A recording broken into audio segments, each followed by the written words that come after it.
On Councillor Bromley to say prayers, please.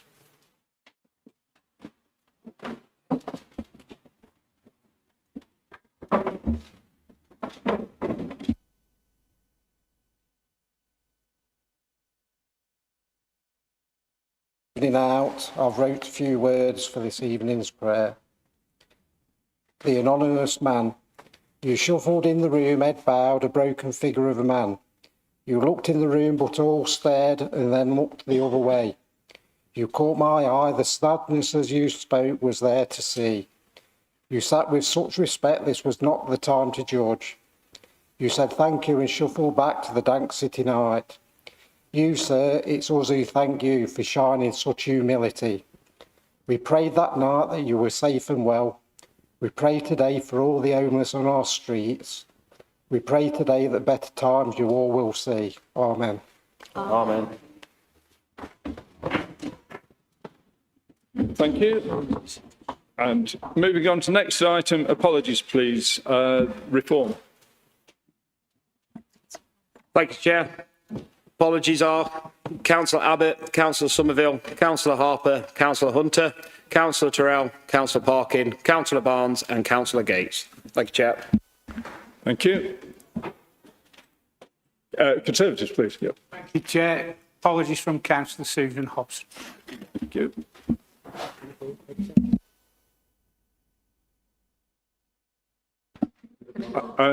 Apologies from the Green Party, please. None, all here. And Liberal Democrats, is Ed on his way?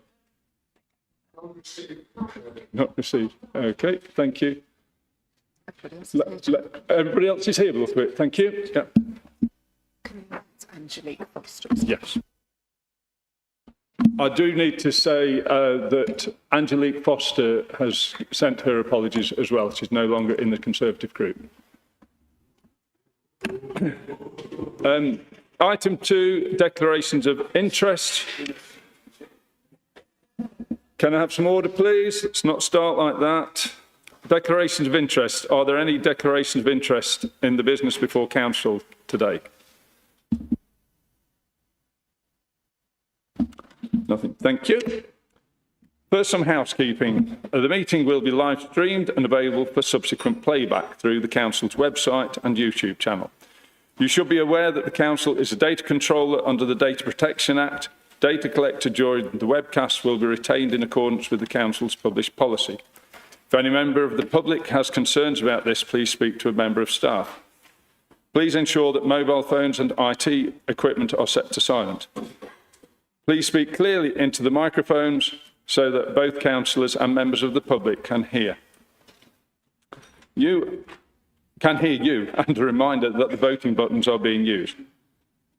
Please press the button once to request to speak and once at the end of your speech. No need to press it again. Please ask for assistance from Democratic Services staff that are present if you need help. We have a couple of new faces. Firstly, I'd like to welcome the new Chief Executive, Neil Crittenden.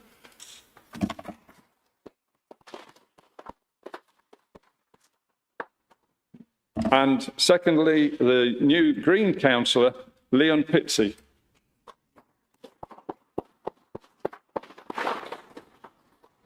First meeting of council following his recent election in Horsley. It's been a bit quieter for me after the Christmas period, but a few things of note. They attended a Japanese New Year event at Toyota, which was very interesting, and it's my second visit to Toyota, seeing how important they are to the Derbyshire economy, including an ambassador. He wasn't the ambassador, I don't think, but an ambassador from the London embassy. So quite interesting meeting. We had a few days ago the Holocaust Memorial Day marked here, a very solemn and reflective day, and thank you to people who organised that and all of those of you who attended. Thank you. And Sunday I attended the Derbyshire Swimming Championships, was at Moorway Stadium in Derby. Was very impressed by the organisation, the number of volunteers and all those young people challenging themselves and striving to be better. It's really good. Moving on to item 4, minutes. It's to approve the minutes of the meeting held on the 10th of December. I would like to move that these sets of minutes are approved. Could I have a seconder, please?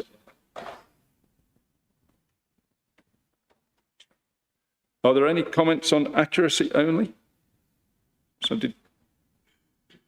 No comments on the minutes? Yeah. Second. Have you've got the names recorded? Sorry. Yeah.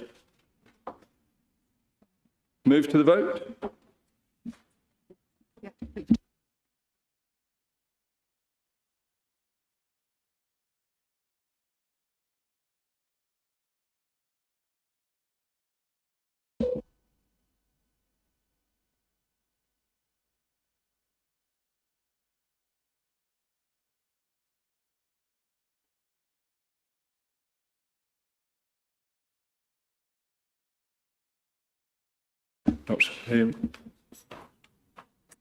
Item 5, report of the Leader of Council. Members' questions. Have you a report? No report. Thank you, Councillor. Moving on to item 6, public questions. We have one public question from Mr. Jones. Unfortunately, the question is to Councillor Barnes, who isn't here, he's on jury service.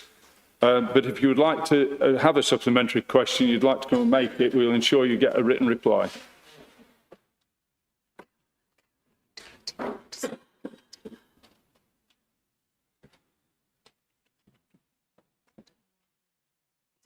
Press the wrong button.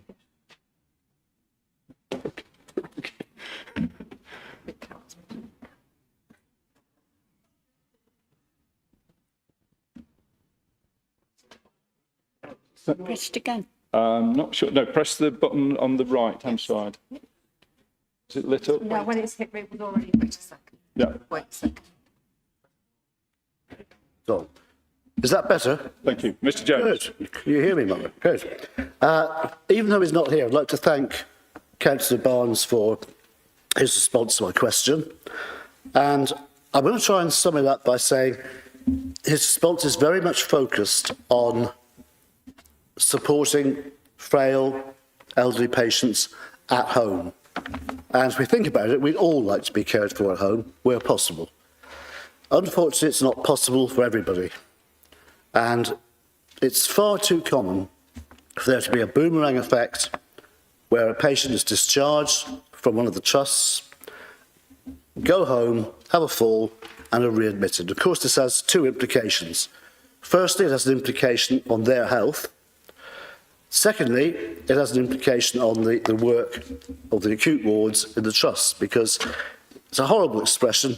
I don't like to use it, but effectively they're bed blocking. And this has had serious implications for two friends of mine, in fact. Mr. Jones, can you ask a question? Yeah, I'm just coming to the question. So, I've basically studied this, and the DCHS meeting last Thursday acknowledged that the new hospital discharge programme is still very much an aspiration. And there are lots of gaps, and we need a lot more data. So the question is this. Given that we need far more data, will Derbyshire County Council liaise and consult with DCHS, social services, hospital trusts, as well as client groups, to actually ascertain what the need is? Because at the moment, there is £3 billion worth of government money waiting to be allocated to county councils. I'm not saying all of that's going to land in Matlock, because I don't expect it will. But a fair chunk of that could be used to actually keep our care homes open and also keep our support beds as fully maintained as they need to be. Thank you very much, Mr. Jones. We'll ensure you get a written response. Thank you. Moving on to item 7, consider supplementary questions from the meetings in October and December where time ran out. I am grateful to those members that have opted to receive the answer to their supplementary question in writing or informed us that they do not have a supplementary question. As stated in the Constitution, 30 minutes only is allocated to this item. I need to remind questions that a supplementary question should be limited to 150 words, which is equivalent to less than 1 minute of speaking time. This process is not an opportunity to make a statement, and the supplementary must directly relate to the original question. The first question is from Councillor Fordham, who's not here, so we'll have to move on, as is the second. Sorry. Yeah. And the third. And now to question 4 has been taken in writing. There's not one for question 5, so now move to question 6, which is from Councillor Kinsella. Do you have a supplementary for Councillor Wood, please? Thank you, Chair. Yes, I do.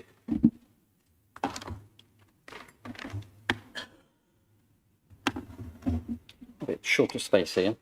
So yeah, my question was, how can this administration act in the interest of the people of Derbyshire when over 90% of Reform's donations are from the fossil fuel industry and individual climate change deniers?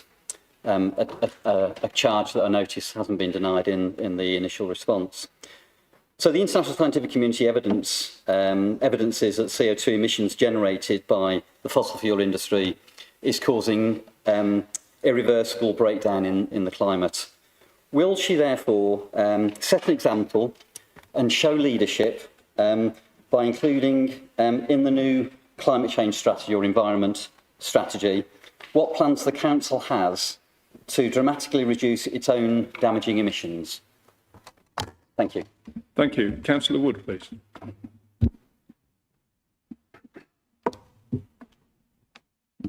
Councillor Kinsella, as we're in the process of developing the new environmental sustainability strategy, I will not preempt that by making any commitments of any sort at this stage. Thank you. Thank you. Question 7 is from Councillor Clark. Do you have a supplementary question for Councillor Hill, please? Thank you, Chair. As you are leaving large flags on lampposts and not requesting their removal, would you be extending the same approach to bunting attached to lampposts, which some Derbyshire towns and villages, such as my own, like to temporarily erect for community events such as well-dressing and May Queen festivals? Councillor Hill, please. Parish councils are still able to contact the council and to apply for permits to hang things for local events. Great for the community. There's still that opportunity. I'm really concerned that we still have Labour councillors coming to this council and opposing the decision that we've made to leave our country's flags flying around the county. It really, really concerns me that this is still a problem for you.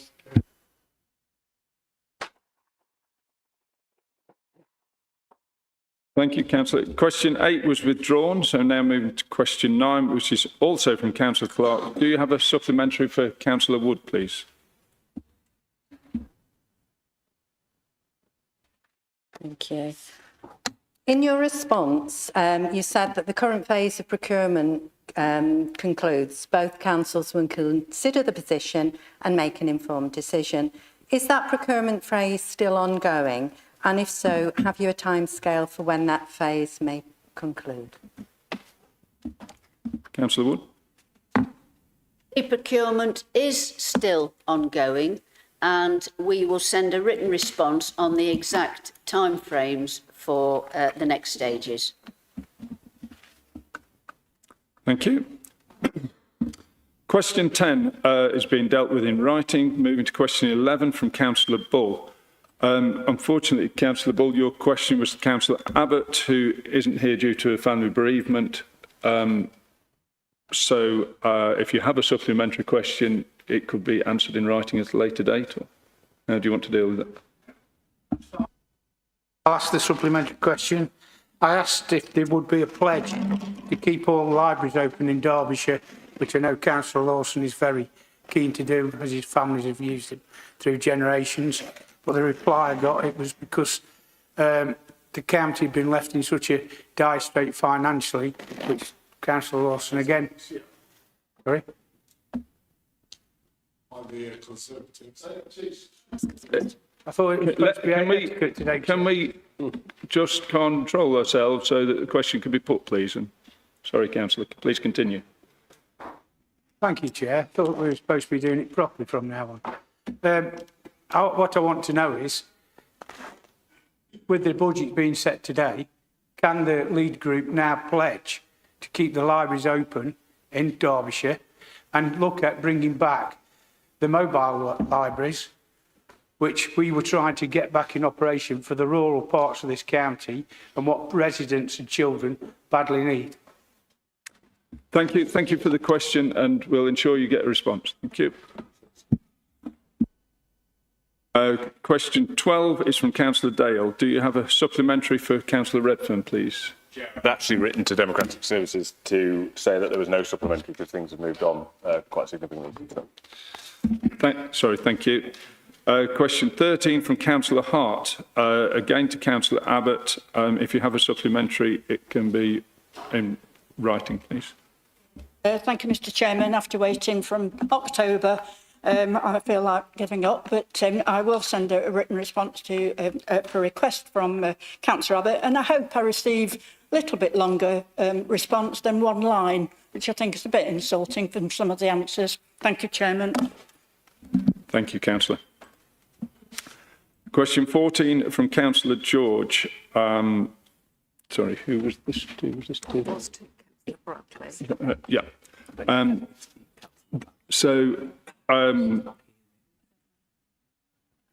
Ruth isn't here. Oh, of course she is. No.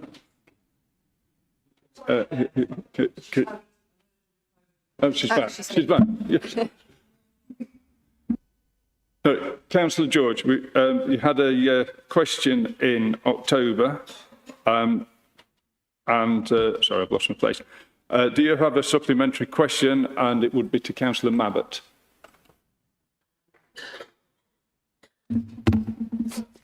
Thank you. Yes, and I don't think it's the one on the screen, is it? If it's, or is it the Councillor Mabbott rather than Councillor Bradley?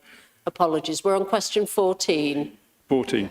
And I do apologise. I had an urgent family matter that I had to just attend to, but I would be most happy to meet Councillor Mabbott regarding SEND and the specialist places. If that offer can be extended, that would be most gratefully received. Thank you. Thank you. Councillor Mabbott.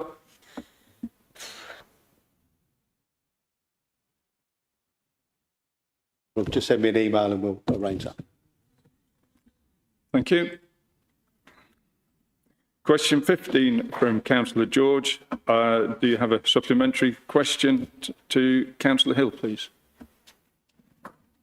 I've since had some correspondence with officers who I believe are coming to assess the site this spring. So I will see how that goes, but I may be back in touch and hopefully not have to use a question to do it. Thank you. Councillor Hill, do you wish to respond? Okay, thank you.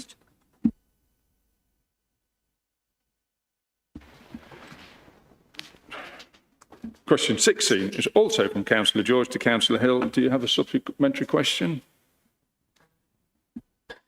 Yes, I do, and thank you for the response and the sympathy. I would ask if Councillor Hill would be prepared to come out and see the narrow lanes and the signage in question in the area around Chinley, because we are still seeing very large vehicles going up those narrow lanes, causing damage to properties and real danger to pedestrians and cyclists. And I feel unless something is done about it, then this will continue, and that's how residents feel. But it would be really useful. I know it's an issue over the whole county, so thank you. Councillor Hill, can you respond? Excuse me, Councillor Burford, you wanted to? I can't understand why, if you scroll down, I've got question number 4, and I've got a supplementary, which I did send in. We have it down as asking that in writing. I have it down here. Supplementary question. Supplementary question 4 is being taken in writing. Can I not ask it now? Is there a reason why I can't ask it now? Dealt with in writing. It's been dealt with in writing, presumably at your request. I've not had an answer. Oh, right. So you've not had an answer? No. So, right. So we need to chase that answer up, please. Who was it? Can we perhaps deal with Yeah. Well, sorry. We'll deal with this question. I'm sorry, Councillor Hill, please. Bertha, that is incorrect. You have had a written response from me. But in terms of, well, maybe you should probably read your emails then, so you have had... Excuse me, we're not having tit for tat, thank you. No, thank Right. you. There's definitely been a written response sent. We will, So... perhaps we could check on both sides whether it's been sent and perhaps received. Councillor Burfoot could let me answer the previous question. So, yes, Councillor George, I would be happy to come and meet you, and you're correct. It's something that happens across Derbyshire, and you're right, it is a ongoing problem. So, yeah, happy to do that with you. Thank you. Question 17 from Councillor Monkman. Do you have a supplementary question, please? And it would be to Councillor Mabbott. No, thank you, Chair. I don't have a supplementary, and thank you to the Cabinet Member for the response. Thank you. Moving on to December questions. A is from Councillor Fordham. B is from Councillor Fordham. Still no show. Yeah. Councillor C from Councillor Gourlay. Do you have a supplementary for Councillor Hill, please? Yes. In her response, she refers to receiving a plan by the year end. Is that calendar year or financial year? Councillor Hill, please. Yep, that's something that I'll ask the officers to clarify. Thank you. Question D is from Councillor George. Do you have a supplementary for Councillor Reid, please?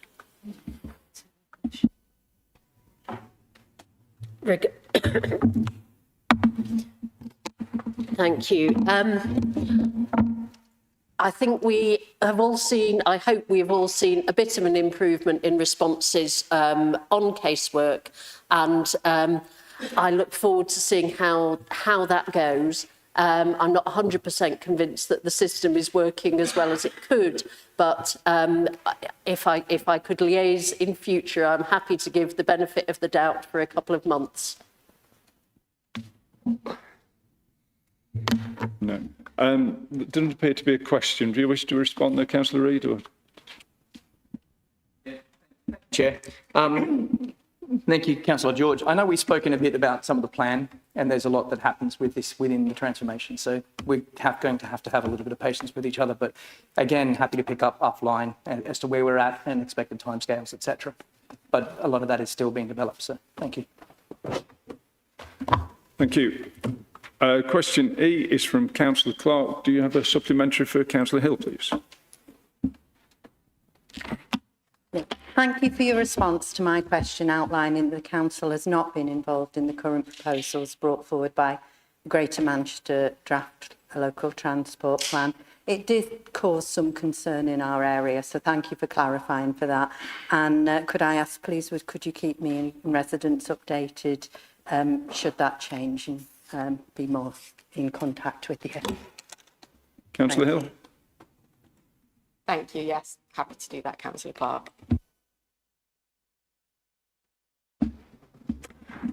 Thank you. Excuse me. Question F is from Councillor Warmby. Do you have a supplementary for Councillor Hill, please? Thank you, Chairman. Councillor Hill, while I found some of your comments patronising, I do appreciate you acknowledging that I'm an experienced councillor. So my supplementary question is, I've previously asked officers about installing a pedestrian refuge island at the bottom of the Snake Pass on the A57 Sheffield Road, adjacent to Hurst Road, and that's in Glossop. Now there's a pot of funding. Has this been identified, and can I give residents of Glossop North a clear assurance that this safety measure will be delivered now that there's a pot of money there? Thank you. Councillor Hill? Yep, that's something that the officers can clarify. Thank you. Question D is from Councillor Dale. Do you have a supplementary for Councillor Hill, please? Chair, I am also a bit disappointed with the frankly quite patronising and petulant tone in terms of the responses that we've had from Councillor Hill, also to Councillor Burfoot earlier. I didn't think that was quite necessary. And I do think that you're not really taking this question in the spirit in which it was meant. It's not about politics. This was about trying to improve a highways process, which I feel we are not delivering properly. And so, you know, I'd hope that you would want the highway service to be responsive to feedback. And you haven't really answered the question, so I'm going to ask it in a different way. Do you think it's acceptable for residents to have to sandbag their drives to avoid flooding due to contractors not clearing gullies in a timely way? And how are we going to learn from the improvements to the way that micro-asphalting is delivered so that other residents don't have to experience that? Councillor Hill, please. Yeah, so firstly, in the Highways members update in the last issue, we released a drainage map for all councillors as members of this council to access the drainage map so that you can see when the drains in your areas are being maintained and the forward plan of that. So I think that that's something that's a slight improvement on the vast flooding problem that we are experiencing in Derbyshire. And Councillor Dale is correct that this isn't something that residents should be experiencing. I have spoken to the officers and they've assured me that they have spoken to the contractors and it will be mitigated in the future. Thank you. Question I is again from Councillor Warmby. Do you have a supplementary for Councillor Hill, please? Councillor Dale. Sorry, I've missed one. Sorry, go back one. Councillor Dale, do you have a supplementary for Councillor Hill, please? We're on H. Not for H, no, thank you, Chair. Thank you. And back to I from Councillor Warmby. Supplementary for Councillor Hill, please. I. What? H, I. I've got Warmby as well. Yes, it's a typo. It's Councillor Dale. So I is from Councillor Dale? Yes. Councillor Dale, would you like to take ownership of your question? Good one. I did say it was mine. Again, Chair, there's a lot here that I could unpick, but I won't draw the meeting out any longer than it needs to be. What I would ask is that clearly the administration has taken a decision to prioritise non-main roads, over main roads.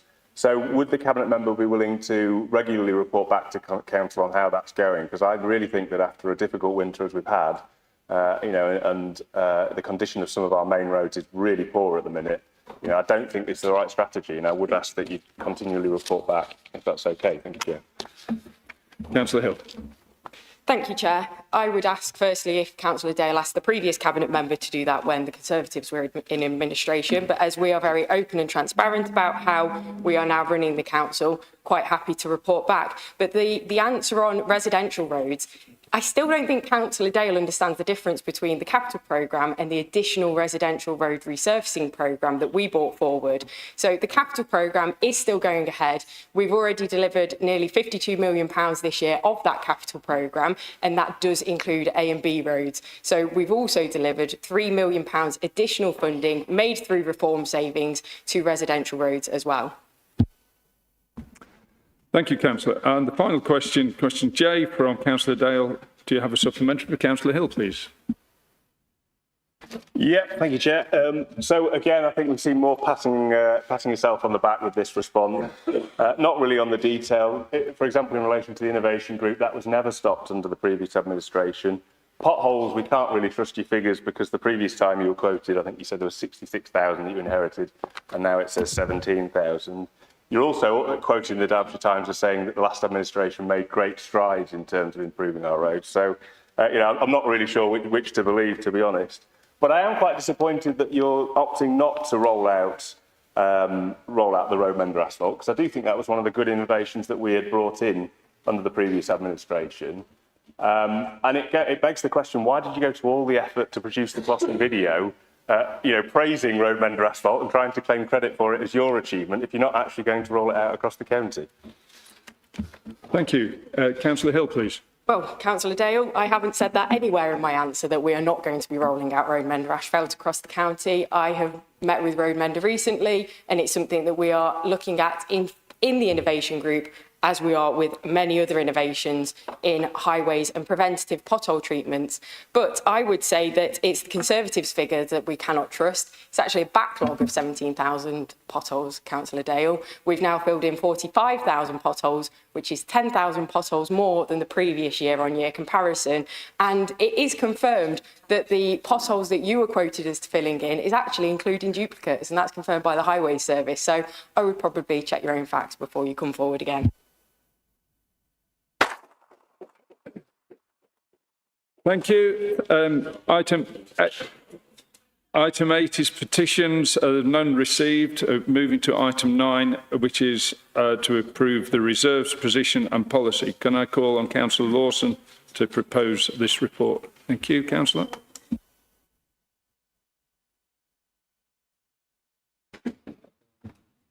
Thank you, Chairman. I'd like to start, really. This is obviously going to take some time, so please bear with me. The budget process, as I'm sure you're all aware, involves actually 4 reports. So this is the first of those 4. They're all kind of interconnected to a certain extent. Councillor Lawson, sorry, can we? Would you prefer to sit so we can near closer to the microphone? We can't hear you. Hold it. Well, whatever you're comfortable with. Sit, hold it. Yeah. I prefer to stand, if that's all right. Can you hear me now? Is that okay?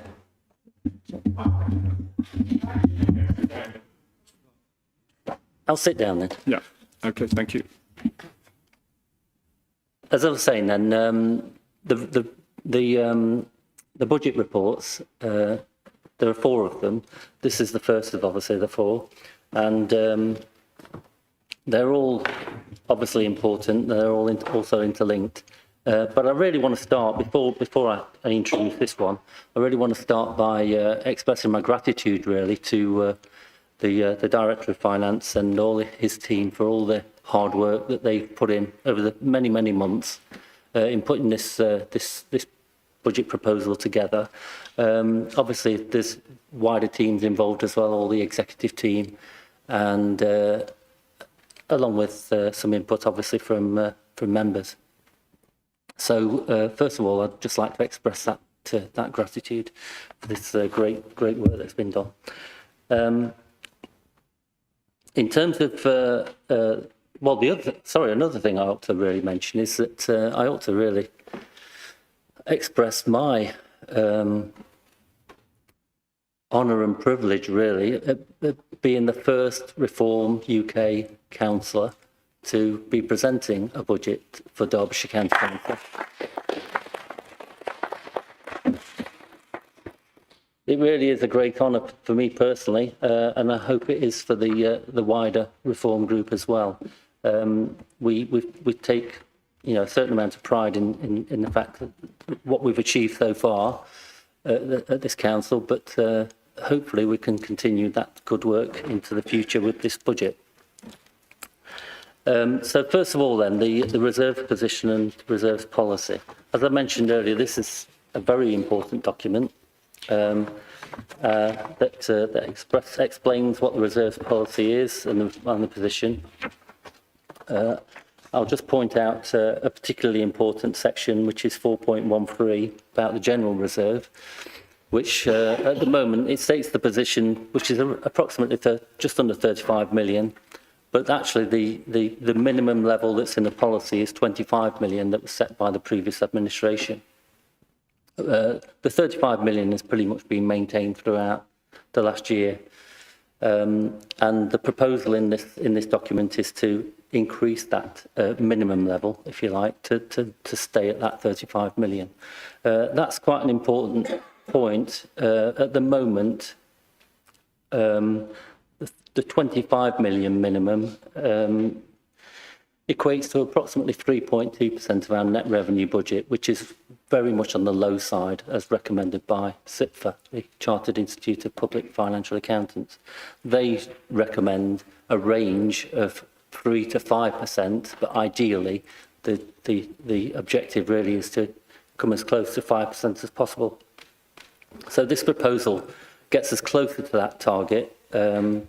It takes it up to approximately 4.3%. And the reasoning behind that is, I think, quite important in terms of understanding the context. We're in a very turbulent world at the moment, particularly on a national level. There's an awful lot of turbulence, obviously, down in Westminster at the moment. We don't know how long this Labour government's going to survive. They're making U-turns like they're going out of fashion. So I think it's prudent for the council to have a reserves policy that takes all those factors into account. because although we've had numerous announcements regarding funding for local government over recent weeks, who knows how many of those are going to be U-turned on? We just don't know. So that's why I think it's prudent to increase that general reserve level to a 35 million minimum. And that really is all I have to say on that particular report. So obviously it's my intention to recommend that we accept the proposals in, I believe it's is it section 10. Or have I got that wrong? Can I have a seconder then, please? Councillor Graves, thank you. Are you reserving the right to speak, or? Yeah, thank you. Questions and contributions from members? My screen's already lit up. Councillor Gourlay, please. Yes, can I just echo Councillor Lawson's point on thanking the finance team, and can I also, on behalf of the Conservative group, thank the finance team for explaining parts of the budget to the group. I know that they've spent a great deal of time with us. Chair, can I pick up one thing that feels relevant while we're talking about reserves, and that's the high needs block. We've had the announcement from government about covering 90% of historic SEND deficits to the end of this year. That's obviously significant. And I think everyone would acknowledge it reduces the immediate pressure. But I'm still slightly unclear about where that leaves us locally. What's our current cumulative high needs position? And once that 90% is applied, what does the residual figure look like for Derbyshire? And then looking ahead, what assumptions are we making about deficits between now and 2028 when the override ends? Because the detail on that isn't fully settled yet. I'm not trying to open up a wider policy debate. I'm just conscious that when we talk about resilience, we're really talking about uncertainty. SEND demand has risen very sharply over the last decade, and that's a structural pressure, not a temporary one.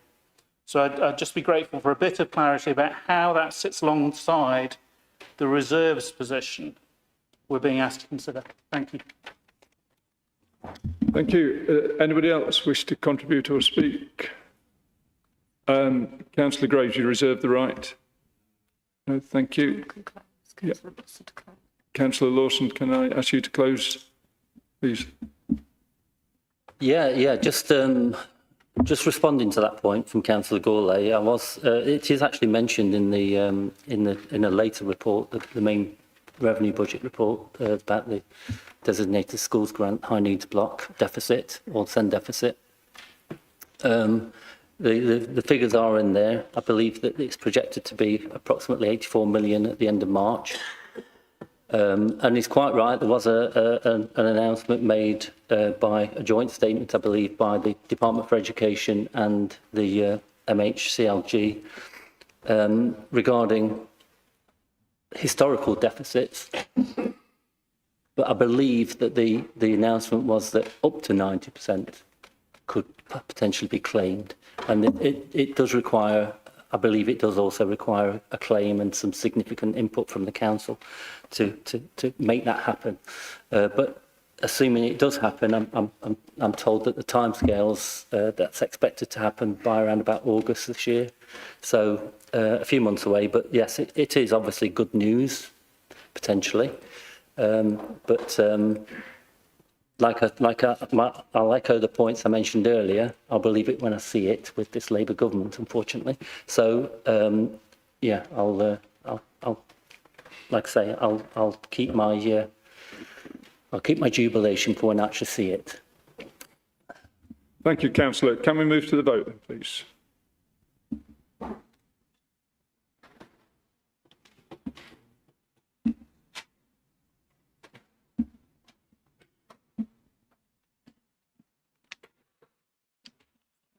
And that's carried. Thank you. Moving to item 10, The budget consultation results. Councillor Lawson, again, could I ask you to introduce and move the report, please?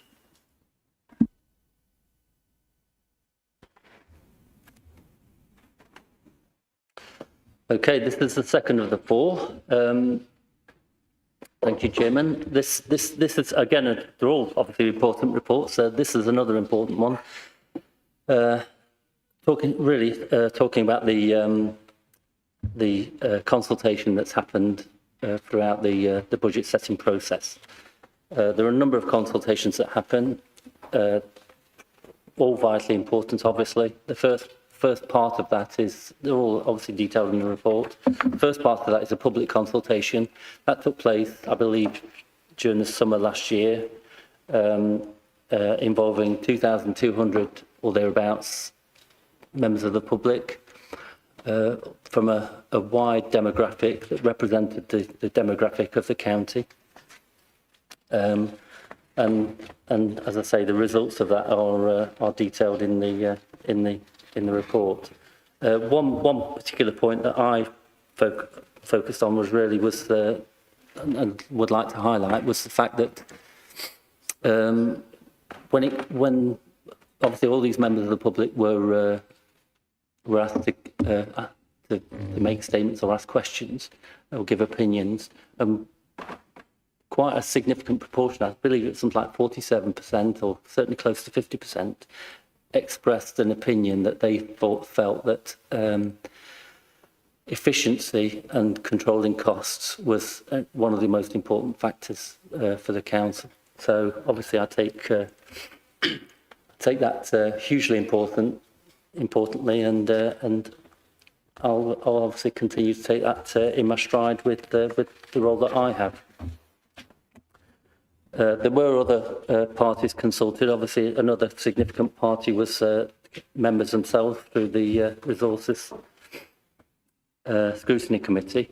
And I think it's fair to say we had a fairly robust discussion in that committee. So I think it's fair to say also that the Scrutiny Committee did its job. So thank you for your inputs in that process. The final element to the consultation was consultation with business, and that was via the although it's not included in this report because it came in too late. We did receive some suggestions, if you like, from the Chamber of Commerce, which again kind of pretty much align with our principles as a reform administration. So we'll certainly be applying those and adhering to those as we go forward. With that, if there are any questions, I'll. Oh no, sorry. Well, that's summing up. I'm just being prompted. Did you see? Oh yeah, sorry. I recommend that we accept the we accept the recommendations again at point 10, I believe. Is that clear? Yeah. Thank you for that. And could I have a seconder, please? Thank you. Do you wish to reserve the right to speak? Thank you. Are there anybody wishing to speak, make a contribution? Councillor Dale, please.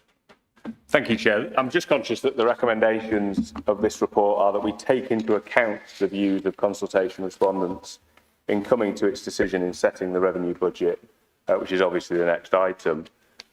We had a good introduction there from Councillor Lawson, but I think there was a few figures there that were not included in his report. So I would just like to remind everyone that the questions were asked around council tax, and 77% of respondents opposed increasing council tax, with only 9% supporting it. And yet we have an administration that's proposing the maximum possible increase in the next paper that's coming. Residents were also rejecting increased charges. 61% were opposed, and 45% were opposed to reducing services. And I think that says quite a lot about Glossop Household Waste Recycling Centre as well, which is proposed to be closed under the budget papers that are coming before us. So residents are very clearly telling us, don't raise taxes or raise them as little as possible, don't cut services, don't increase charges. And Councillor Lawson's absolutely right that they are saying focus on efficiency instead. And I think they'd be quite aghast that we've just heard nothing about this Doge approach, nothing concrete, no tangible actual benefits to the approach. When we last asked when the national Doge team were coming, we were told it may never happen. So I think you're right to point that out, but really it's all just rhetoric, I think. And the reality is residents are telling us loud and clear what they want from this budget. Thank you, Chair. Thank you. Nobody else? Councillor Reaney, do you wish to contribute? Thank you. Thank you, Chair. Far from rhetoric, we are working hard to find savings and efficiencies. We do take on board the public's concerns about raising taxes, but we're conscious that Councillor Dale's are the regime that raised taxes previously and run down the reserves of the council in the first instance. Equally, we've got a National Labour Party that's creating all sorts of additional sort of service and running cost pressures. So it's with regret that we would raise taxes, but it's a situation where we may feel ourselves forced. But thank you, Councillor Dale, for your comments.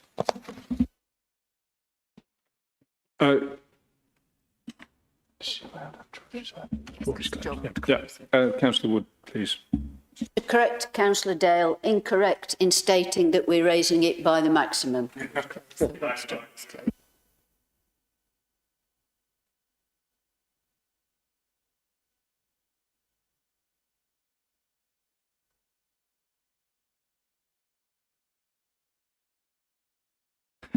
Would you like to close then, please, Councillor Lawson? Yeah, first of all, thank you for Councillor Wood correcting that particular point. It is true, it is not the maximum, but it is actually the lowest in the last 3 years. So it's...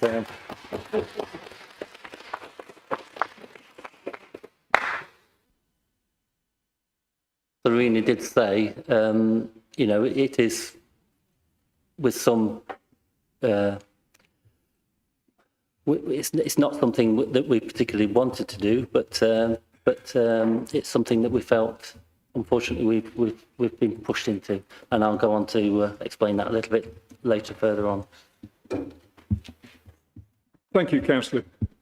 Can we now move to the vote, please?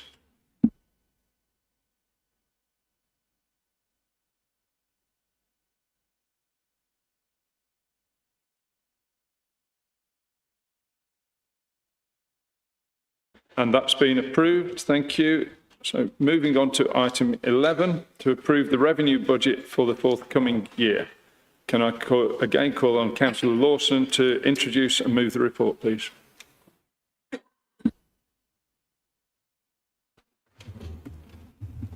Thank you, Chairman. Yeah, this is obviously the big report in terms of the revenue budget report, which is obviously a meaty document, which I'm sure you've all consumed over the last few days. I just want to point out some of the critical, there's obviously a lot of information in here. I'm not going to go through the whole document, obviously, but I just want to point out a few major points. Again, I think it's important to recognise the achievements that have been made in the last year from this administration. And one of those points is made actually at point 4.4 on the second page, where the point is made that the council's financial management is improving, giving a more accurate picture of the financial position, which has enabled a planned process for making savings in 26-27 and into the future. And also, at the same time, I think we also, I'll emphasise 4.5, point 4.5, which is, again, talks about the context of the continuing significant financial challenges that we're faced with. And some of that comes from national issues, some of it's international, and obviously some local as well. The report also outlines the position, or the projected position for the current financial year, and although that's At the moment, it's slightly disappointing to see that it's a small deficit, but it's still within a manageable level at 1.6 million. But within that, there are obviously some significant pressures within children's services, particularly, and to a lesser extent, adult care. But those nevertheless, they're something that we are faced with, and they are continuing into the future. Again, section 5 is the section 151 officer statement, and again I'll point out 5.4 really, where the Director of Finance quite rightly points out the significant financial challenges that we have.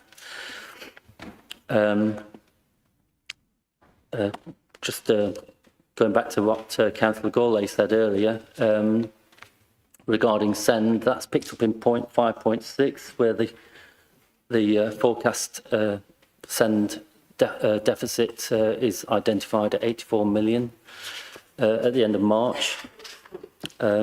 Again, this report obviously was written before the recent announcement on Monday, and I'll reiterate the point there that I'll believe it when I see it, to be honest. So we'll leave that there. Just again, point 7 details a lot more of the budget pressures and goes into a lot more detail. And I think it's important actually to point out the magnitude of these. They are quite significant. Table 2 in point 7 details them and totals £102 million, which is obviously quite significant.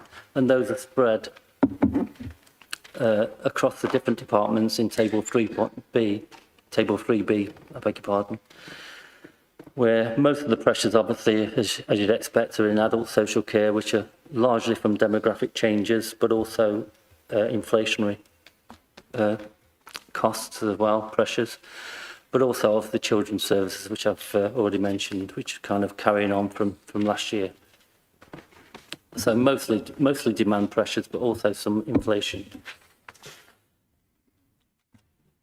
9.4, we talk about, highlight some of the savings proposals we put forward. There's also some savings proposals in 9.3, sorry, not proposals, but carried forward from the earlier programme. So that gives us a total savings factored into this budget of around about, I believe it's about 55 million.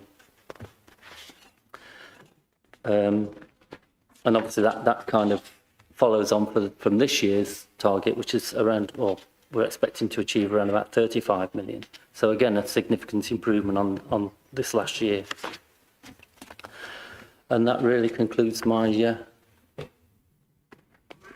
my points on that. So, can I ask you to move the motions in the report, please? Yes, sorry, yes.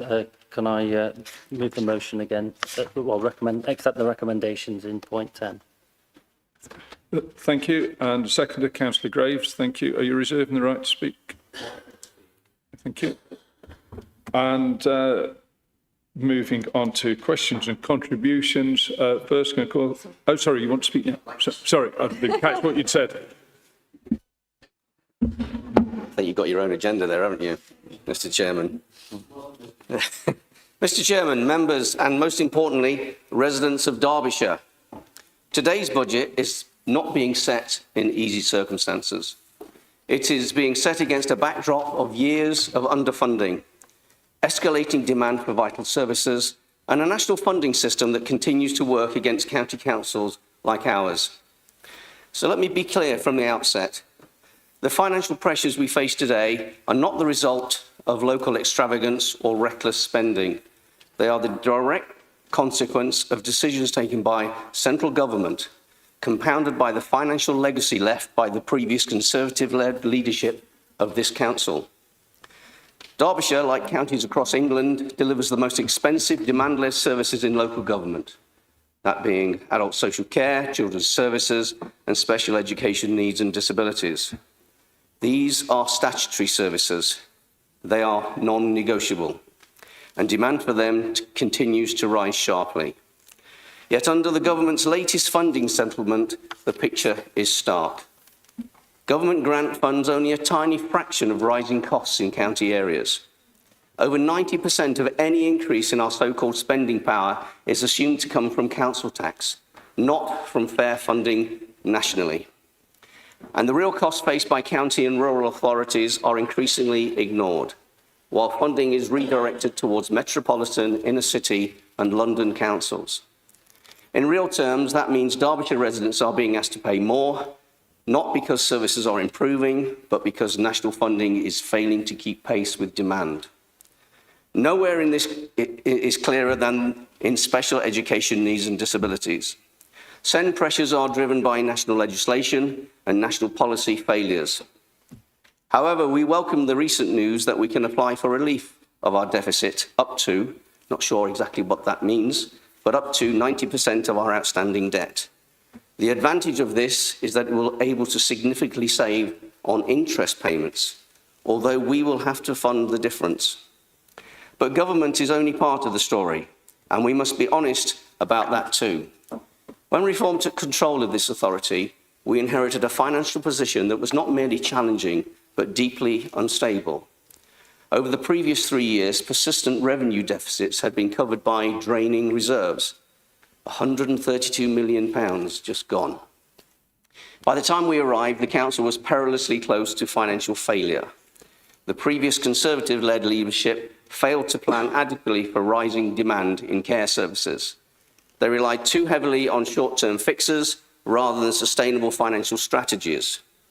And they left this council far more exposed to national funding shocks than it should ever had been. Difficult decisions were delayed, and delay has a cost. That cost is now being felt by residents, staff, and service users alike. But we're not here to rewrite history. We are here to be honest about it. Pretending these pressures appeared overnight would do a disservice to the people of Derbyshire. Reform UK has taken a fundamentally different approach.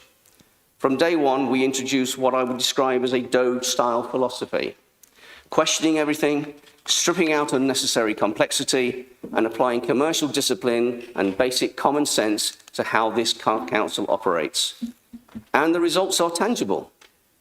We have already identified and actioned £56 million in efficiency savings, with £35 million being delivered in the current financial year.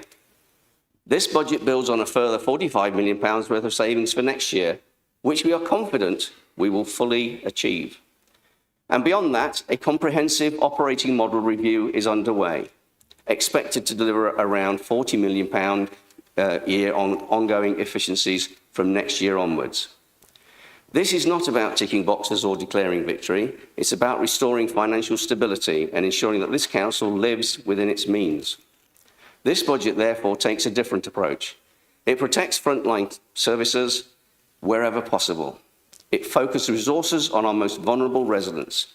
It restores transparency and realism to council finances. It makes clear choices rather than offering false promises. But let me be equally clear with residents and colleagues today. There are no easy options left. Without meaningful reform of local government finance, councils like Derbyshire will continue to be forced into cutting preventative services, reducing discretionary provision, and raising council tax simply to stand still. That is not sustainable, and it is not something that we will accept quietly. This council will continue to speak up loudly and consistently for Derbyshire. We are calling on government to recognise the real cost of delivering services in county and rural areas, to reduce the unfair over-reliance on council tax, and to end the constant shifting of financial risk onto local authorities. Local government cannot keep absorbing national policy failure. Mr. Chairman, this is a serious budget for serious times. It reflects the reality of the challenges we face, the legacy we have inherited, and our determination to put this council on a more honest and sustainable footing. Reform UK will continue to fight for a fairer deal for Derbyshire, for our residents, for our workforce, and for the vital services that so many people rely on every single day. Thank you, Mr. Chairman.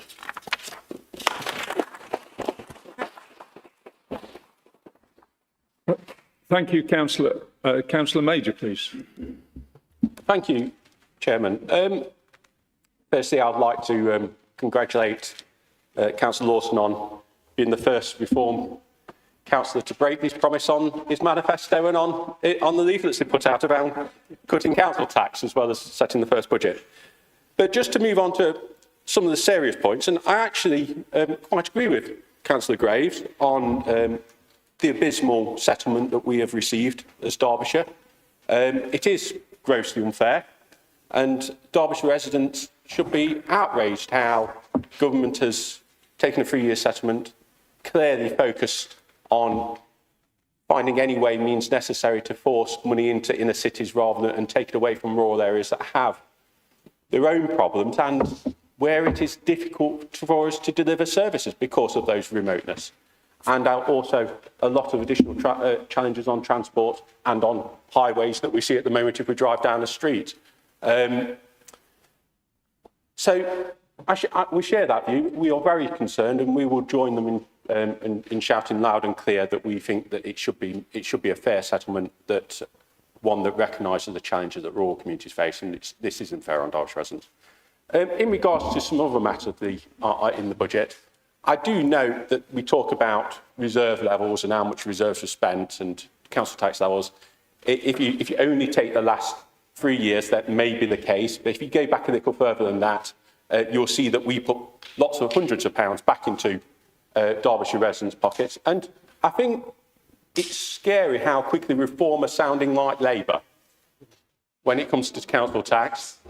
And it's about how they can maximise the amount of money that's coming into the council, not considering that it's the residents' money and what residents might want.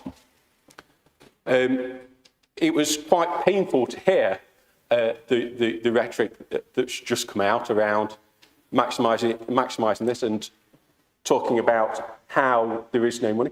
In actual fact, if you look at our earmark reserves, there's 190 million. If you look at our general fund reserve, 35 million. You look at our contingencies, 18 million. That's almost 260 million pounds. That's a significant sum of money. And yes, we spent some reserves to get through difficult periods where, and we wasn't the only ones, where SEND provision skyrocketed. Adult social care skyrocketed. We had a global pandemic. The reason you have reserves is for when those type of things happen. So it would be strange not to utilise reserves at that point. I do also find it weird how, although they're claiming all these things around highways, if you ignore the capital spend, which, let's face it, that capital spend is coming from MCA or borrowed money, which they also said they wouldn't do. When you look at just the revenues budget on highways, it's being cut in real terms. You're cutting the amount of revenue budget you're giving to highways and fixing the roads, which is incredibly disappointing, not what was promised of it being a priority.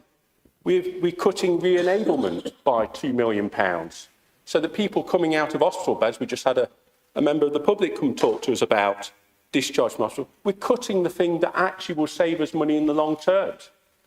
It is incredibly disappointing. Some of my colleagues will talk about loss of tip, but to start taking away such really low-cost service in the grand scheme of things that people so rely on, that allow people to get rid of their waste and reduce as fighting, etc. It's just absolute madness.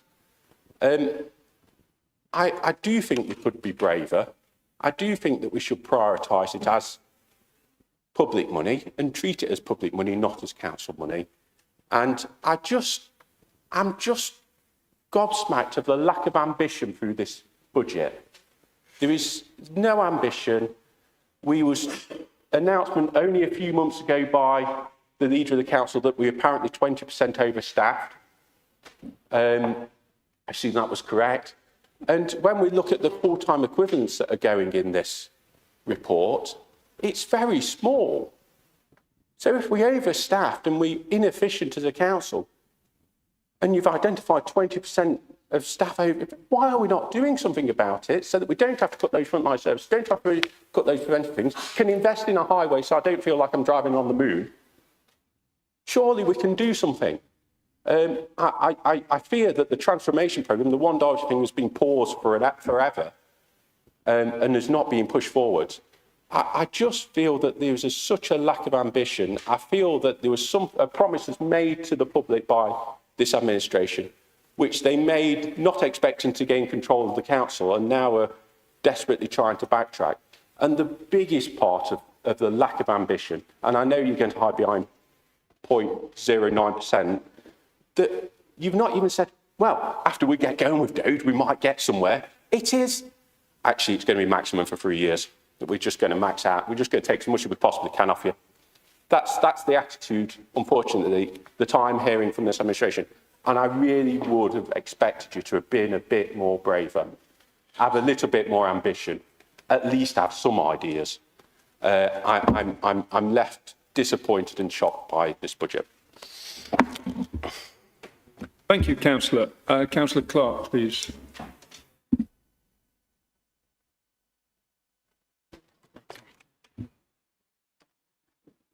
Just in response to Councillor Major's comment, Councillor Groves did share with me that he used to be Labour, but I don't think we sound so similar now. What can I say but overall disappointing? Taxes that your national party made promises to cut whilst campaigning now rising. The comments you made about the chief exec wages being too high then raised it. Residents might understand and accept raises for better or more free at point of access services, but instead care homes sold off, adult ed centres closing, recycling centres under threat, increased charges for care packages and send transport, the list goes on. A balanced budget, but at what cost? Derbyshire residents now pay more to receive less, and that's at a time when Derbyshire will receive more from the government than it has during any previous year. That is more than disappointing, and so I cannot support these proposals. Thank you. Councillor Greenhalgh, please. Thanks, Chair. So while I recognise the very real financial pressures on this council and many, particularly of the rising demand in adult social care, the ongoing demands of the highways, I can't support the budget before us today. Budgets aren't just technocratic documents. At the heart, they're political choices and about the priorities and values of the administration putting them forward. And on too many fronts in these proposals, those work against the interests of local residents. I noted in Councillor Lawson's, he stated his pride in presenting this budget. I respect that commitment to Derbyshire, but it's not lost on me, or indeed the wider public or the voters that put their trust in him and the others that stood as Reform UK candidates, that they're elected on a promise to lower taxes and provide better services, not council tax rises combined with service reductions. The leader, Councillor Graves, has spoken at length just now about the wider landscape and the very real pressures facing local government. Given that acknowledgement, I would simply ask this, knowing what he clearly knew, why were voters led to believe something entirely different? That a Reform UK administration here at County Hall would not increase council tax, would reduce the chief exec's salary, not something I would propose, but and would improve services at the same time. That disconnect between the rhetoric and reality matters, because trust matters in local politics. And we see the consequences of those political choices in this budget. Vital services are being cut or proposed closure, including Glossop Household Waste Recycling Centre and the TIP, as it's known, in my area. It serves residents in Glossop and the north of High Peak.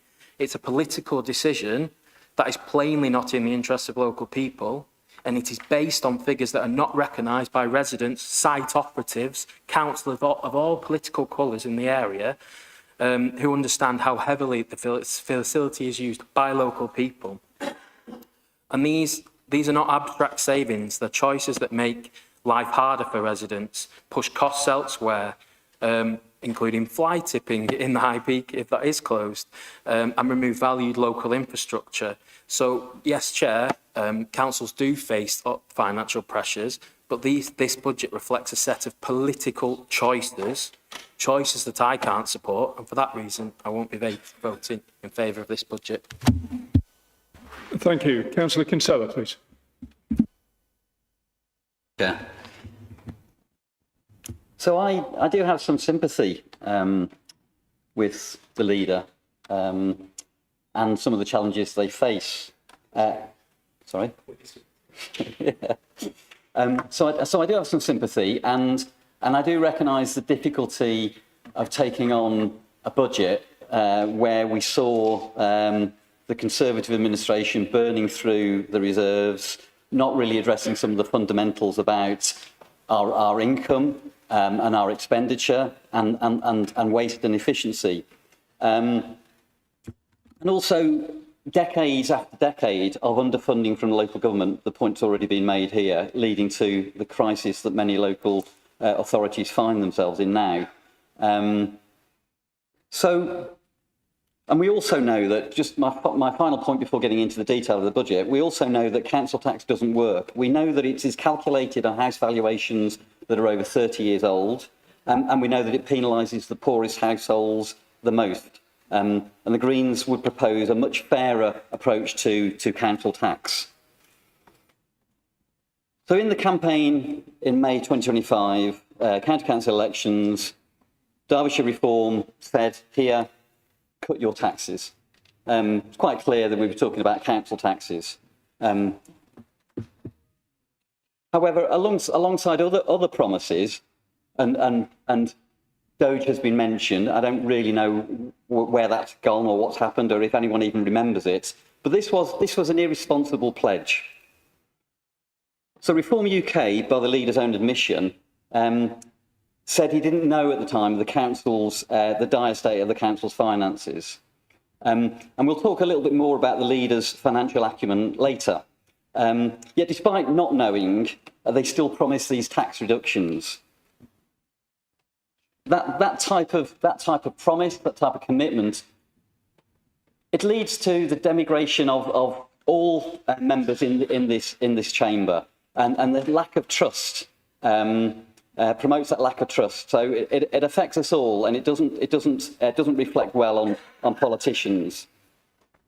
So onto the specifics. So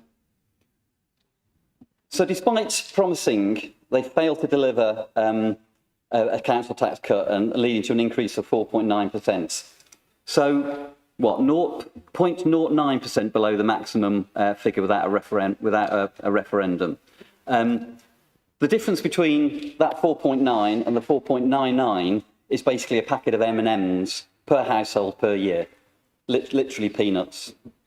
Yeah, according to DCC's financial team, that's going to cost that's going to cost the council £400,000 each year for this administration, for each year of the administration. On the radio yesterday, said to the media that was £200. So I'd like him to address that specific issue about that reduction from 4.99 to 4.9. We've been told by the finance team that's £400,000 each year for this administration, but the leader has said that's £200,000. So I kind of know who I would kind of trust to give me the correct figure on that. So this money, while equivalent to a packet of M&Ms per household per year, is actually a significant amount. It could reduce the deficit by nearly a third, and it could actually pay for the befriending service. We brought a motion to the House at the last meeting about the befriending services and the financial benefits that can bring. So not only could we afford to fund the befriending service 2 times over with spare change. A decision this chamber voted against because we were told we couldn't afford it. So what does this report say about that council tax increase?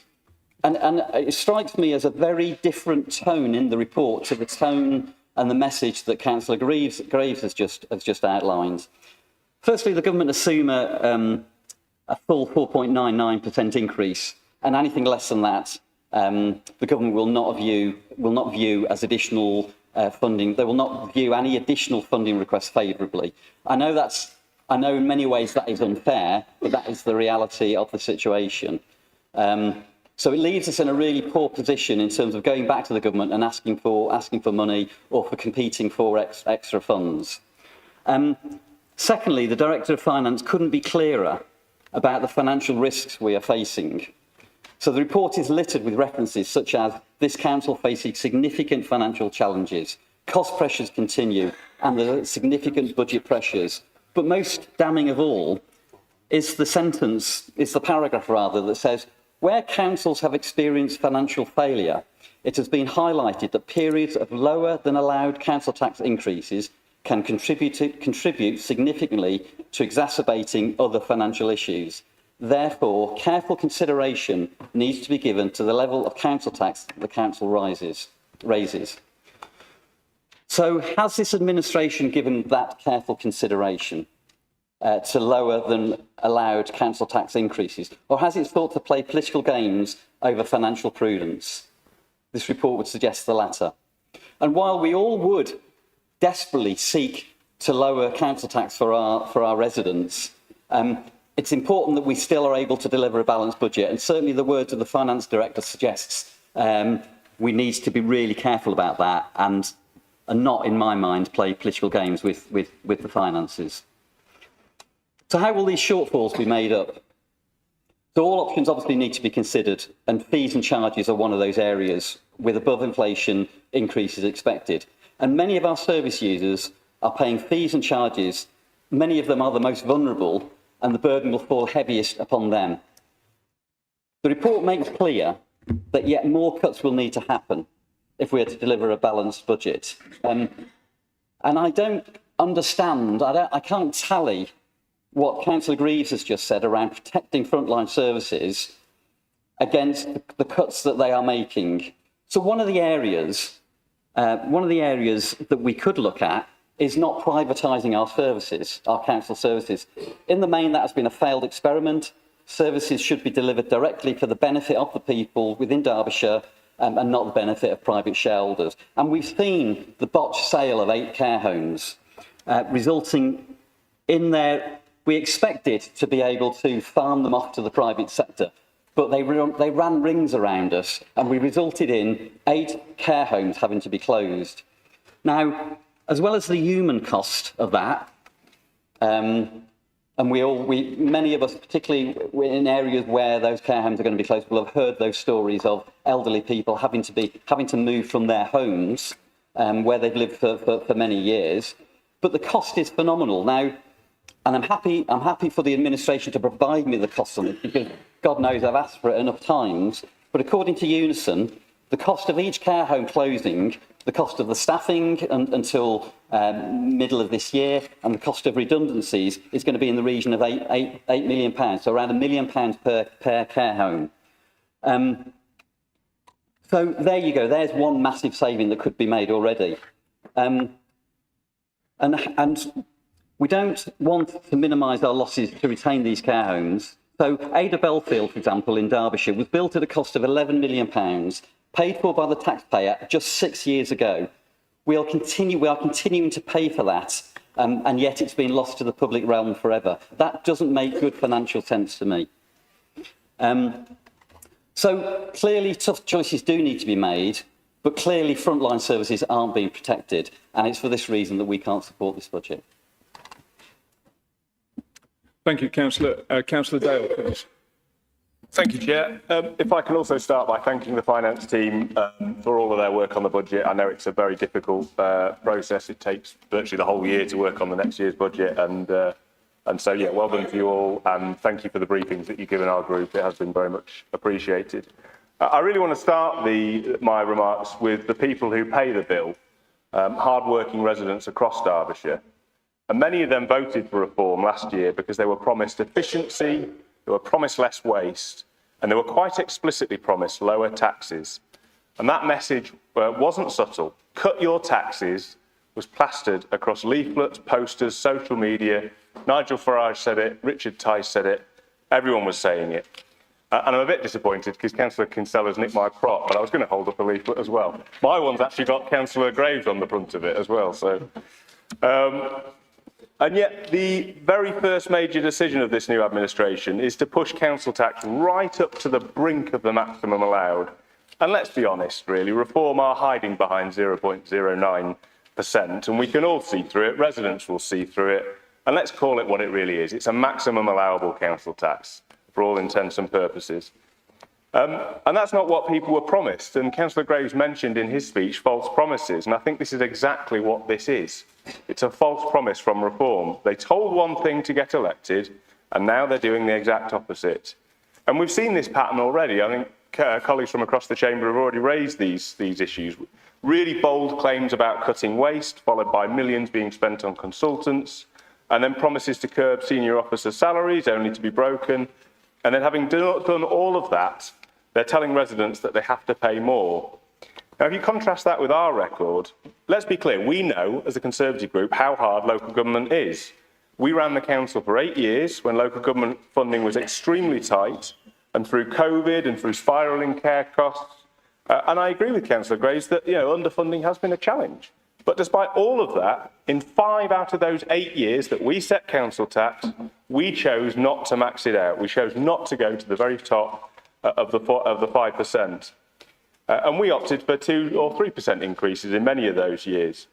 Because we believed then, as we do now, that you have to stand on the side of taxpayers whenever you can. And as a result of that, the average Bandy household in Derbyshire is around £500 better off today than it would have been if we'd simply taken the maximum every year.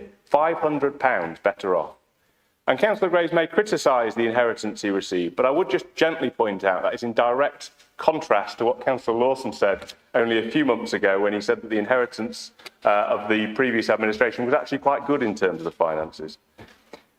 We also made choices to protect frontline services, tips, libraries, local services that people actually rely on. And what residents are now seeing is an administration that raises council tax by the maximum and then simultaneously being willing to cut valued services like the Glossop tip and refusing to commit to protecting other tips around the county or protecting libraries around the county as well. And that's not an inevitability. That's a set of political choices they are choosing to make. And families are under intense pressure at the moment. We're seeing higher food prices, we're seeing higher energy costs, we're seeing increased housing costs. And let's be honest, the Labour government is not making life any easier for anyone. They're making it harder for many households.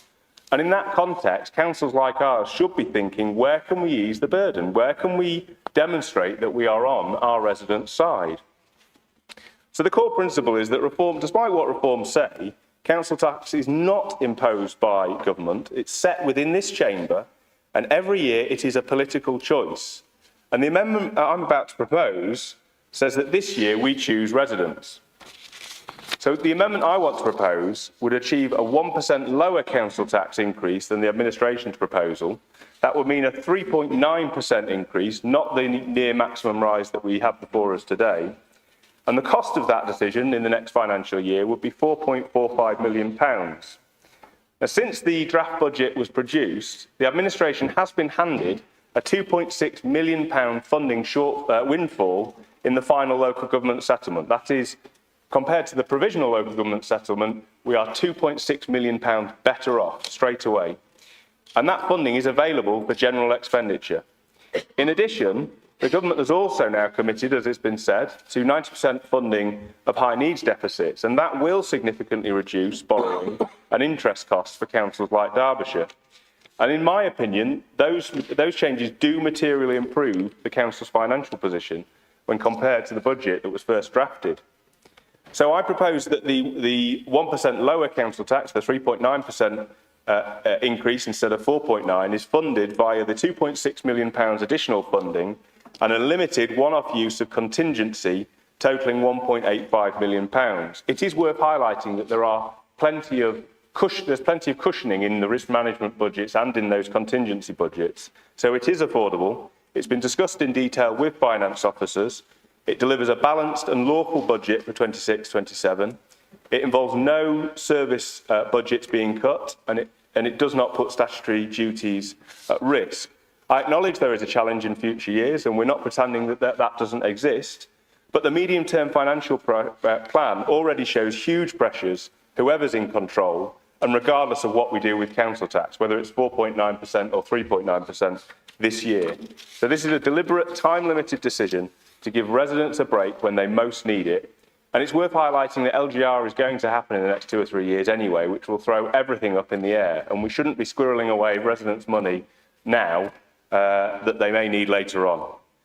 So I'll finish by challenging the Reform councillors, all of you, to live up to your own words. You all were voted in on a promise to cut your taxes, and this is your opportunity to do something different than a maximum council tax increase. Despite recent denials from Nigel Farage, that message was repeated time and time again locally during the campaign. So if you truly believe the least you can do is support a lower increase today, it shouldn't be necessary for another party to have to table this amendment after all that you promised. But since it's before you, this is your chance to prove that those election promises meant something. So, Chair, this amendment is responsible, it is funded, and above all, it is on the side of Derbyshire residents. And I formally propose this amendment, and I'd urge members to support it. And I have paper copies to distribute if you're willing to adjourn the meeting for us to hand them out. Yeah. Here, here.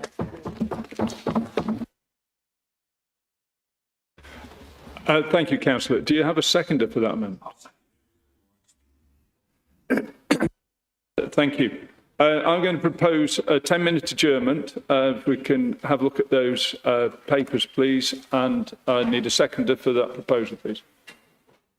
Thank you, Councillor Brown. Can we vote on that? Can we have a show of hands on approving the adjournment, please?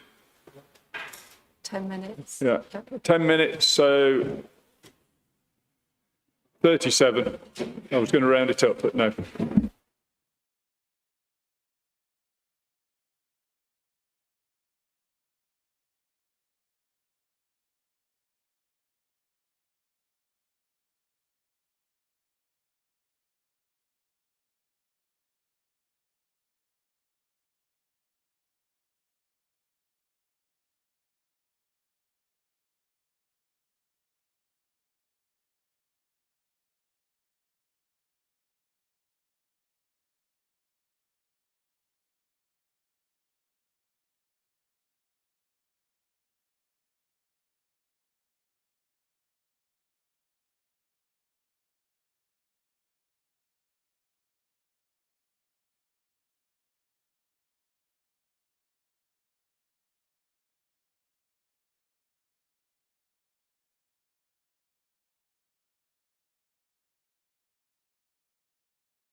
Thank you. We're now going to move to the debate on the amendment. I've got 3 speakers notified, held over from before. So if you're not wishing to speak now, but if anybody would like to speak on the amendment as proposed and seconded, please, could you indicate?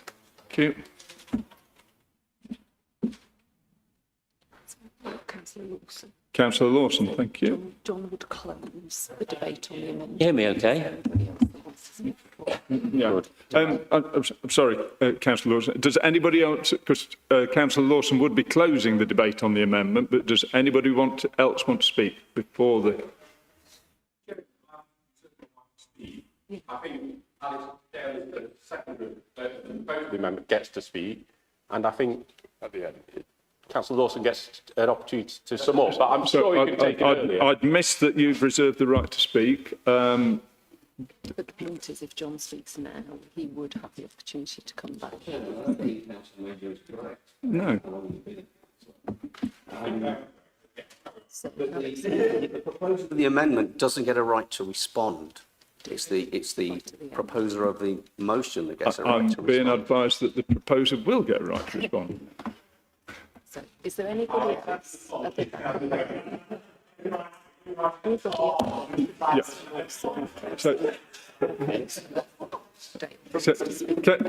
Can I go back to what I said previously? Is there anybody other than Councillor Lawson or the proposer and seconder that wishes to speak? No. Thank you. Councillor Major first. Right. Councillor Major, you reserve the right to speak, please. Thank you, Chairman. I was hoping to find out which way the administration was going to go before I was going to speak. It goes back to what I was talking earlier about ambition, about putting money back in residents' pockets where possible. Although, like Councillor Kinsella, who obviously still thinks communism didn't work because the right people didn't implement it, this was about putting money back in people's pockets. The council's had a windfall of £2.6 million, another windfall of about £1 million once they get the send money. We've got a bumper increase in contingency budget, up to £18 million. We're talking about taking that windfall. There's the £1 million benefit in terms of lower interest payments and some of the contingency budget, which has gone up bumper, and giving a bit of it back to residents. This is the principle of not squeezing residents for every single penny we can get out of them, as the Greens seem to want to do. So I hope you do join us and send a strong message that where you can, you will put money back in people's pockets and show some ambition. Thank you. Surnames. It's on here. No. Councillor Furness has indicated, does he not? Yes, no, yeah, you confused me there. Sorry. Councillor Lawson, please. Okay, thank you, Chairman. Well, first of all, I'd like to thank the Conservatives for their amendment. It's quite an interesting one. However, I will be voting against it, and the reasons for that really are several-fold, really. First of all, do we really want to trust the financial judgment of a group of people that basically ran this council into the ground over the previous 3 years before we took office? And personally, my answer to that question is obviously no. And the way they did that, the way they drove this council into the ground, or the way they bailed themselves out, was to raid the reserves, which is exactly what they're suggesting we do again. So do they never learn from history? That's my major point. As for, yes, there is this kind of one-off windfall of 2.6 million that both Councillor Dale and Councillor Major have alluded to, that really only came to light on Monday from an announcement from the Ministry of Local Government and Housing. But that 2.6 million is just for this 1 year. It doesn't carry on into future years. So, whereas this reduction that they're talking about obviously is not just this next year, it effectively it rolls on into every year thereafter. So it basically pushes the problem down the road for another year. And one of the main reasons that we put together this budget is to try and sort out the finances of this council and get it onto a firm footing so that in the future years we'll be in a much better position, so that hopefully we're not looking at increasing council tax as much as we have had to do on this occasion. Obviously that's not a promise. We've got a lot of work to do to achieve that. But they're the main reasons why I'll be voting against this amendment. Thank you. Thank you. Councillor Furness, I'm sorry you're too late for the debate. Closing stage. Councillor Dale, you have a right to reply as a proposer before we vote on the amendment. Thank you. Thank you, Chair. I'd just go back to Councillor Lawson's point around raiding reserves, and Councillor Graves also referred to it as burning through reserves. I don't see it like that at all. No, we built up the reserves, which are there in the very point of them existing is to support the council through difficult times. We had a war in Ukraine, inflation rose to 11%, demand pressures grew. So yes, we used those reserves that we had built up to support us through difficult times. And the other aspects of the reserves they are earmarked reserves. They are earmarked for specific projects that, lo and behold, we spent them on those projects. So it doesn't really make any sense, this idea that we raided reserves. It's not true. We use reserves to support the council through difficult times, and we spent the money on projects that we set out we would spend it on. And Councillor Lawson is also guilty of criticising us at the Resources Scrutiny Committee, I believe, for not increasing council tax to the maximum in all of those 8 years that we were previously in power. This is the irony of that coming from a Reform councillor telling us that we were not financially prudent by not increasing council tax to the maximum amount. You know, the really clear divide here between those who want to, like Labour, increase council tax to the maximum every time, and a Conservative group who has a proud record of not increasing council tax by the maximum, is proposing an option today before you that enables you to not increase it by the maximum this year. So on that note, Chair, I'll happily move to the vote. Thank you. Thank you. Can we now move to a vote, and it's a named vote, recorded vote?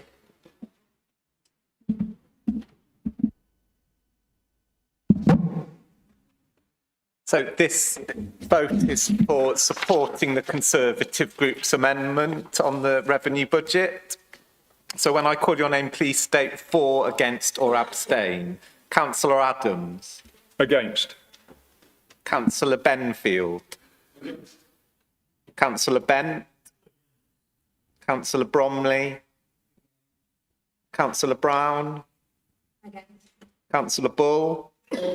Councillor Burfoot. Councillor Chambers. Against. Councillor Clark. Councillor Cliff. Councillor Dale. Councillor Elsden. Councillor Ferran. Councillor Ford.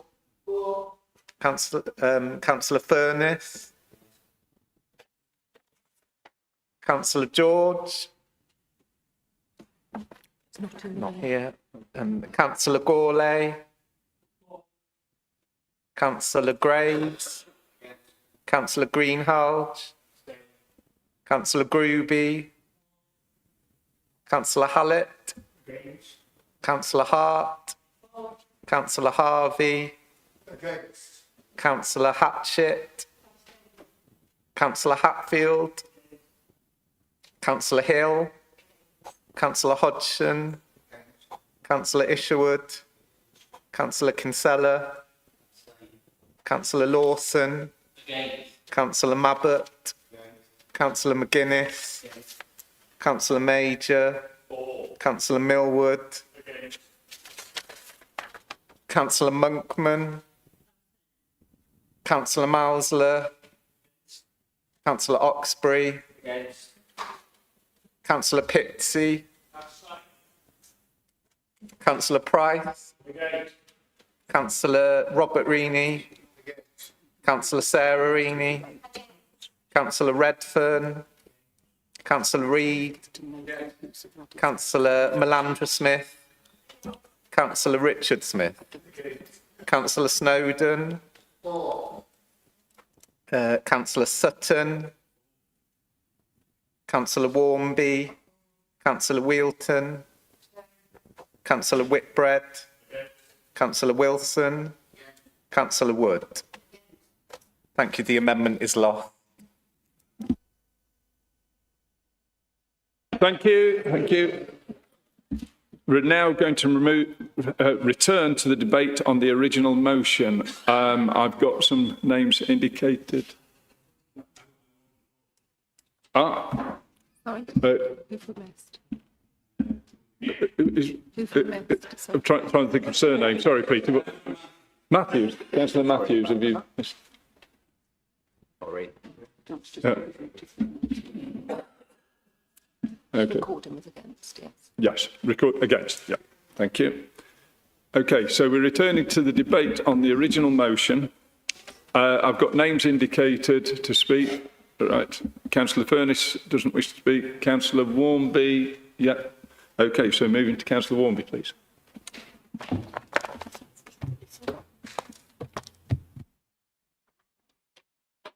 Thank you, Chairman. I'd like to talk on the closing of Glossop Tip, which will be a huge mistake that completely underestimates both the size and the spirit of Glossop. For the sake of the 300,000, a tiny fraction of the council budget, residents are being asked to travel miles in bad weather, a journey that's simply unreasonable for many and will inevitably lead to increasing fly tipping across our town and surrounding villages. Glossop has one of the highest populations in High Peak, and we're being treated as though it's an easy budget cut. Despite the clear environment, equality and access issues, this decision creates especially for those without cars and the elderly and working families is just not workable. The strength of the feeling locally shows how vital this service is, and pushing ahead without a consultation risks the trust of damaging with the council, but it also creates a bigger long-term cost. 300,000 is a small sum to keep a vital community service open. And with the 2.6 that was found out about on Monday, I'm sure some money could be found for Glossop Tip. So I would like to put an amendment forward. I have an amendment here and I'd like that to be passed around the chamber.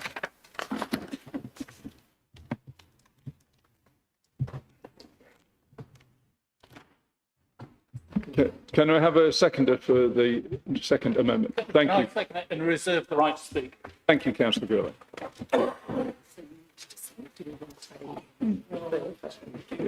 Yeah. You probably remember, yeah. Thank you.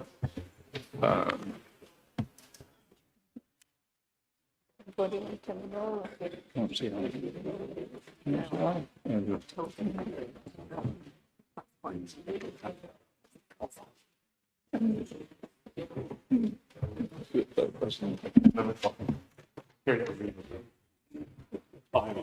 How many more are you? Maybe 3 more.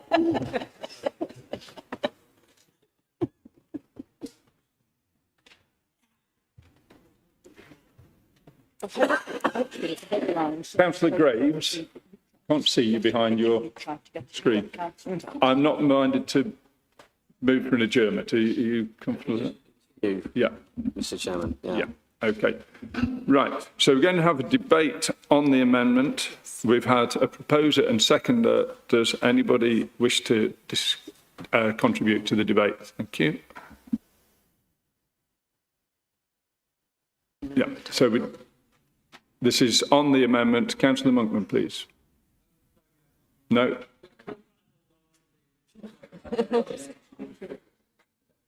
So, right, debating the amendment is just proposed by Councillor Warmby. Councillor Kinsella, I've got... Does Councillor Burke want to speak on the amendment? Sorry, Councillor, we'll have to take them all. Councillor Burfoot, please. You're not. Right, can you turn your light off if you're not voting? Oh, you're right, you're holding your place for the next debate. Yes. We can't clear from the centre the members if they don't want to speak. Yeah. Need to Okay. take the mic on. So you've got Jez Kinsella. Is he going to speak on the amendment? Councillor Kinsella, sorry. Yes, please. Very short contribution. I'm inclined to support this amendment. We've heard that we're not cutting frontline services, but this is a frontline services. This is really important to the environment and really important to the people of this area. I myself have worked out how long it takes to go to that alternative tip, and it's an hour's drive. Furthermore, I really don't understand why the last administration introduced a number plate recognition system to allow people in Derbyshire to use that tip. And I really don't understand where the failure is with regard to that, because either that's not working and therefore we don't know who's using that tip, because the argument is people from outside of the county are using that tip. Either that number plate recognition system isn't working, that was introduced at a cost of £200,000, or it is working and we know that it's people of Derbyshire using the tip. So I kind of want to know which of those two things it is, but I think it's a relatively small price to pay, particularly given the burgeoning recycling and the use of these tips. And to say it's not used very much, well, we haven't seen the figures around that. It might be the recycling centre that is used the least, but that doesn't mean that it's not being used by a lot of people in that area. So I support this amendment and think it's really important that household waste recycling centre is funded, the improvements are made to it, and it is kept open. Thank you. Councillor Dale. Thank you, Chair. I find myself in very strong agreement with Councillor Kinsella there. Yeah, absolutely support this amendment. I think if the administration is not going to use that £2.6 million windfall towards reducing council tax, then we absolutely can and very easily could put it, bearing in mind it's a windfall, we didn't really know it was going to be there. It's there to support, in my opinion, projects like this, like keeping Glossop Tip open. I really hope you will support it, and particularly those members who are adjacent to Glossop Tip. This is an opportunity to support that. When we asked on that very point around who's actually using the tip, I think a couple of us asked, myself and Councillor Clark at Cabinet, the response, and I'm sure Councillor Wood will come on to it when she chooses to speak, but it sounded like it was based on the most obscure calculation that 2 and 2 ended up equaling 479 in terms of how they worked out the people that were coming from out of area. And if we rigidly imposed and used that number plate recognition scheme, we should be able to break the back of that problem. And bear in mind, it may be used by people outside of the county, but it is absolutely very much used and valued by people in Glossop and the surrounding area who are Derbyshire residents. So we shouldn't, cut off our nose to spite our face. It just seems a ridiculous strategy. So I really hope that we can use that windfall to keep this tip open and end an unnecessary argument that we don't need to be having. This is about protecting frontline services that residents value. Thank you, Chair. Thank you. Councillor Wood, please.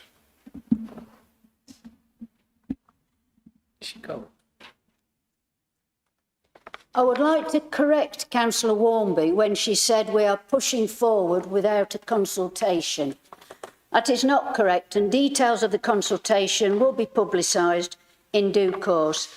I do hope you will encourage everyone within the Glossop community to take part.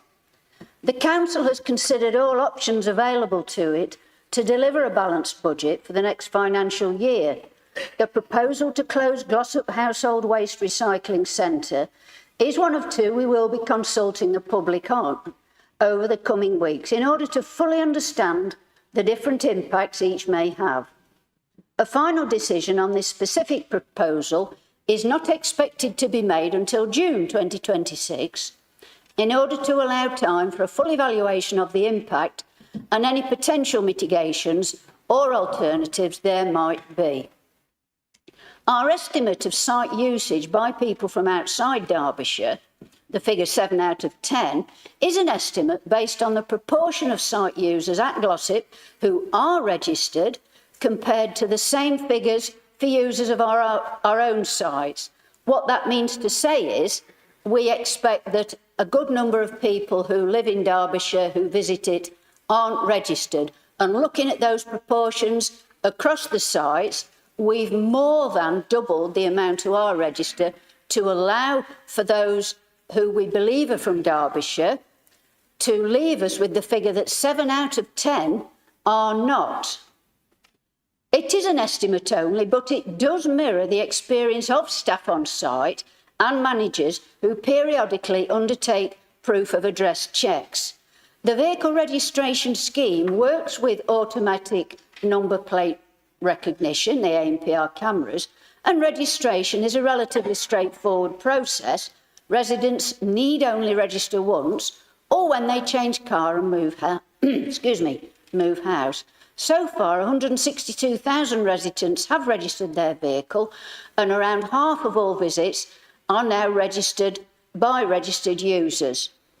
We recognise, as said, that half the users who aren't registered are most likely Derbyshire users who, for one reason or another, aren't either aware of the scheme or haven't found time to register. This is why we haven't yet started taking firmer action to restrict access. Alleged issues in the registration raised recently by Councillor Warmby will be investigated and a reply on that sent in due course. We've placed prominent signs at each of our sites and on our website to encourage residents to register, as well as promoting the scheme through social media and press releases. But I accept not every resident will have seen these messages. That's why we haven't yet started taking firmer action to restrict access. Whilst the journey time may seem to be a lot, it is similar to current journey times for residents in other areas of Derbyshire to other HWRCs, and it is a journey most residents will only make once or twice a year. For residents who do not drive, I would encourage them to make use of the existing bulky waste collection service offered by High Peak Borough Council, who charge £21 for up to 4 items and extra items £4.70 each. Residents who receive council tax or housing benefit have reduced costs of up to £10.50 for up to 4 items and £2.35 per additional item. The waste is then taken to separate waste reception facilities, which aren't affected by the proposed closure of Glossop HWRC. I would not encourage any resident to use unlicensed waste carriers who are often responsible for fly tipping. On the topic of fly tipping, I worked at the Environment Agency for a good number of years, and I've also been part of these discussions for a few years on Bolsover District Council. And the facts are that most fly tipping is undertaken by commercial trade people. There's a lot of crime in commercial waste, and studies have shown that restrictions of times and so forth to household waste recycling facilities do not increase fly tipping by domestic users. Thank you very much.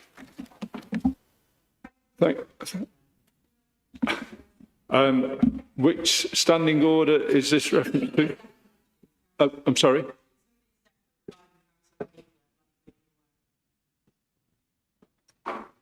Okay. Yes, please make your point, Councillor.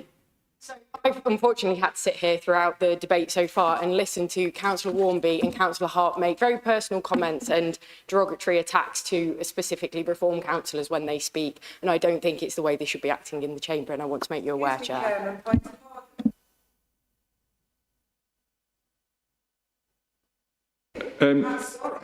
Thank you for that.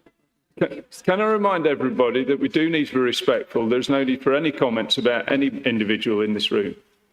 So I'm not picking any sides. I'm just saying that we don't want any comments, and that there are other people who appear to think this is a chance for a nice chat, which it isn't. Sorry.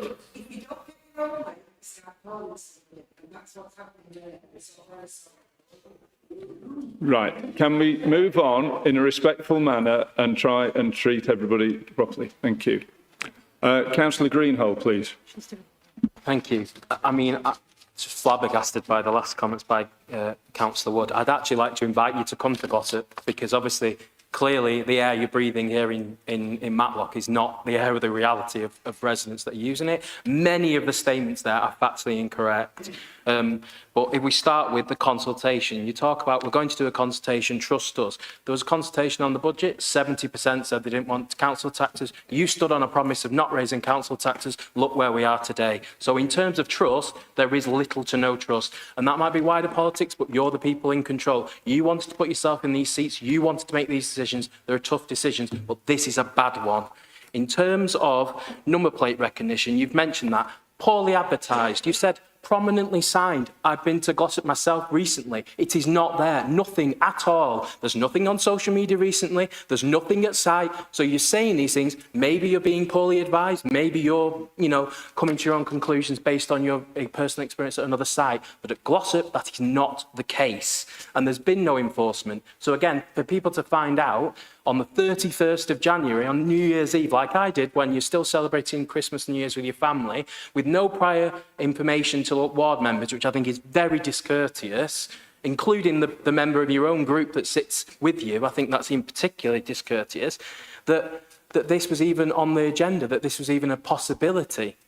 That there's very, very particular reasons why High Peak does have two sites. I appreciate you could say, well, every district has one. The other one is on the far side. The topography of High Peak, at the very time this was announced, we had snow and issues where that caused disruption to public transport, to people's journeys because of the... And in terms of that journey time, it's even more than you're saying, Councillor Kinsella. It's an hour and 15 minutes, and that's before you even put in the 6 weeks of traffic lights we've got in Dove Holes, which recently added up to 60 to 90 minutes times to journey. So in terms of that, it's not there. There is this government funding windfall. There is a clear path for it. I don't think it's something, given what the statements are saying around frontline service you want to do, there is now a pathway to revise that and to rule it out, as has been the case in the past when this has been looked at politically. It's never got to the point of this because it's obviously politicians have realised that that is not the right decision. And in terms of the bit that I think that angers me the most about this is that dodgy maths. I know you're trying to valiantly defend it, Councillor Woods, but it is dodgy maths. It is an estimate based on another area of Derbyshire when I repeatedly say it's a number plate recognition system that hasn't been advised about, there's no signage for. The vast majority of people, the first they've heard of it is when you're in their newspaper telling them that people not from Derbyshire using their local household waste recycling centre. And it isn't just Glossop, because it is used by the north of High Peak. That includes the communities of New Mills, Hayfield. It's a significant population that use it. And again, I hear you're saying you're getting your comments from management, but speaking to operatives at the site, they don't recognise what you're saying. So when I'm hit, I've got my own personal experience as a resident and a councillor. I've got all of these residents that are contacting me, contacting the local MP, every councillor. We're on different parties. There's many different parties representing the High Peak, and there is unanimity in this is a bad idea. And to hear you not even accept that might be something different, and to say to trust you, frankly, we can't trust you. I mean, it's not personal, sorry, but in terms of that, I understand you've rode up the hill, and there needs to be, I think, at the very least, you need to look at this again until after the number plate recognition, because now people are aware of it, and if you do put proper signage, the usage figures will be completely different. And the idea that people only use it twice a year, again, what you say, utter nonsense. I know from my own experience, asking around all the petitions, we've got, I think 2,500 people have signed a petition against this already, and it's growing. The anger is there. We've got national media interested in it because it is so perverse. So I would, obviously, you can hear from everything I'm saying, I'm very, very passionate about this, because this is what we're sent here to do as councillors, to stand up for services in our community. And when sometimes, for the right reasons, you come to a bad decision. And the main thing is recognising that and taking it into account. So I fully support this amendment, and I would ask others to do, and particularly if in your own group, that you were to allow a free vote on this, to people to vote with their conscience rather than a whip, because I think it's that important to the residents of Glossop and North High Peak. Thanks, Chair. Thank you. Councillor Graves. Thank you, Mr. Chairman. I understand the opportunism of Councillor Warnby to bring a motion, an amendment like this, when it's not their budget. I suspect you wouldn't have done this time last year. However, and I do recognise your passion there, Councillor Greenhalgh, although you did mention council tax.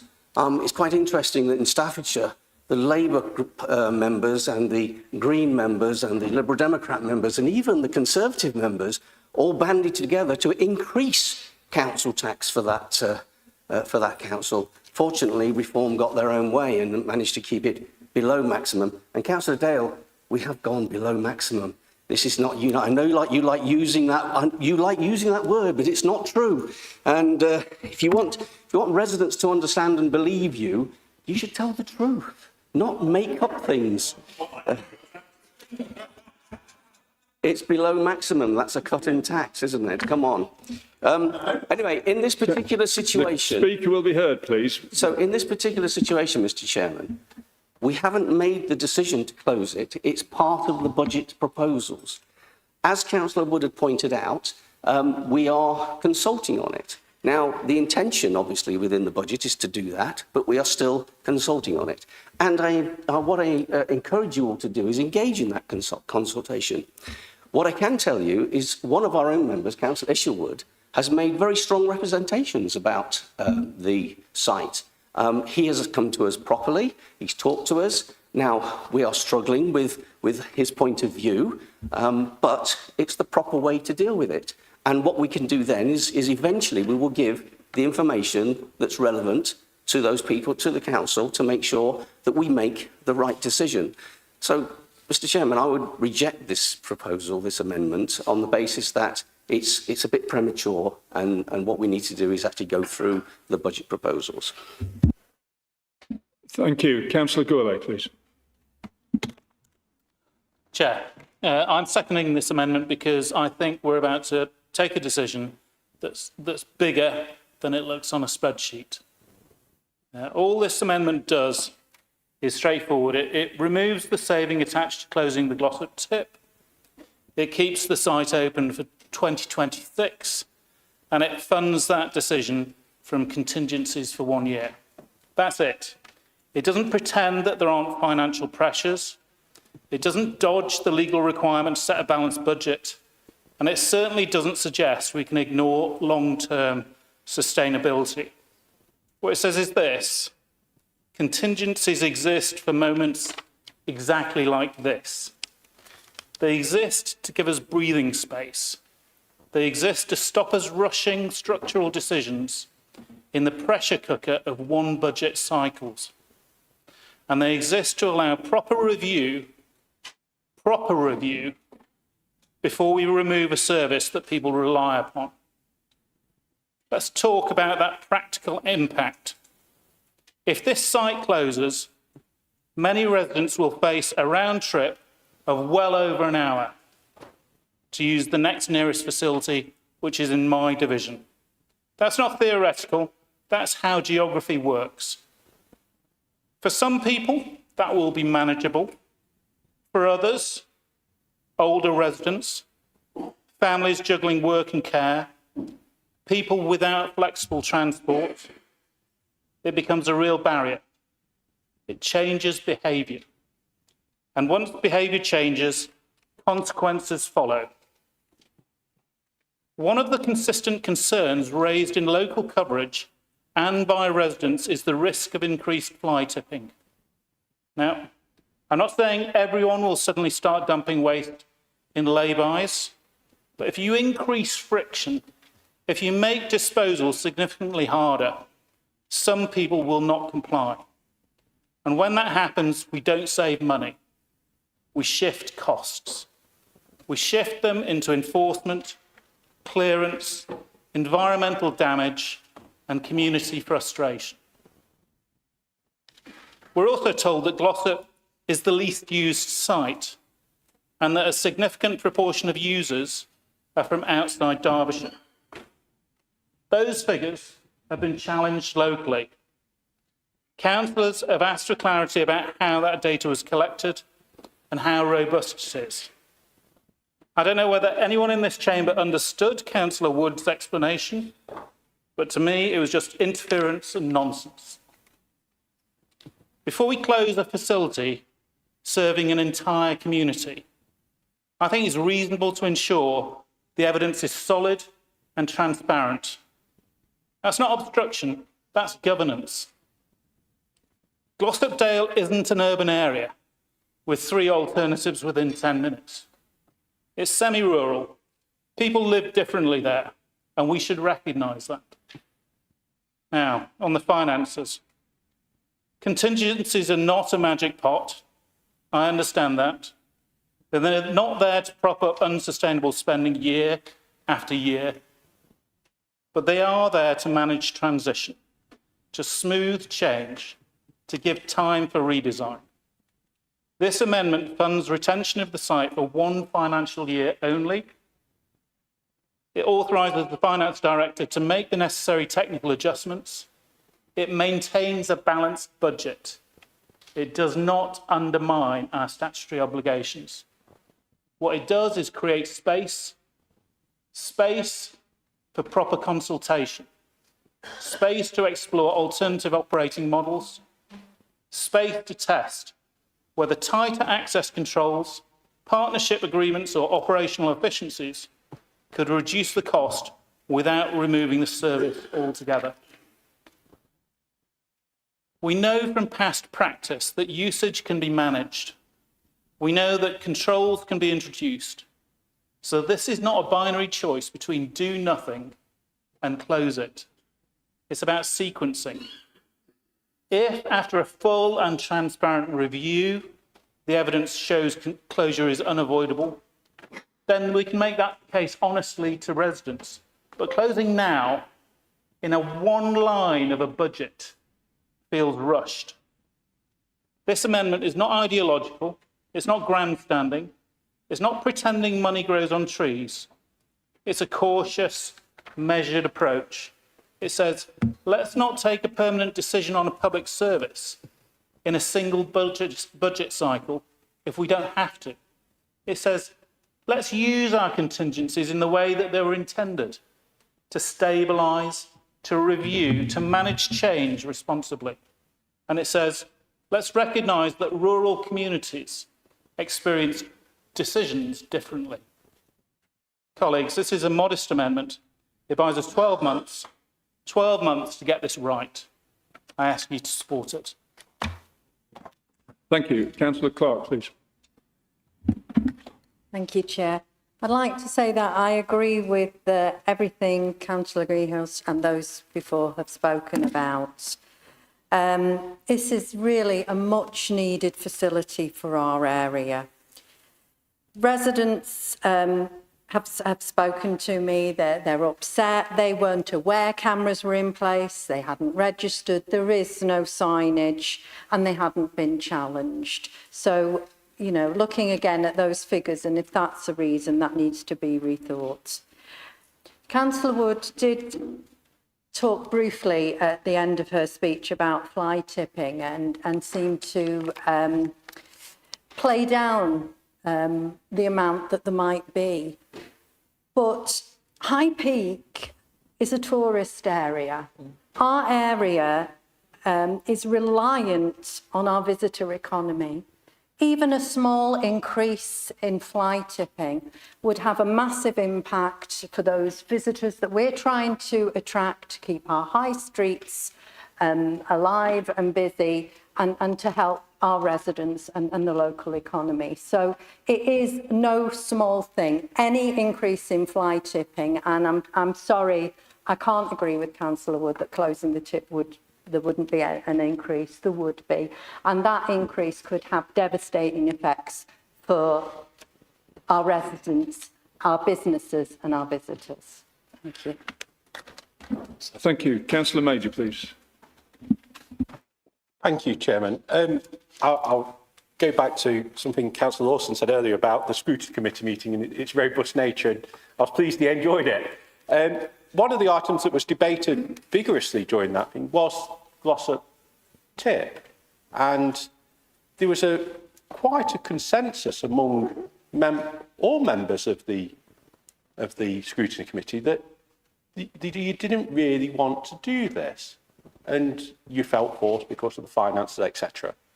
And one of the councillors, in particular Councillor Isherwood, went to great lengths. He'd clearly done a lot of research, asked a series of very detailed questions that he wanted answers to, and then he was pretty much dismissed. I would have been quite insulted if I was him. It was very dismissive of the questions he was asking. He wanted to know some of the details that have been asked by other members here today, but he was clearly being roughshod over and not even being given the opportunity to have answers to very legitimate concerns that he had for his community. And the other members on the scrutiny committee of all political parties had other concerns and was asking about it.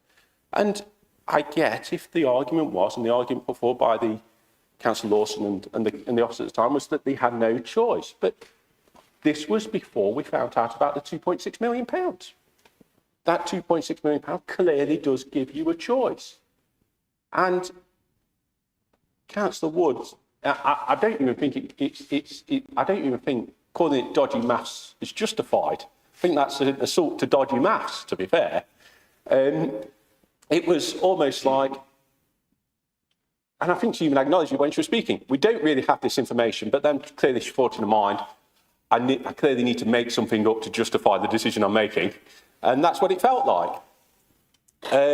So I would ask you to just go back, and now we've got £2.6 million. You can put that money into the budget and go back, do it properly, listen to the concerns of one of your own local members and the other members of the scrutiny committee that had concerns around this, and consider saving it. One of the things that people really, there's not many things that people believe they get from the county council.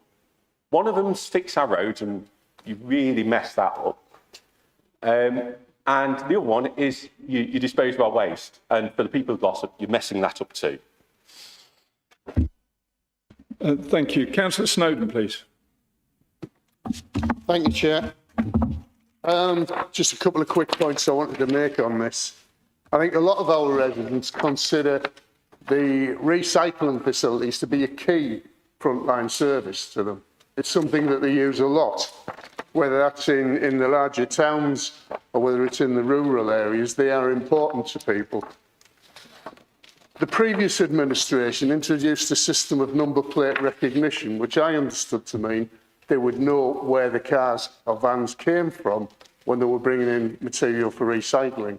I'm confused now because we're saying we don't know where the unregistered vehicles have come from. So all we're doing is tracking the registered vehicles. In which case, returning to the topic of dodgy maths, how can we say that we think that 50% of the unregistered vehicles are from outside Derbyshire? I don't understand where we've got any evidence for that at all. And we don't seem to be collecting data for it. Now, we paid somewhere between 200,000 and 250,000 for these wonderful spy cameras to be put on our recycling facilities. And yet, for a relatively small increase on that, we can keep open the Glossop Recycling Centre. It's not a large amount of money. We've had this windfall from central government. I think we should use it and keep a facility open that people do value. Thank you.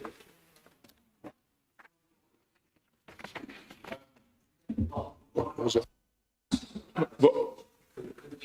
That the executive director of Place actually explain the numbers, because obviously there's a mismatch of the numbers within this debate, and it would be useful if we could have some clarity, particularly about the number plates, etc.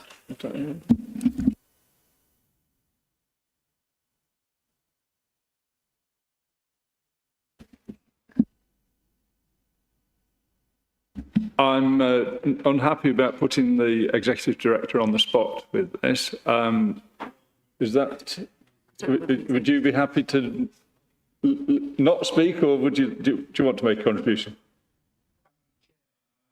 I think Councillor Wood provided a pretty accurate explanation of how the estimates were arrived at, and did establish that they were indeed estimates. I'm not going to be able to add any more accuracy to the points that she made. I recognise that members are questioning those estimates.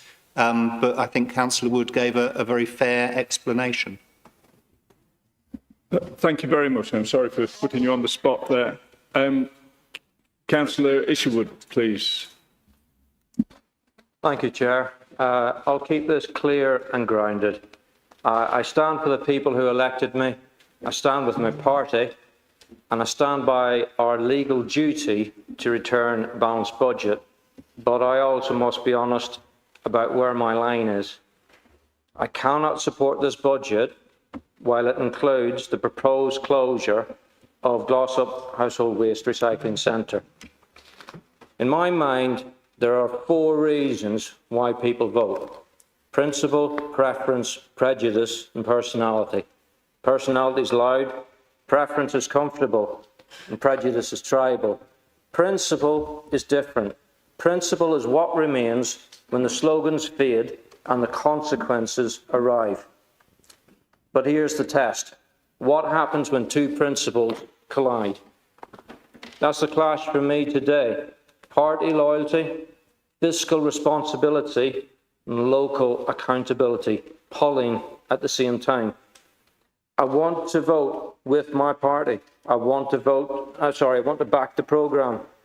I want to help deliver a balanced budget. But I cannot tell my residents that I supported a budget built on the proposed closure. I do not believe it is justified, nor do I believe it's fair or properly measured. We all accept the principle of a balanced budget. Nobody sensible disputes that. So the question today is not whether we balance the books. The question today is how we balance the books, and whether this specific proposal is genuinely best value once we count the full consequences. The least used does not mean the least needed. I quote, "This balanced budget must be based on sound and sustainable assumptions about income and expenditure, the delivery of savings and the use of reserves." My question is this: is it? Is it really? Because Glossop Household Waste Recycling Centre is not just a line in a spreadsheet. It's a working infrastructure serving Glossop and the wider area. Closing it doesn't make waste disappear. It moves it. Longer journeys puts demand up elsewhere, pressure on other sites, higher enforcement and clean-up costs. When the cost reappears elsewhere, and it will, then we haven't reduced the burden. We've moved it around and we pursue a false economy. So I'm asking colleagues to be disciplined and evidence-led. If the case for closure rests on usage patterns, out-of-area use, compliance costs, then we need to evidence that. And we need to do it with robust and transparent and properly tested methods. Here's a simple way to put it. Our judgment must be based on real-world data. If your mechanic was estimating how much brake fluid to put in your car, I don't think any of us here would be happy to drive that car home. That's not been awkward, that's been sensible. In the same way, if we are about to take an irreversible decision, we should be able to say with confidence, this is who uses the site, this is what it costs, this is what the alternatives cost, and this is the net impact. And that takes me to fairness.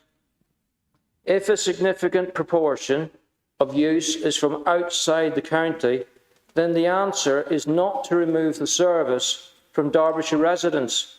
The answer is to fix the fairness, get the data right, recover the costs where lawful, and run the site more efficiently. That's the grown-up solution. So yes, balance the budget. Yes, find efficiencies. Yes, reform services where we can, but don't close the site on estimates and call it prudence. because once it's closed, it's not a minor tweak. It's a permanent loss to the community, and it pushes real-world costs into other budgets and other communities. Chair, colleagues, I'm not asking for the impossible. I'm asking for the reasonable. Separate this proposal from the budget, remove it from the package, and bring back an option that keeps the books balanced without baking in a decision that isn't yet supported by hard, auditable data and fully costed alternatives. That's the practical compromise that lets me honour both duties, duty to my party and duty to my residents. So I'll finish where I began. I stand for the people who voted for me. I stand with my party. I stand by the duty to set a balanced budget. But so long as this proposed closure of Glossop Household Waste Recycling Centre remains in this budget, I cannot support the budget. That being said, I can support this amendment. Thank you, Chair.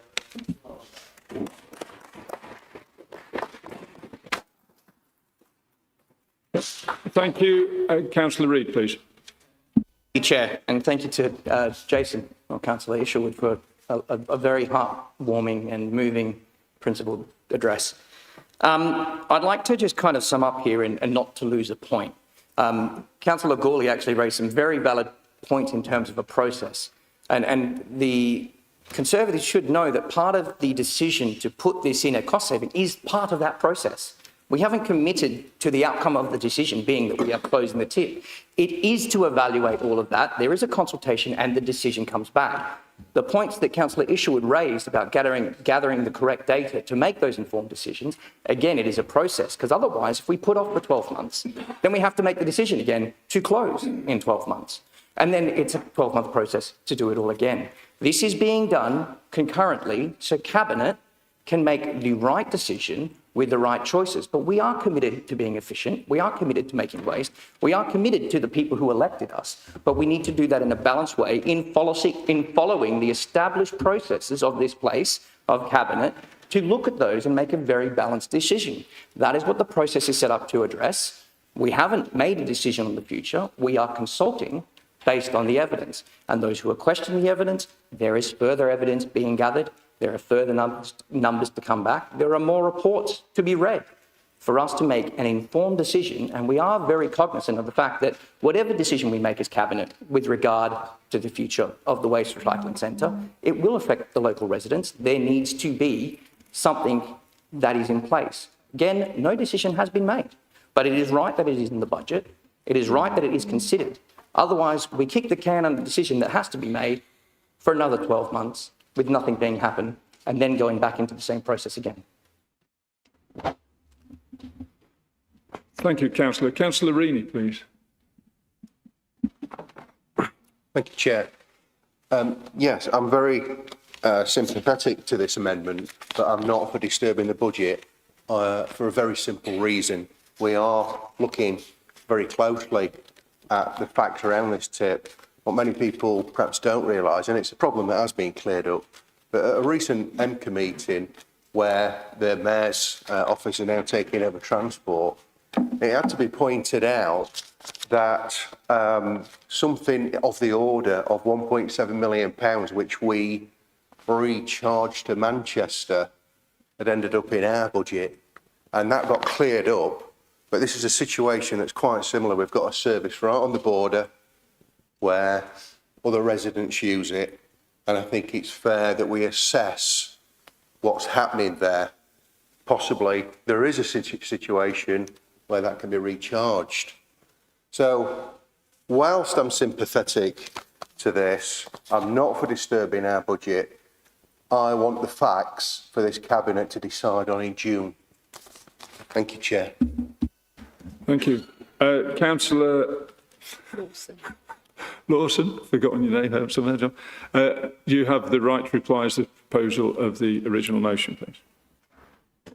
Yeah, just following up on Councillor Rini and Councillor Reid's comments there. Yes, obviously I acknowledge the passion and integrity of Councillor Isherwood, representing his residents, and obviously we hear what he has to say, along with all the other representations that have been made today. They're all valid and all very important. But as Councillor Rees just outlined, and also Councillor Reid mentioned it, there is a process that we are adhering to here. This is a proposed saving that's gone into our budget.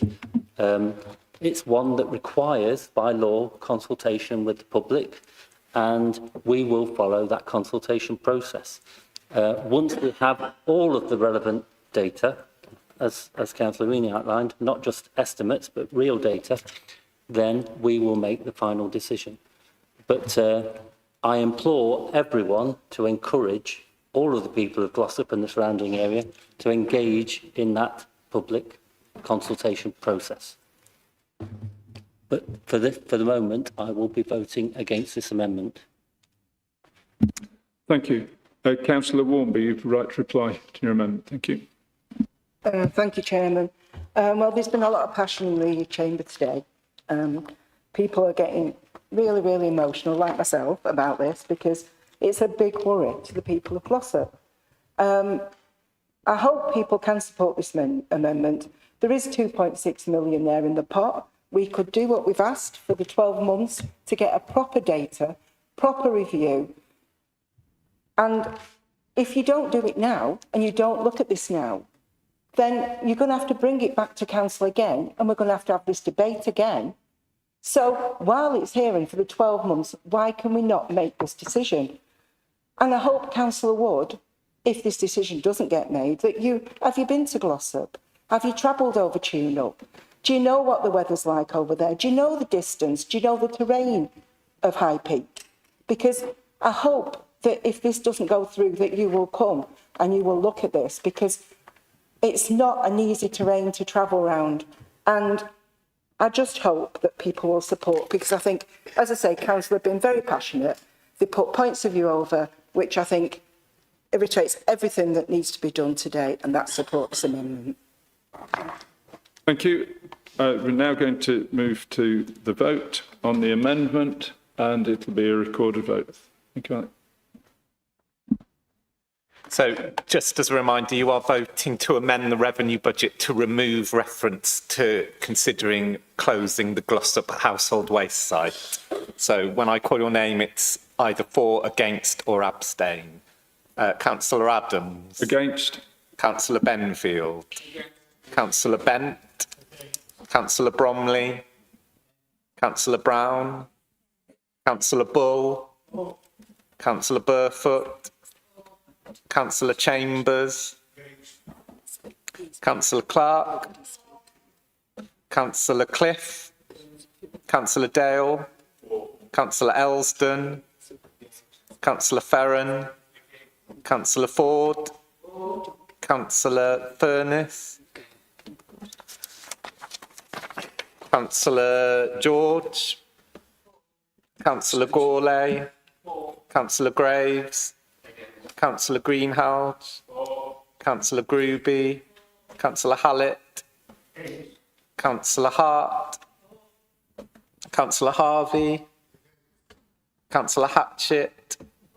Councillor Hatfield. Councillor Hill. Councillor Hodgson. Councillor Isherwood. Councillor Kinsella. Councillor Lawson. Councillor Mabbott. Councillor McGuinness. Councillor Major. Councillor Matthews. Councillor Millwood. Councillor Monkman. Councillor Mausler. Councillor Oxbury. Councillor Pitsey. Councillor Price. Councillor Robert Reaney. Councillor Sarah Reaney. Councillor Redfern. Councillor Reid. Councillor Melandra Smith. Councillor Richard Smith. Councillor Snowden. Councillor Sutton. Councillor Warmby. Councillor Wheelton. She's not there. Councillor Whitbread. Councillor Wood. Thank you. Amendment is lost. Thank you. So we now return to the debate on the original motion, and we think we've got, yes, we've got a record of people who've previously spoken, but you can't speak again if you've already spoken. So Councillor Monkman, please. Yay! Firstly wanted to put on thanks to the officers for the budget briefing offered to opposition councillors.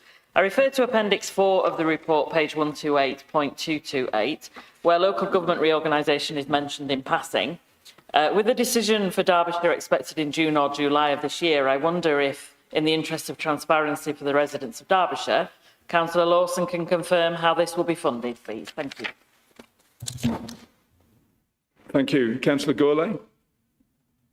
Yeah, I'll cut to the chase about which way I'm going to vote. I'm going to vote against this budget because I believe, as many Conservatives do, that if we have a choice between raising taxes and leaving that money in the pockets of our neighbours, we should choose the latter. It's clear to me that there is an option here which has been dismissed, that we could have produced a council tax at 1% less than is proposed by the reform group, and it's a great loss. The other thing is that we're setting the tax too high, and we're cutting local services at the same time. I couldn't look my neighbours in the face and say I voted to close Glossop Tip, so I won't be voting for this budget. Thank you. Councillor Burfoot, please. Thank you, Chair. I will be brief and concise. When I think about this budget and what's been said in this chamber, there are two words that come to my mind, and those are truth and honesty in politics. Before the election, Reform UK promised local taxpayers, as has been pointed out by various members, so much and have delivered so little, apart from this promise of an increase of 4.9%. Now, I think many of us knew that their promises were undeliverable. We all know that a huge percentage of our council budget goes on statutory duties.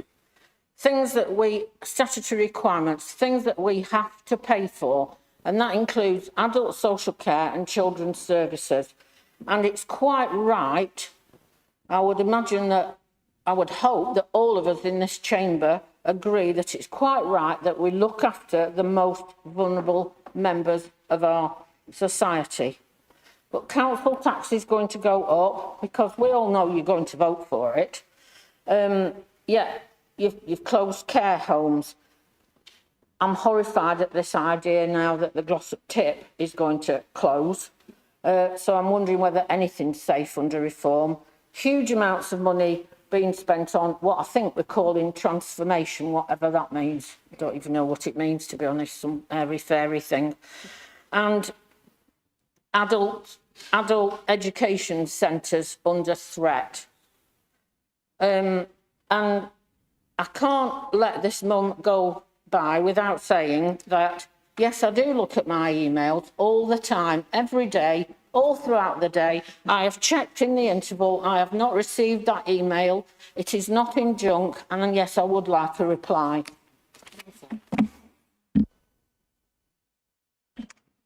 Thank you. We'll check on that later. Dealt with after. Thank you. Councillor Reid, please. Thank you, Chair. I'll start with Councillor Burfoot first, because I just want to explain a couple of things and then I'll go.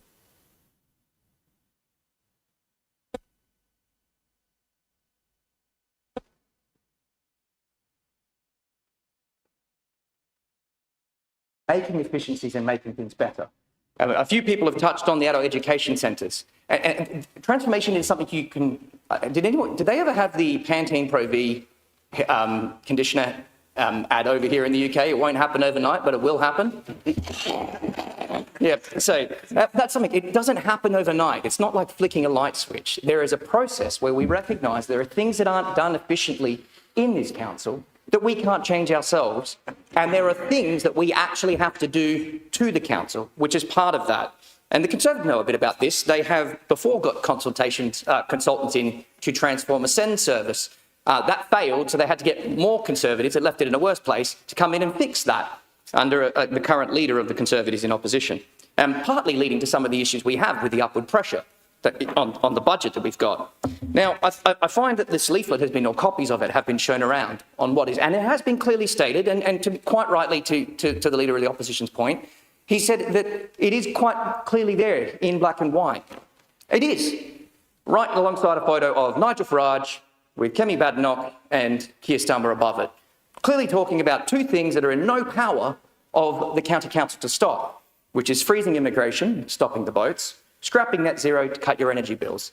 None of that is within county councils. But I do admire the spin that the leader of the opposition wants to put across, because it clearly says reduced waste and cut your taxes. Well, we're talking about your budget up until this point. This is our budget. And to cut waste from the budget, this is our opportunity to show where we've identified the waste and to cut the budget. So this is showing all the different things. And as we've spoken about Glossop Tip, the savings from Glossop Tip aren't cutting the budget. We are yet to make a decision. But we have started a process, as the leader of the opposition, who has previously been on cabinet, understands this. This is more, the messaging around this is just clearly a political ploy to try and win points with the public. And on the proposed savings of 1%, which they like to say, that they will say that they have previously, on average, saved residents £500 on their council bills at home. And that is true. They have saved council tax, giving us one of the lowest council taxes in Derbyshire. Yet at the same time, they've raided reserves and not been able to look at the foresight of what has happened until late, because they didn't forward plan. We are now left with services that have steep upward pressures, which the leader of the opposition actually oversaw, that we have to actually come to control. Now, some of that is out of his control. And I would like to point to the current Labor government, who has increased, I think, the inflationary cost on labour costs by about 17% in the past year. 17%, which we have to wear as a county council. That is not something that we can just shirk away. And we don't have the reserves to draw down on that to pay off the council tax. The windfall that this opposition would like to mention was only announced on Monday, but yet it is right that we bring our cash reserves up to the minimum 5% that CIPFA state should be held. And the leader of the opposition knows this. Yet what he would rather do is, for the sake of £1.35 per month per household, which is less than the price of a cup of coffee to each Bandy house, he would like to take $5 million away from either children's social care or adult social services or SEND. That is money that goes to frontline services. And yet the leader of the opposition also knows that the decision around closing care homes, this was a process started underneath their administration, where we had, at the least peak, 50 people, over 250 beds in 8 different centres, where it was not cost effective to run. It was a decision made by the Conservative administration, yet we are here having to pick up the pieces from it. I would like also to say that on the highways position, well, I can see your point on the revenue budget. However, you and the previous administration only had revenue budget, but yet, because of reform in the national campaign leading into the election, we actually got the biggest across the country nationally commitment from national government and from MCA to actually invest in the capital scheme for roads, more than has been done in the past 2 decades. And what we've also been able to do, I should point to the Cabinet Member for Highways for this, and the Executive Director of Place, they have managed to also get MCA to increase that capital funding in line with inflation, which they refused to do. This is unheard of, and we're actually getting national government and the MCA Mayor to actually contribute to this. So these are 2 things that have actually been successful, that we have promised and we have delivered. The fact is, we are where we are. This budget reflects the harsh realities of where we currently are, and we need to do that. On adult education, I need to say that in the past 12 years, the service that we've provided through adult education, while there have been lots of benefits, has not been reviewed. The process that's looking at adult education right now and going through the consultation is not about cutting or services or centres. It is about modernising the service. We all know the funding model has changed. So we have to adapt with the times, and we need to make sure we have a world-class, high-quality service fitting the needs of Derbyshire residents. That's what the DACES consultation is about, and no future decision has been made until the completion of that consultation. And again, that is recognised within the transformation and within the budget. I need to say, I won't say the part about the Greens and Labor pushing for increases in Staffordshire or elsewhere, but that is quite clear. Labor councils across the country are pushing for the maximum. I would say this about the Greens. I don't trust a party whose national policies, I won't be taking financial advice from a party who wants to open borders, increasing costs to residents by having an influx of immigration, who want to legalise all drugs and all the issues that we bring on from that within social issues and increase in cost to policing and other pressures on health services, who are pushing net zero ideology that is increasing the cost of energy to our residents and are endangering food security. So I won't be taking any financial advice from that party. What I would say is Labor talking about trust right now with all the U-turns they've done and what they promised in their election manifesto generally is like the pot calling the kettle black, so I won't be taking any advice from them. But they have raised valid points on gossip tip, and again, it's part of the process. What I would say to all of this, though, for less than a price of coffee to the average household, 1 cup of coffee per month, in fact, a lot cheaper than the average price of coffee per month, we are talking about £5 million. 1% in council tax is equal to £1.35 to every single household, not even resident, but it's £5 million to the frontline services that we offer to our residents. We are committed to changing the council for the better. And I would say before you can cut taxes, we have to reduce the waste. And as our members over there who've previously been on cabinet know, this isn't a ship or a boat that turns on a dime. It isn't an oil tanker. We've started the process. It's now been launched with our budget. We will see the effective savings, which Councillor Lawson has announced of what we're anticipating to save, and Councillor Graves, what we're anticipating to save over the next 12 months. We will realise those savings, and then we can readdress where we are. But we have to set the budget and the council tax actually focusing on the reality of the situation and where we are today, not where we're hoping to be in 12 months. So I will be voting for this budget. Thank you.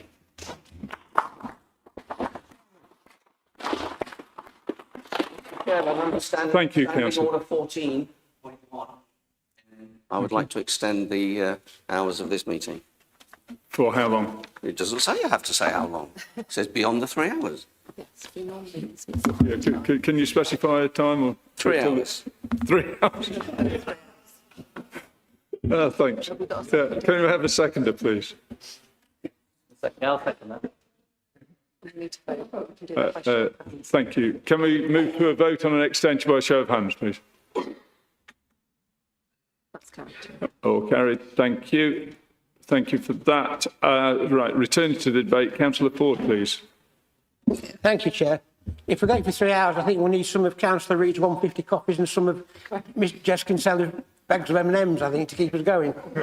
But, you know, before the last general election, didn't we have the big debates, the television debates, where we saw Starmer and Rishi Sunak debating? And Rishi Sunak said quite categorically in front of millions of people, you vote for Labour, they will raise your taxes. And Starmer was there, of course we're not going to do anything like that. No, don't vote for us, we'll keep yourself safe. So the first thing they did when Labour came in, they taxed everything that moved. And if it didn't move, they taxed it twice. You know, we're buried, we're besieged with taxation. And so, of course, reform pops along, Starmer the charmer pops up. Yeah, we're going to cut the taxes, we're going to do all these wonderful things, and you've got everybody on his side, and you've got people defecting from all sorts of different parties to join him and take him along on the ride. They get into power, and the very first thing they do, the very first opportunity they have, they raise taxes. You know, and when people talk to me seriously, in local pubs while we've still got them, people say, local politicians or politicians in general, we cannot believe a word that you say. And, you know, when you reflect, you're absolutely right, because politicians of all parties, but more so now than ever before, they'll stand on one platform, they'll get elected, and they'll go completely the opposite way around. It's a real shame, you know, and this is why people are frustrated with politics, because one day it's one thing, one day it's something else.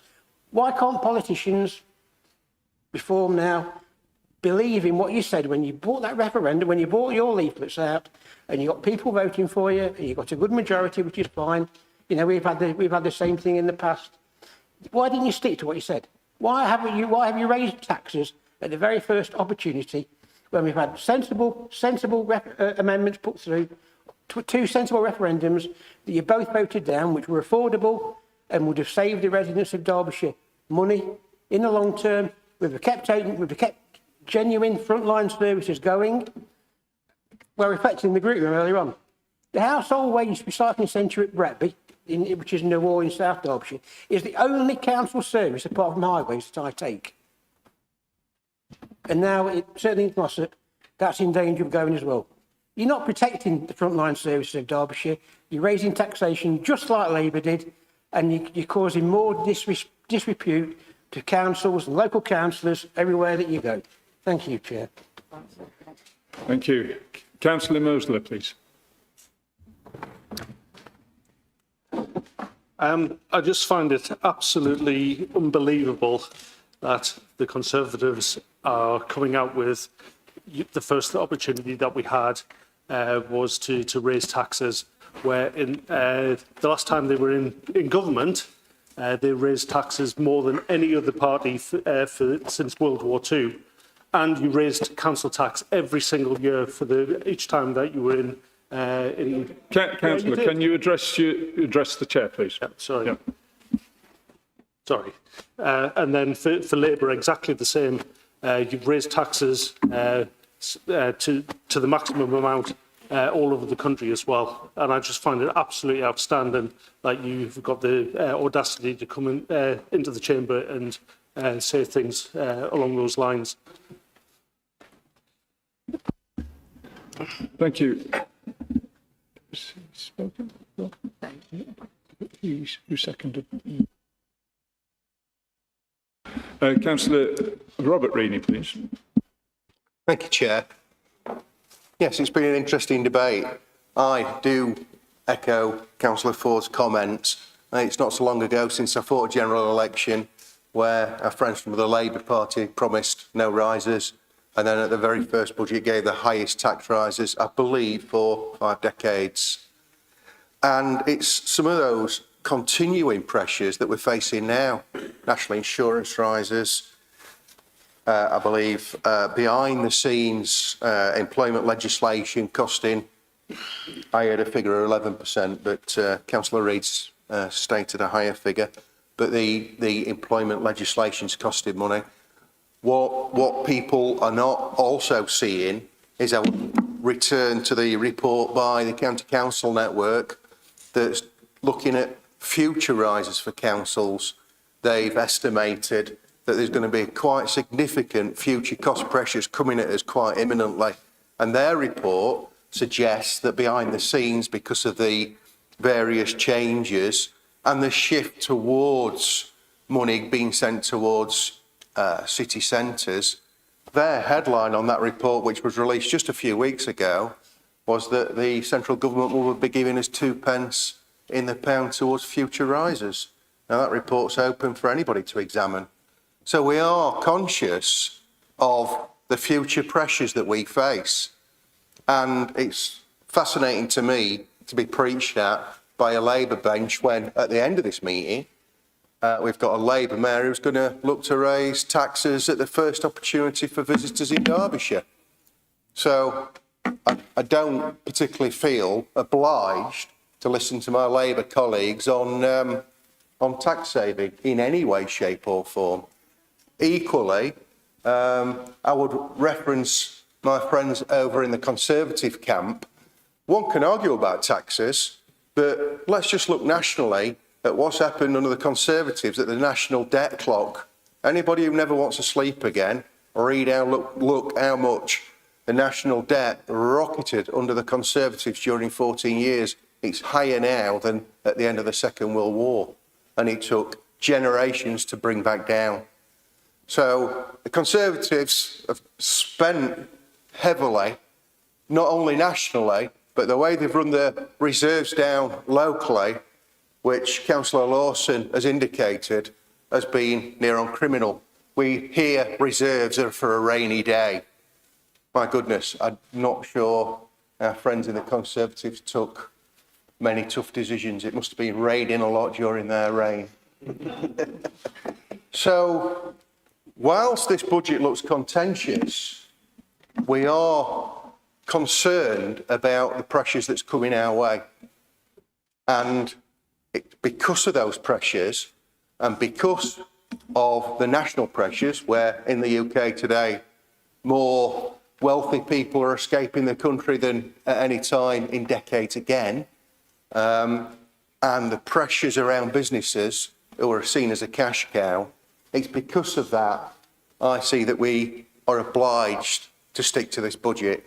We'll not be taking advice from my friends on the Labour benches on taxation, and I'll not really be taking much advice from my friends on the Conservative benches about how to spend money.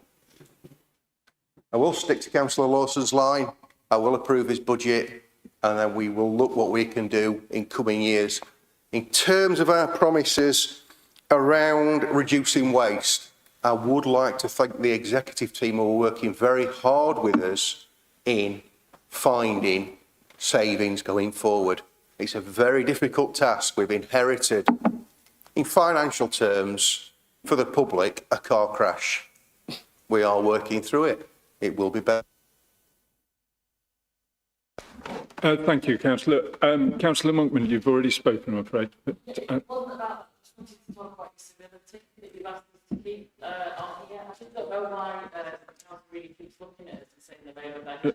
We're all councillors together trying to do better. okay, right, thank you. So I just don't understand why you're being aggressive. Sorry, I didn't pick it as aggressive, but yes, can I remind it, so it happened a couple of times, you address the chair, please, and not each other. Thank you. Councillor Furness, thank you. Firstly, thank you, Chair, and likewise thanks to the finance team and John, Councillor Lawson, sorry, John, for putting the following together. It's a really good read. Unfortunately, it is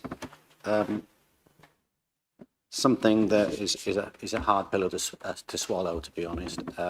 Nobody likes to see tax increases, and no matter what the decision is today, ultimately, on either side of the coin, people are going to feel pressure, just like we as a county council have seen pressure. You know, during the debate, there's been various choice words used. I'll start with the word trust. Obviously, Councillor Kinsella used this word trust quite a lot. And I think, yes, trust is important.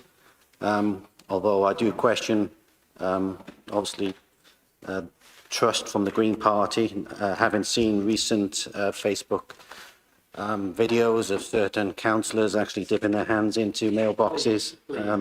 I do worry about trust. Councillor Furness, please keep your points. Okay, that's fine. Keep your point. That slur repeated in this chamber. That is a slur, and it shouldn't be a point made. That is absolute rubbish. So I will not have that being made. Please not point and get so aggressive. And just to clarify, we were talking about trust, by the way, and we would be, you know, it was labelled at ourselves. Can you withdraw and apologise? Okay, I withdraw and I apologise. Address the chair, and can we all, in future, try not to make political points direct to individuals? No, I was talking about trust, but I do withdraw it if someone's taken offence.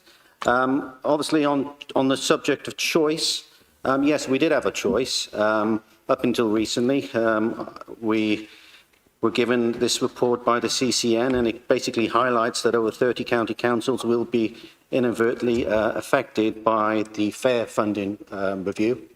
Ultimately, the fair funding review, I don't know what's fair about it, because yes, as Councillor Rini has actually highlighted, it will actually take money away from rural communities and actually redivert them to cities. So yes, we did have a choice, but unfortunately, that choice was stolen from us, similar to the elections were stolen from various county councils in the up and coming election. So yes, On financials, prudence, you know, obviously we've had these two amended motions raised. It's interesting how far 2.6 million can go. So far we've seen that we're going to basically reduce council tax, and at the same time there's this other piece of paper that basically says we're also going to use some of that funding to help Glossop. So, you know, which is it? Had this gone through, would it have meant that we would have not saved Glossop? Because you'd already spent that money. But yeah. I think a lot of the points have actually been raised by cabinet members already. So other than that, I'm just going to leave it at that. I will be voting for this. Thank you, Councillor. No more people indicating to debate. Can I return to the proposer of the original motion, Councillor Lawson, to right to reply and close the debate? Thank you. Mr. Chairman, there's been some very interesting matters raised in this debate. A lot of principles being spoken about, which I think is quite important and refreshing to hear. I'm going to talk about some of my principles, if you don't mind. Yes, obviously I agree that we have to tax our public, because there are certain services that require support. Some of those services that we provide in this council, we have to remember, are provided to probably the most vulnerable people in this county. And so there's a bit of a clash of my principles in the sense that I want to minimise our tax burden, but at the same time, I want to protect those most vulnerable people in our society, the children and the elderly, who rely on our services every day. And unfortunately, through no fault of their own, the pressures on our services that they require, mainly through demographics, are increasing. And there's nothing we can do about that.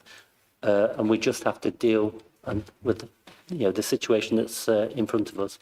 Yes, we can make efficiencies, and that's my role. That's what I'm here to do, and that's what we're trying to do. In the first year, we've delivered on the efficiency savings of 35 million, and in the budget we've put together another package, some of those rolling on to add up to a cumulative of another 55 million. Again, we've started the ball rolling on the next process, which is the operating model review, which will hopefully result in another 40 million per annum saving. So we are trying to do our best to minimise the tax burden on the people of Derbyshire. But obviously, there has to be some tax to pay for those vital services. And it's not just children's services and adult social care. You know, there's been a lot of talk in this chamber today about potholes and the highways. That's another integral part of the service that we provide in this county. And that requires capital, that requires money in the form of taxation. But I'd really like to point out some things really for the benefit of the people of Derbyshire, because, you know, like everyone in here, I try and follow what people are saying on things like social media, and it surprises me how much I'd hesitate to use the word ignorance, but there's a lot of confusion about what it is that our taxes go towards, and what effectively causes them, if you like. And I want to really kind of set some context as well in terms of the situation that we find ourselves in this council on this day. So a slight history lesson, and I know I'm covering some ground that we've already talked about, but it's important for the public of Derbyshire to understand the situation that we found when we took over the administration of this council back in May. Under the previous administration, the Conservative administration, there had been the penultimate 3 years had resulted in the requirement to plunder £132 million from the reserves. And okay, there are all sorts of arguments about the fact that obviously, you know, there was outside external influences, but at the end of the day, that's what happened. And that left those reserves down to the bare minimum. So when we came in, there was basically the cupboard was bare. So we had, from that point onwards, to live within our means. We had to make sure that the costs of this council didn't exceed the revenues that we were getting in. And that's what we've done. And we're hopeful, as the report outlines, that we're going to achieve very, very close to a balanced outturn for this current financial year. And obviously the budget that we're proposing delivers exactly the same. Despite all the pressures, despite all the external influences, it delivers that balanced budget and sets this council onto a firmer footing going forwards to make us more resilient to challenge to face the challenges that come in the future. But again, I want to reiterate the context that we found ourselves. I've already mentioned about the state that the council was in. It's not just the fact that the reserves were basically empty. It was the fact that up to that point, the council had to raid the reserves because obviously it was spending more than it was getting in. So that was a situation that had to be corrected. And yes, fair play to the Conservatives, they started that process, but it was far too little, far too late. And it left the council in a perilous situation when we took over. So I just want to acknowledge that point and explain to the public of Derbyshire that that's the situation we inherited. Again, despite all of the savings that we've come up with, you know, going forwards, although it's a firmer footing, we're still not out of the woods. There's still an awful lot to do, but we are committed to achieving not only financial balance, but we want to obviously try and improve the services as well, while facing increasing demands on those services. I think another thing, another factor to consider, external factors, is to look at a lot of those pressures that we're facing. Some of them are, like I say, demographic, but also a lot of them are caused by the Labour government. And I hear what my fellow councillor says about, you know, as disparaging the Labour Party, but unfortunately, she is a member of the Labour Party, and she needs to stand up to and face those consequences of the decisions that her party members are making in government. And those decisions include vastly increasing the cost pressures on everybody in this country, not just councils, everybody, through the unplanned increase in employees' national insurance last April, but also the over inflation, or the inflationary pressures created by the minimum wage increases as well, which were far. I mean, it's good obviously for the people that are receiving those wages. I'm not decrying that. That's a good thing, but it imposed far unbalanced effects on particularly part-time workers that are at the lower end of the pay scale. And the figures that I've calculated myself suggest that for a person on a 20-hour contract who normally works 20 hours a week, who's on the minimum wage, the cost of employing that person, together with the national insurance changes, that increased by 17%. Over a 2-year period, well, since the Labour government came in, 17%, and that's affecting the council. It's affecting. That's why we've got such a problem in the pub sector and other areas that rely particularly on part-time workers. If you happen to be in the 18 to 20 age category, the increase was actually 31%. I mean, it's just crazy. Which is the reason why nobody's employing 18 to 20-year-olds anymore, unfortunately. and that's seen in the employment stats as we speak. So this is the environment that the council is operating in. Where we've got a Labour government that's compounding inflationary pressures.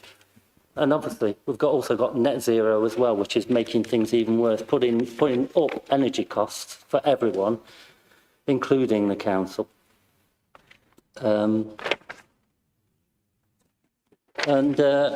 Just one minor point. This a slight dig here. I'm sorry to kind of have to resort to this, but I'm sure I can remember Keir Starmer talking about freezing council tax in 2023. Well, actually, we've through the funding assessment that's been announced recently, they're actually cutting their funding to local authorities, forcing us to increase by the maximum in their book. Thank you, Councillor. I'm afraid you've run out of time. But, okay, that's pretty much made my point anyway. Yes, you have. But we need to move to the vote on the original motion, and it's a recorded vote again, please. Alec? So this is voting for the revenue budget not amended at all. So it's either for, against or abstain as normal. So it's Councillor Adams. For. Councillor Benfield. For. Councillor Bent. For. Councillor Bromley. For. Councillor Brown. Councillor Bull. Councillor Burfoot. Councillor Chambers. Councillor Clark. Councillor Cliff. Councillor Dale. Councillor Elsdon. Councillor Ferran. Councillor Ford. Councillor Furness. Councillor George. Councillor Gourlay. Councillor Graves. Councillor Greenhalgh. Councillor Gruby. Councillor Hallett. Councillor Hart. Councillor Harvey. Councillor Hatchett. Councillor Hatfield. Councillor Hill. Councillor Hodgson. Councillor Isherwood. Councillor Kinsella. Councillor Lawson. Councillor Mabbott. Councillor McGuinness. Councillor Major. It's gone, sorry. Councillor Matthews. Councillor Millwood. Councillor Monkman. Councillor Mowsler. Councillor Oxbury. Councillor Pitsey.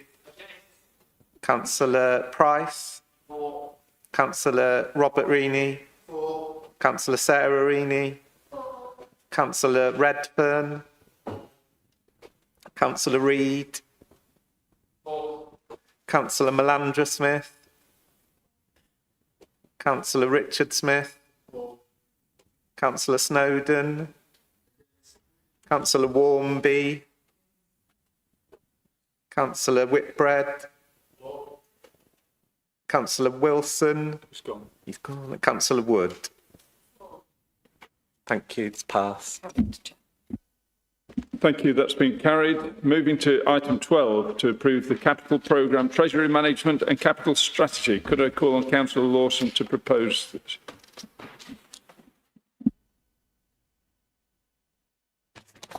This is the final report for the budget, and as the title suggests, it relates to the capital programme for approvals for the next year and the treasury management and capital strategies. I'm not going to say an awful lot about this report, to be honest. I'll just highlight the major issues, which are really that we've pretty much carried on the previous plans, which basically means that we are obviously with the financial situation of the council, as I've just explained about. We're keeping the capital programme to the bare minimum to cover basically mostly health and safety issues. Obviously, that's in terms of funding that the council is providing. There is some there's a capital programme in terms of funding that's being provided externally. So and that's mainly targeting highways. But yeah, that's identified in there as 41.2 million. As I say, other than that, really, it's basically being kept to the bare minimum. So I just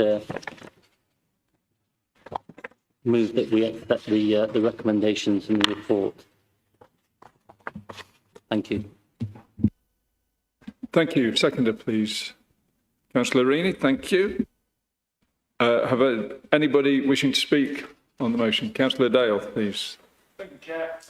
No problem with the report. Happy to vote with it. I would just highlight, though, that I think during the election campaign, Reform made a very large thing of the £410 million that the council is in debt.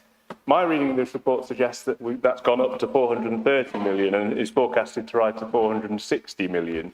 You know, I recall going to all the induction meetings and lots of backbenchers asking lots of questions about how much debt the council's in. Of course, I knew that actually that's quite comparably small for a local authority, and I know that that debt is largely for funding significant improvement projects to infrastructure and facilities that residents enjoy. And I also knew that it was on very low interest rates. So it wasn't necessarily a problem for me, but all of you were raising very significant concerns around that debt. I'm just interested that it keeps growing and growing. So what are you actually going to do about it? Thank you, Chair. Thank you. Councillor Gourlay. Thank you, Mr. Chairman. I support this, the paper in its broad terms, and I'll be voting for it. At the Audit Committee most recently, there was some discussion by some of the Audit Committee that the council should be investing in precious metals, and it was the day before the precious metal market crashed. Could I have the cabinet members' assurance that those people will not be allowed anywhere near the council's money in the near future? Thank you. Nobody else wishing to speak. Return to Councillor Lawson to close and maybe respond. Thank you. Before we move to the vote. To quickly respond to Councillor Dale's point there, in terms of outstanding debt, I probably ought to point out that the major reason why the debt's increasing is because, unfortunately, down to the SEND deficit, and I think that it had a large part to play in that in the previous administration. So I'm sorry to point that out, but that's partly the reason why the debt is increasing. And as I said, these reports were produced before Monday's announcements regarding SEND. So I'm sure with that in mind, with the knowledge of those announcements in mind, if they do go ahead, that will probably see our debt falling as a result. I'm pretty sure that's likely to happen. So I'll leave it at that. Thank you. Thank you. Can we move to the vote, please, and back to electronic?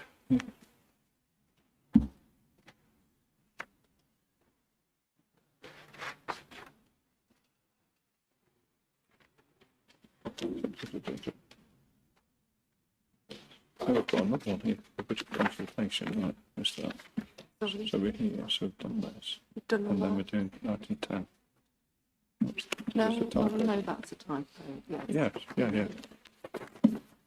Oh, wait. So we are on to 13, yes. That's carried, thank you. Moving on to item 13, the council plan and departmental plans. Could I call on Councillor Graves to propose? Suggestion for a comfort break. I want to go to no. It's just a suggestion. If you're not, then we'll carry on. Show of hands, who would like a short break? Yeah. I think I would as well. Yeah, we'll get 10 minutes. Thank you. Yeah. What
So, Well, they were all standing. sorry, I think I've overrun the 10 minutes, but can we return to item 13, council plan departmental plans? Councillor Graves to propose, please. Mr Chairman, I'm actually really pleased to present an updated council plan for 2026 to 2029. This plan makes a very clear change of direction and sets out how a reform-led council intends to govern. Focused, pragmatic and firmly rooted in the priorities of Derbyshire residents. We have listened carefully through the initiatives, such as Your Council, Your Voice survey. We have reviewed the previous plan honestly, identified what was not working, and made deliberate choices about what this council should and should not be doing. This plan is not a continuation of the past, it's a wholesale reset. At its core, the plan is about cutting bureaucracy, focusing on core statutory responsibilities, and delivering value for money. Rising demand and rising costs means we have to be disciplined in how we use public money. That is why we are prioritising essential services, adult social care, education, children's safeguarding, public health, highways, waste, libraries and trading standards, delivered fairly, consistently and with a clear focus on outcomes. A key improvement in this plan is our strengthened approach to special education needs and disabilities. We are prioritising timely assessments, increasing school places, expanding support options with a stronger emphasis on early intervention and prevention. Getting this right is better for children, families and the long-term sustainability of services. We have also taken a more practical approach to the infrastructure and environment. This plan targets investment in roads, highway drainage and reducing waste to landfill. We support energy security and clean, affordable energy where it makes sense, without ideological targets that drive up costs for residents. Our focus is on safe, attractive towns and villages and protecting Derbyshire's natural environment and heritage. Local control and partnership working sit at the heart of this plan. We will continue to work closely with the NHS, schools, police and voluntary organisations to deliver joined-up support in communities. At the same time, we are simplifying how the council operates, reducing duplication, improving accountability and giving communities a stronger voice in decisions that affect them. We are addressing wider social challenges, including poverty, health, inequalities and financial resilience. By supporting access to affordable food, employment opportunities and ensuring residents can claim the support they are entitled to, we aim to prevent problems escalating and help people remain independent. This plan is better because it is pragmatic, focused and honest. It is not about chasing ideology or taking on responsibilities that belong to national government. It is about protecting local interests, strengthening communities and delivering services that people can rely on. Delivery will be underpinned by a clear delivery framework, financial plan and regular performance reporting. Transparency matters and residents will be able to see how we are performing against our commitments. Mr Chairman, this plan sets out a clear and credible direction for Derbyshire. With continued engagement from residents and partners, we will build a county where people can live safe, healthy and independent lives with high quality local services they can trust. Thank you, Mr Chairman. You moving? Thank you. And the seconder, please. Reserve the right to respond if need be. Thank you, Councillor Rini. Councillor Gourlay wishes to speak. Yeah, I've got, Mr Chairman, I've got a technical question on the council plan, and that's concerning adult social care. On the workforce, what is the projected staffing gap in adult social care by 2029, both in terms of vacancies and skills? And specifically, what in this plan gives us the confidence that recruitment and retention risks are being addressed in a structural way rather than simply managed year to year? Thank you. And Councillor Hatchett.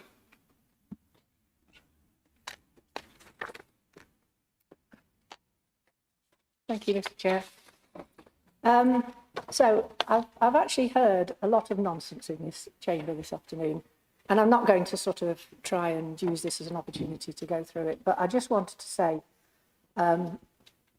are not prepared to accept jibes from a party funded by fossil fuels and who has members who have accepted bribes from the Russians. Anyway, on this plan, I welcome this plan. It aims to deliver communities where people live safe, healthy and comfortable lives, a county which is a great place to live and work and provides high quality council services. You know, what's not to like? But I am disappointed that this plan lacks the vision to fulfil its promise. There is a glaring hole in this plan. The previous council plan explicitly identified climate change as one of the major issues of our time. This plan fails to recognise the threat of man-made climate change. As the principal local authority for Derbyshire, this council should be demonstrating that it has a plan to address the impact of the breakdown of the world that we live in. Without such recognition, risk registers and departmental plans avoid confronting the elephant in the room, and they're not fit for purpose. Of course, we must deliver statutory services to residents in the most efficient and effective way possible. Of course, we want children to thrive. We want people to live healthy and fulfilling lives. We want them to have good, stable jobs, safe and decent houses, the ability to travel easily. Excuse me. We want them to enjoy living in our beautiful county. But every single one of these laudable goals is threatened by climate change. And the more so when our leaders refuse to recognise that urgent measures are needed if we are to avoid the worst impacts. The plan claims to offer a pragmatic and no-nonsense approach to local government. But where is the pragmatism in not acknowledging that human activity is driving catastrophic changes to our climate? This plan has a business-as-usual vibe about it. It tinkers around the edges. It has no sense of urgency. Its goals for delivery include better air quality, better public transport, better recycling, less waste to landfill, and enabling nature and wildlife to thrive. Again, what's not to like? Of course these are necessary and important, but the plan has no passion and no vision. It's using its so-called pragmatic and no-nonsense approach to duck the bigger issue. It's looking at the symptoms but ignoring the cause. I'm a farmer's daughter. Many of my relatives are farmers in Derbyshire and elsewhere. I represent a rural division. I talk to local farmers. I understand that the country needs to feed itself and that Derbyshire is well suited to produce both livestock and arable products. I'm also a gardener, and I talk to gardeners. We all know that the climate is changing. The past decade has been the warmest on record. We had a prolonged drought last summer. Our winters are getting wetter. For farmers, this means less predictability around planting, growing and harvesting. It means more and different pests. It means reduced crop yields. For us, it means less food security and higher bills. Even if you aren't involved in agriculture, you know that in Derbyshire we shouldn't see snowdrops in flower in December or daffodils in February. Away from the changes on our doorstep, the government recently published its National Security Assessment of Global Biodiversity Loss and Ecosystem Collapse. If you haven't read it, and I recommend that you do, I'll quote the first of its key judgments. Global ecosystem degradation and collapse threaten UK national security and prosperity. That one statement must surely frighten you. It certainly frightens me. There is nothing that the council does that is not already being affected by climate change. Nothing that will not become more expensive and more difficult to manage. As the guardian of over 800,000 people who live in Derbyshire and the custodian of over £800 million worth of public spending, the council should be setting out a plan which faces up to its responsibilities. It should reinstate action on climate change at the heart of its agenda and do something really positive for our residents. Thank you. Thank you. Councillor Smith, please. So just a couple of issues with what the councillor has just said there. So in regards to the fields, we know one of the green policies is to do solar farms, which will actually destroy our landscape. It is in and around Chesterfield. Also, you're on about net zero again. Net zero, how much more money have we got to waste on net zero? It's an impossibility for us to get to net zero. If we all want to be try and go for it, wreck all our fields and put solar farms, so be it. That is the Greens policy. But me, I like to see green fields whenever I am travelling into the Peak District. I do not like to see the solar farms. Again, you're on about the security of this country. The Greens want to get rid of all our security. That does not sit right for me. And equally, daffodils is between winter and early spring they grow. Thank you. Councillor Wood. Thank you. Councillor Hatchett, I'm astonished. Mr. Chairman, I'm astonished that as the daughter of a farmer, Councillor Hatchett believes that in Derbyshire we should be supporting the idea of blanketing our productive farm fields with solar panels as the way to solve the climate change. Thank you. With no... Councillor Kinsella. I don't know where people have got this idea that we're planning to cover the land with solar farms. We said at the last, and certainly Councillor Hatchett didn't mention that, we said at the last discussion when we discussed banning solar farms, and interestingly, the Reform Administration has just opened Williamthorpe, which is a solar farm in Derbyshire. So that's an interesting twist or contradiction. But we have adopted the same line as the National Union of Farmers. We've said that farmers should diversify on low-grade land where possible. We haven't spoken about putting solar farms all over the country. And also, regeneration, energy is not just about solar farms. There are lots of other ways of generating clean energy. So I think you've kind of misunderstood what we said, and you've misunderstood the point that Councillor Hatchett has made about the failure of this council plan to be ambitious and forward-thinking. Thank you. Councillor Reid. Thank you, Chair. I'd like to just say two things. Firstly, to Councillor Kinsella, I'd like to just clear up that Williamthorpe, there's no contradiction there. We've said where solar or alternative energy is appropriate. The Williamthorpe site happens to be an old collier site that isn't agricultural in terms of best greenfield land for agriculture. So it's right, and it's going towards a school. So it is unproductive land otherwise that couldn't be built on, and is basically providing a service. So let's be reasonable with this.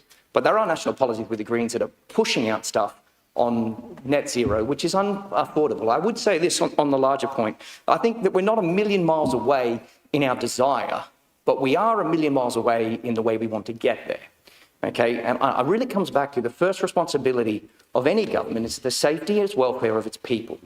That's what this council plan sets out from a local context. It is ambitious, but we fundamentally disagree with how we want to get there on the broader Greens policy. We don't believe that we should be rushing towards a green agenda that actually bankrupts a country, increases costs for residents, and adds a whole bunch of burdens to the people that we actually serve. We want to have a balanced economy when it comes to cleaner, more efficient energy, looking at nuclear, looking at hydrogen, looking at a whole bunch of things. And fossil fuels still have to play a part in that mix, being more efficient in its production of its energy. That's what we support and stand for. I reject the premise that we're funded by fossil fuels. I don't know where all of the donations come from as a party nationally. However, to say that we're 90% funded by fossil fuels, I reject that premise. We're focused, we're everyday people wanting to serve our constituents and doing it in the right way. Our priority is to make sure that the people that we serve actually are better off every day at the hip pocket, which is hard to do given the current challenges we now face on the national budget cycle with the Labor government and constantly increasing costs and going the wrong way about it. But this is what this council plan sets forward as far as a county council delivering services to our residents, bringing value for money, challenging the way things have been for many years, making the council efficient, making the council fit for the future, and actually delivering the right services for our people within the limitations we have. Thank you. Thank you. Councillor Kinsella, you've already spoken. Right. Thank you. Councillor Reina, you reserve the right to speak, I think. Yes, just briefly, Chair. It's, again, an interesting debate. what is the latest research in the latest report I read, I believe China's produced more CO2 in the last 8 years than we did since the Industrial Revolution began 250 years ago. Keeping it more local, we are faced with a national government that has tripled the housing targets in Derbyshire. Derbyshire builds around 3,500 houses a year. The new target passed down is 10,880. I know that because I debated the topic. So we're faced with mass housing, and building housing is quite damaging environmentally. It's one of the most damaging things we do. Where we're not building housing, there is plans for solar farms. I believe if you care to look at planning, there is a planning application in for a large solar farm between Marlborough and Barnsley, both sides of the M1, and it's going to be the largest solar farm in Europe. Whether that'll be passed, I don't know.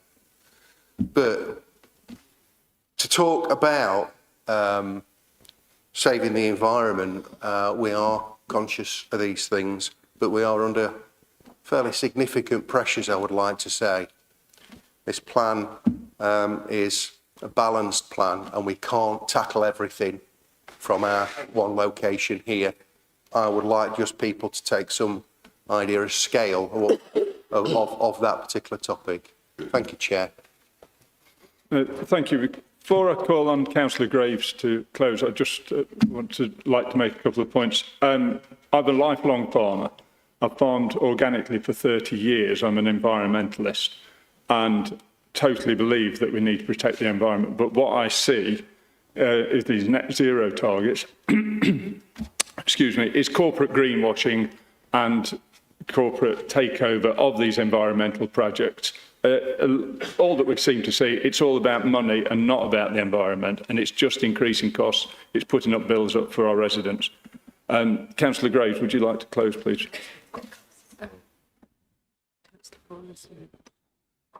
So he hasn't closed, so you can take Okay, yeah. Councillor Bull, please. Thank you, Chair. I'd just like to ask Councillor Graves if he's got anywhere after the motion by sending a letter to government, because in my patch there's a bid for 373 acres of a solar farm, which is Nick lives nigh on, Councillor Adams lives nigh on next door, and that is lush farmland for crops, for grazing, reindeers on it, deers on it, and they just want to come and put 8-foot high fences with lights on over 373 acres of private land, which is the beautiful countryside and what grows our crops in this country. And I'd just like to know if we've got any further information from the government regarding these things, because we all voted cross-party to support your motion to send a letter to government to put stop to it. Thank you. Councillor Graves, could you close and respond if you wish? Thank you. Thank you, Mr. Chairman. It's interesting that people ask questions in council chamber, and it's actually about people giving their opinion about things. It's just courteous if people do respond, and I know Councillor Gurley asked a question. I don't have that technical detail. I haven't received anything, Councillor Bull, so I can't update you on that. But now you've mentioned it, I will endeavour to look at it. But I'm more interested in Councillor Hatchett's comments. Interesting on this council plan. She talks about Nathan Gill. Nathan Gill, who was a member of Reform, and he was found to have been doing the wrong things with the Russian government, and he went to prison. On finding that out, Reform UK sacked him. That's what we do. What do the Green Party do if they find people taking things out of letterboxes? And if they find people stealing... Excuse me, Councillor, we've covered this one. Garden boards. What does the Green Party do? Do they do the same thing? Because that's what Reform UK do. Can we have some order, please? That is a lie. Can we have some order?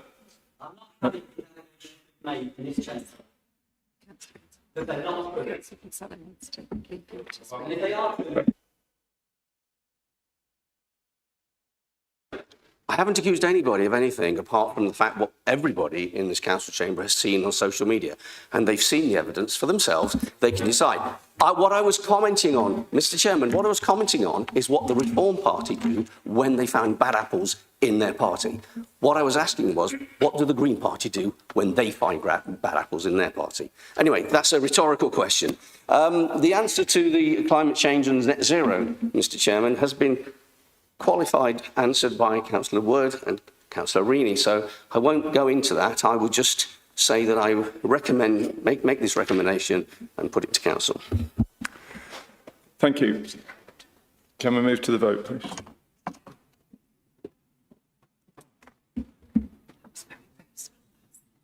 Those points shouldn't be raised. No.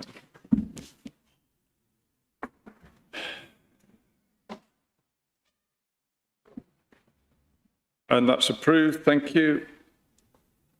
Moving on to item 14, to approve a change of committee memberships. Could I call on Councillor Graves to propose the changes, please?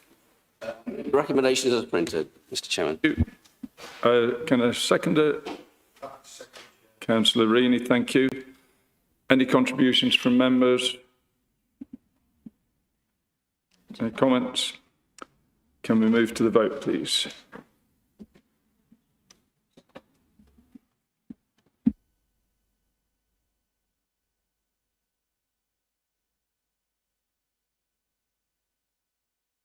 And that's carried as well.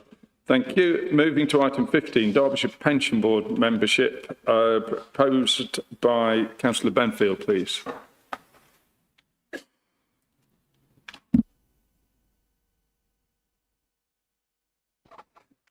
Thank you, Chair. I'll try and keep this brief. I do want to emphasise why this item matters, though. The pension represents a significant cost to the council, and you'll see from the budget figures that we saw earlier, it can deliver real savings for the council. This is strong governance of our pension fund is a key part of that. And the Derbyshire Pension Board plays an important role in that governance framework.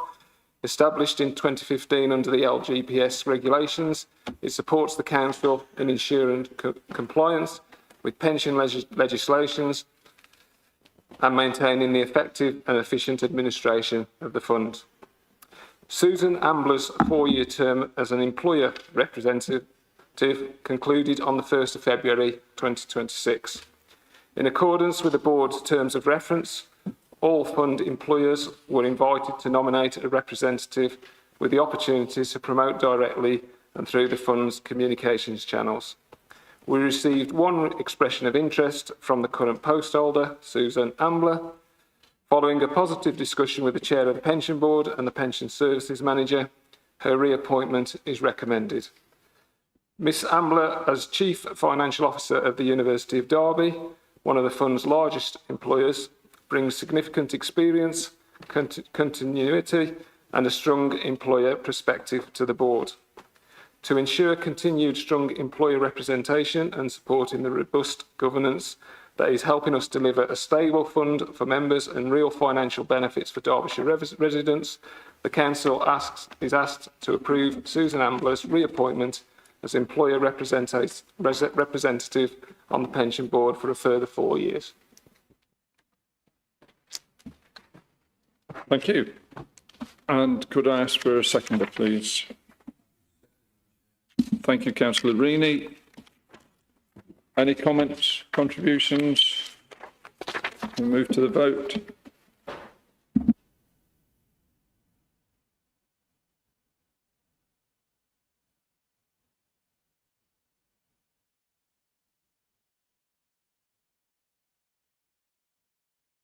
Carried as well, thank you.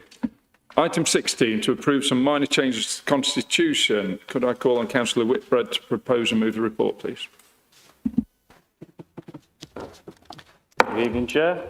Later than I was hoping to be giving this, but I move the recommendations as written. It's fairly straightforward and we can move on with this. Thank you. Thank you. Seconder, please. Thank you, Councillor Rini. Any contributions from members? And can we move to the vote, please?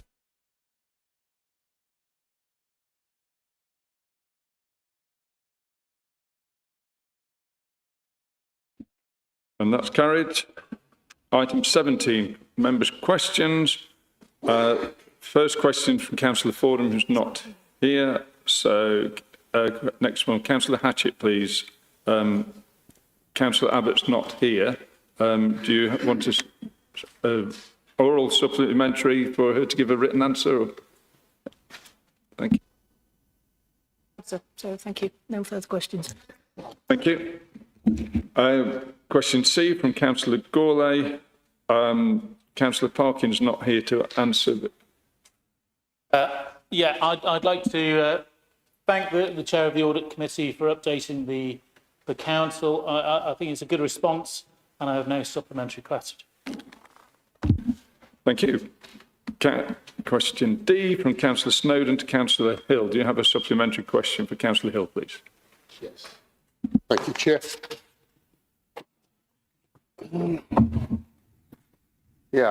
Given what's been said in the Council chamber tonight, I would like to point out that the supplementary question is made to Councillor Hill with all due respect. I would like to say thank you for a response which was rather brief.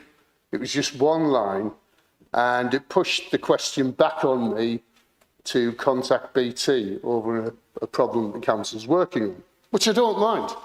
In my professional life, I've dealt with a lot of suppliers, and dealing with suppliers on the phone is not a problem at all, and I'll do that.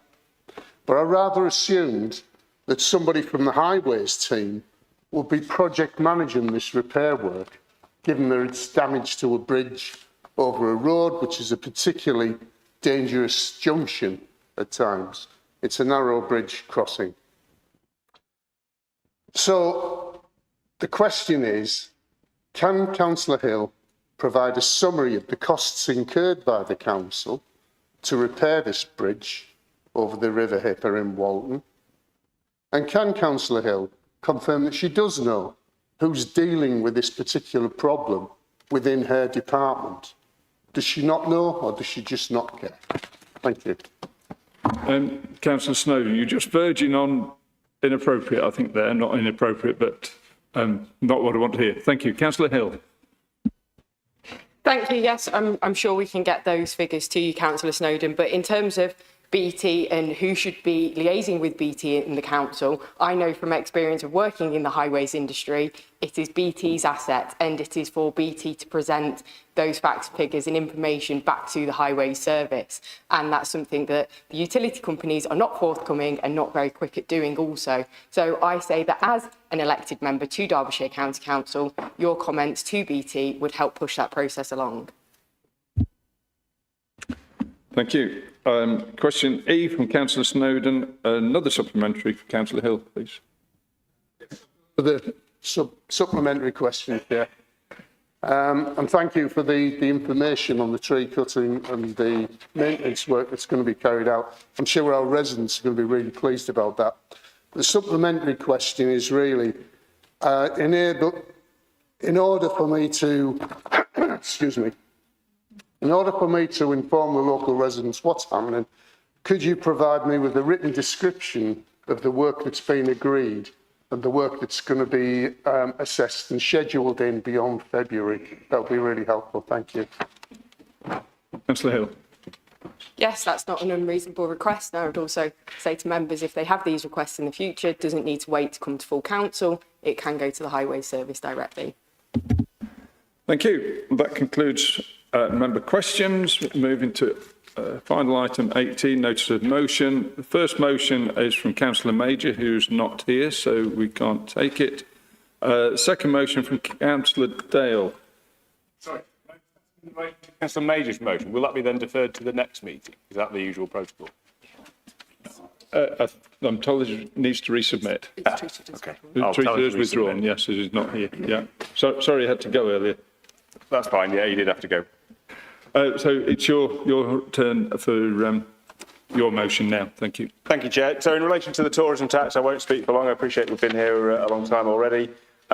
We have very serious concerns around the proposed tourism tax. I understand the argument from the Mayor that it's only £1 or £2 per night, which is not that much, and that other countries do charge these taxes. It doesn't necessarily always deter visitors from visiting that. But we are in a very competitive marketplace in this country in terms of tourism being a huge thing, particularly since COVID. And we want to bring people to Derbyshire. So I really do strongly think that we need to not take any steps that may deter visitors, that may make people think twice about whether they come to Derbyshire. We are already seeing those businesses massively under the cosh as a result of decisions by the Labour government, higher taxes, increased national insurance, increases in the minimum wage, other regulatory burdens, business rates on pubs, all of those sorts of things that are really putting the tourism industry under great pressure already. So I just think this is another, it's another straw that breaks the camel's back, and we really need to resist it as strongly as possible. The tourism industry in the Peak District in Derbyshire is worth £3.5 billion in 2024. It employs around 33,000 people locally in the visitor economy, and overnight stays grew by around 14% last year. So it really is important to our economic growth. It's something to be supported, not milked for additional taxes. And the other key challenge is that, it may just be £1 per night per stay, but as soon as you introduce a tax, it's the thin end of the wedge. It will always go up. It will never come away. I'm reminded of the fact that income tax was only ever introduced as a temporary tax sort of 200 odd years ago, whenever it was. Someone will correct me on that. But, and here we are with income tax the way it is. So I would urge Council to support the motion that we do all that we can to lobby the Mayor not to introduce this tax and look at other measures to support the tourism industry instead. Thank you, Chair. Thank you. Do you have a seconder? Thank you, Councillor. Sorry, it is late. You have to declare interest here up being a public, owning a public house.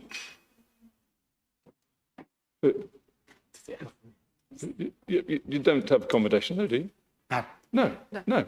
It's for staying over. Yeah, beer's expensive enough without that. Councillor Graves, please. Is Councillor Ford not speaking? Is he reserving his right? Thank you. Excellent. Okay, thank you. At the outset, I've got to say that we support this motion. We, as Reform councillors, have already raised serious concerns over proposals to introduce a new tourism tax on visitors to the Peak District, warning that it would place an unfair burden on residents, families and local businesses at a time when many are already struggling with the cost of living that is not being held by the Labour government. We have consistently opposed the introduction of a new tourism tax as it risks discouraging visitors while doing very little to address the underlying challenges facing local services and infrastructure. In fact, our very own Councillor Melandra Smith has been leading the reform charge on this, who undertook local engagement in Buxton to understand how residents and businesses owners felt about the idea. Feedback was very clear. On balance, people felt that a tourism tax would simply be another cost that many cannot afford, hitting those on lower incomes rather than the wealthier visitors. While there is a recognition that the Peak District requires protection and sustainable management, there was strong opposition to the principle of charging people to access one of the country's most valued natural landscapes. Our positions have always been clear. We oppose new tourism taxes. Asking people to pay simply to visit the Peak Park is wrong in principle and unfair in practice. And I do agree with Councillor Dale in that once you start, it's very difficult to retract from that. I represent the Council on the East Midlands Combined County Authority and have already raised the case with Councillor Reaney to Mayor Clare. Adding to the tax burden is not the answer. We should be supporting tourism, local jobs and family days out, not pricing people out of enjoying the countryside. Reform UK maintains that protecting the Peak District and supporting local communities should be achieved through better use of existing resources, improved efficiency and targeted investment, not by introducing new charges that risk reducing visitor numbers and harming the local economy. Thank you, Mr. Thank you. Councillor Clark. Thank you. A small amount extra for a visitor that could have a very positive outcome for Derbyshire. A £1 or £2 tax per room could be used to improve parking provision, bus services or public toilets, thereby benefiting both visitors and our residents. The whole point of the levy is to improve the visitor experience, which could help in further future repeat and new visitors. A government consultation has been launched and it's currently open until the 18th of February. So if you have a strong view either way, do please respond to that consultation. I will be voting against this motion. Thank you. Councillor Pitsey, please. Thank you. I'll take a moment just to say, obviously, it's been my first meeting. It's been an interesting experience. I have been a little disappointed by some of the time spent across the board in picking at one another and parties rather than actually about what we're here to try and sort out. I'll move on from that. In respect to this, we spent quite a lot of time today talking about taxation and how that funds all of the services that are for our residents, the population that we serve. In this instance, we're talking about a possible small charge for people from outside of the area, which could then contribute towards mitigating some of the costs. I am very conscious that we need to support businesses, and there are too many costs on businesses, particularly small businesses. But this cost, small, will be borne by visitors. And in many respects, I feel this is probably more where we should be looking at raising funds rather than some of the increases we've been looking at and discussing today on council tax. So therefore, I will be voting against this motion. Thank you. Councillor Gourlay. I represent Chapel and Hope Valley, which includes the villages within the Hope Valley of Hope, Edale and Castleton. I think to start with, I think you need to distinguish between day visitors and tourists who stay in accommodation overnight. Day visitors are a scourge on my residents. They add almost nothing to the local economy, and yet they produce a blight of traffic, litter, and human excrement within Castleton and Edale. And they will not be affected by this tax. They will have to pay nothing towards this tax. Whereas overnight tourists add to the local economy. They support our local communities. They buy meals, they buy accommodation, they support our pubs. These are the ones that you're adding a negative disincentive to come to our villages. The money received from this tourism tax, I hear what Councillor Clark is saying, that the money will go to local services. I predict it will be, some of the money will be targeted at increasing day visitors to Castleton, Edale and Hope.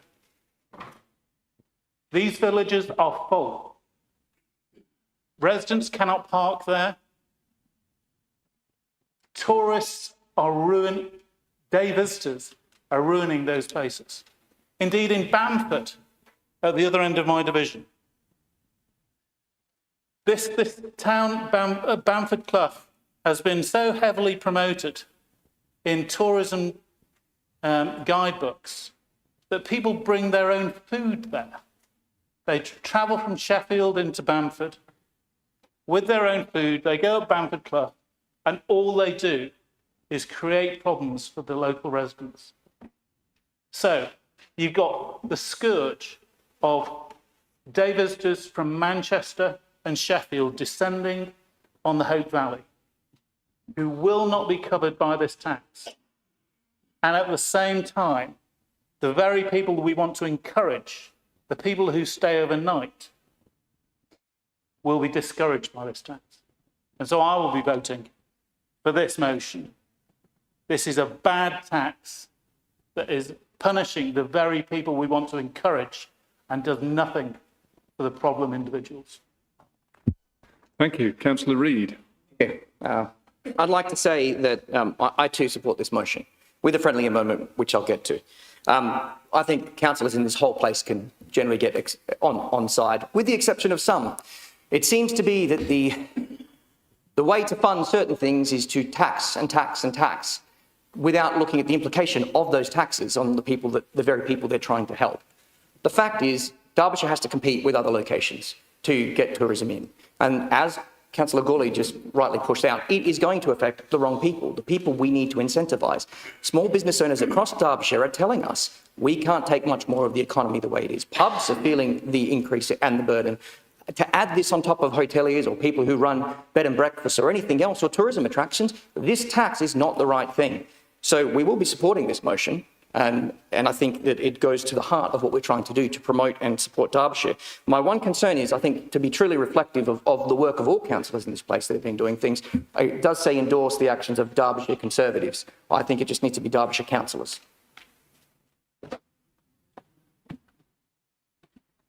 Any proposal amendment? Only amendment. Let's just move things forward. You're accepting the amendment, so we don't need to vote on that.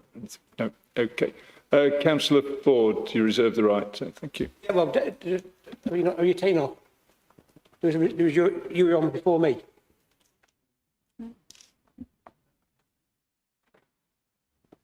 Very good.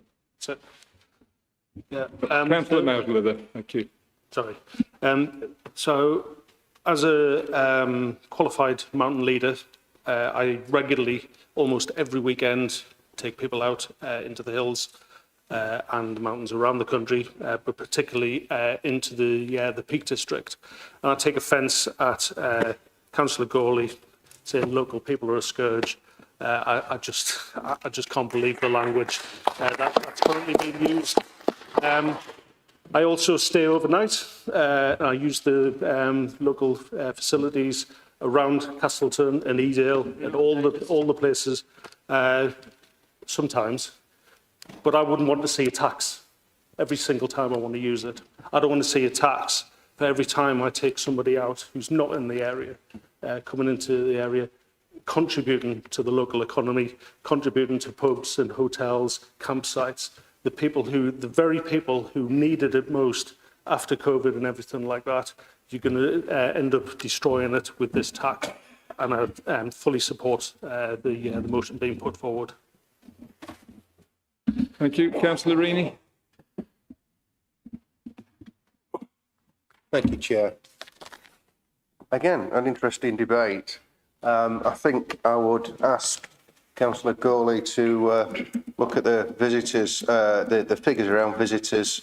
I believe an average day visitor contributes between £40 and £50 per person when they visit, and somebody who stays overnight around 3 times that. So I particularly rail at the word scourge for day visitors into the High Peak or Derbyshire. We also face pressures from other areas in terms of visitors.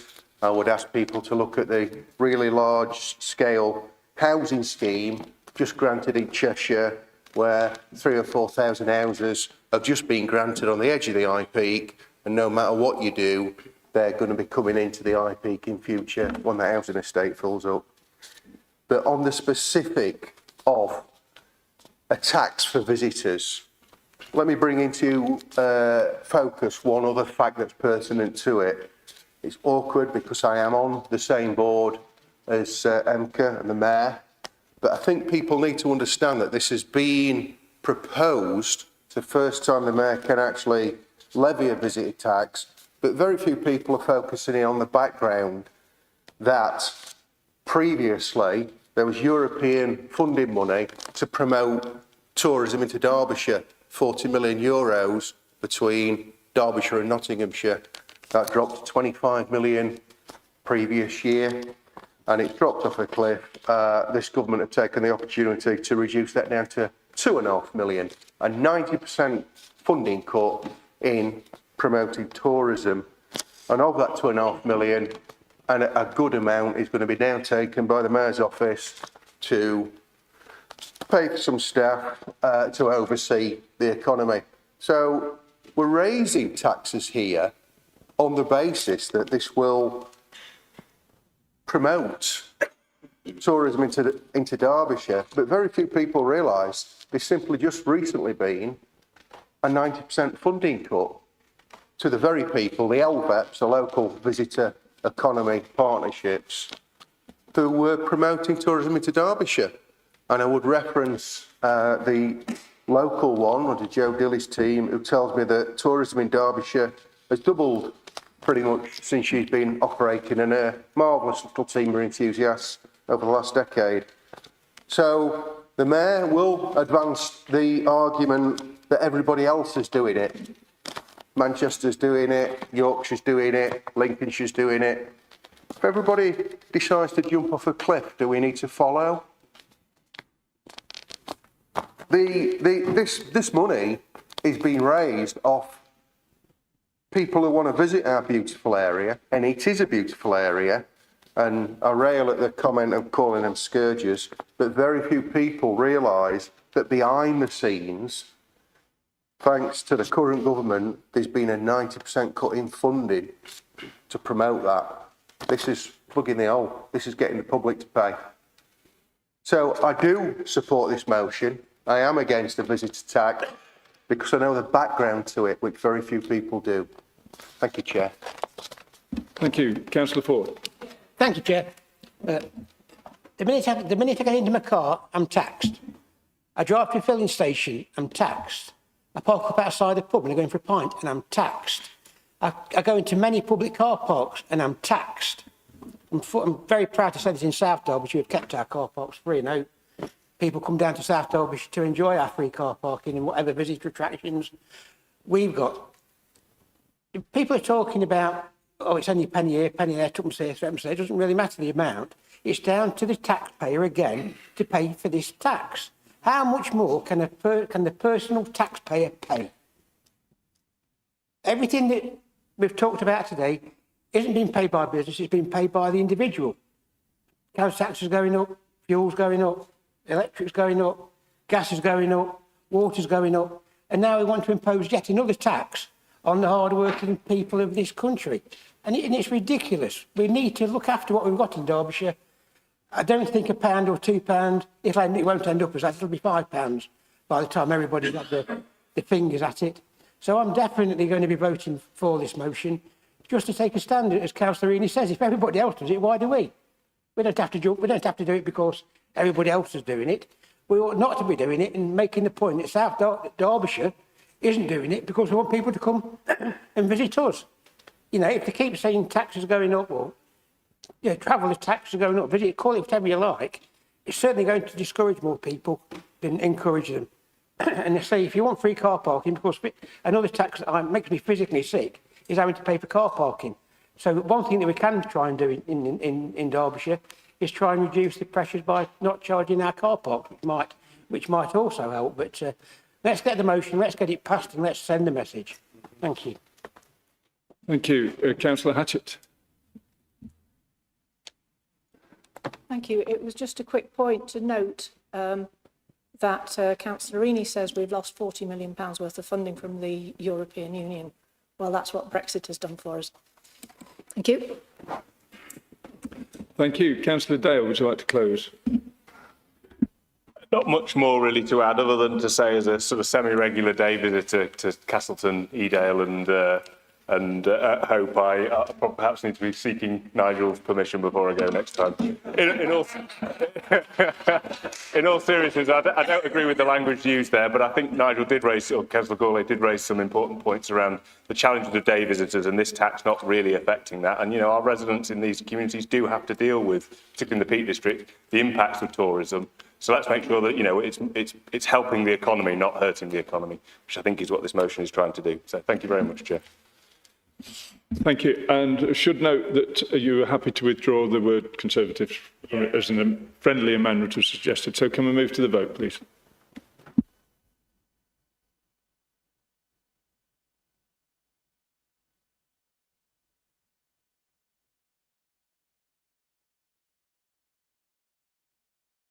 And that's passed. Moving to the final motion, Councillor McGuinness, would you like to move your motion, please?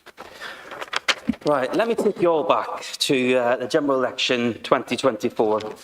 A certain Keir Starmer, he promised to stop the boats. He promised to smash the gangs. Remember that one? He promised to close the asylum hotels. Every single Labour candidate in Derbyshire and across the country said that they would pledge to end the use of asylum hotels. So how are we getting on with that? So Home Office own figures show that since they came to power, 23% increase in asylum seekers in hotels, and locally we still have these in Erewash, in Chesterfield and in Derby City as well.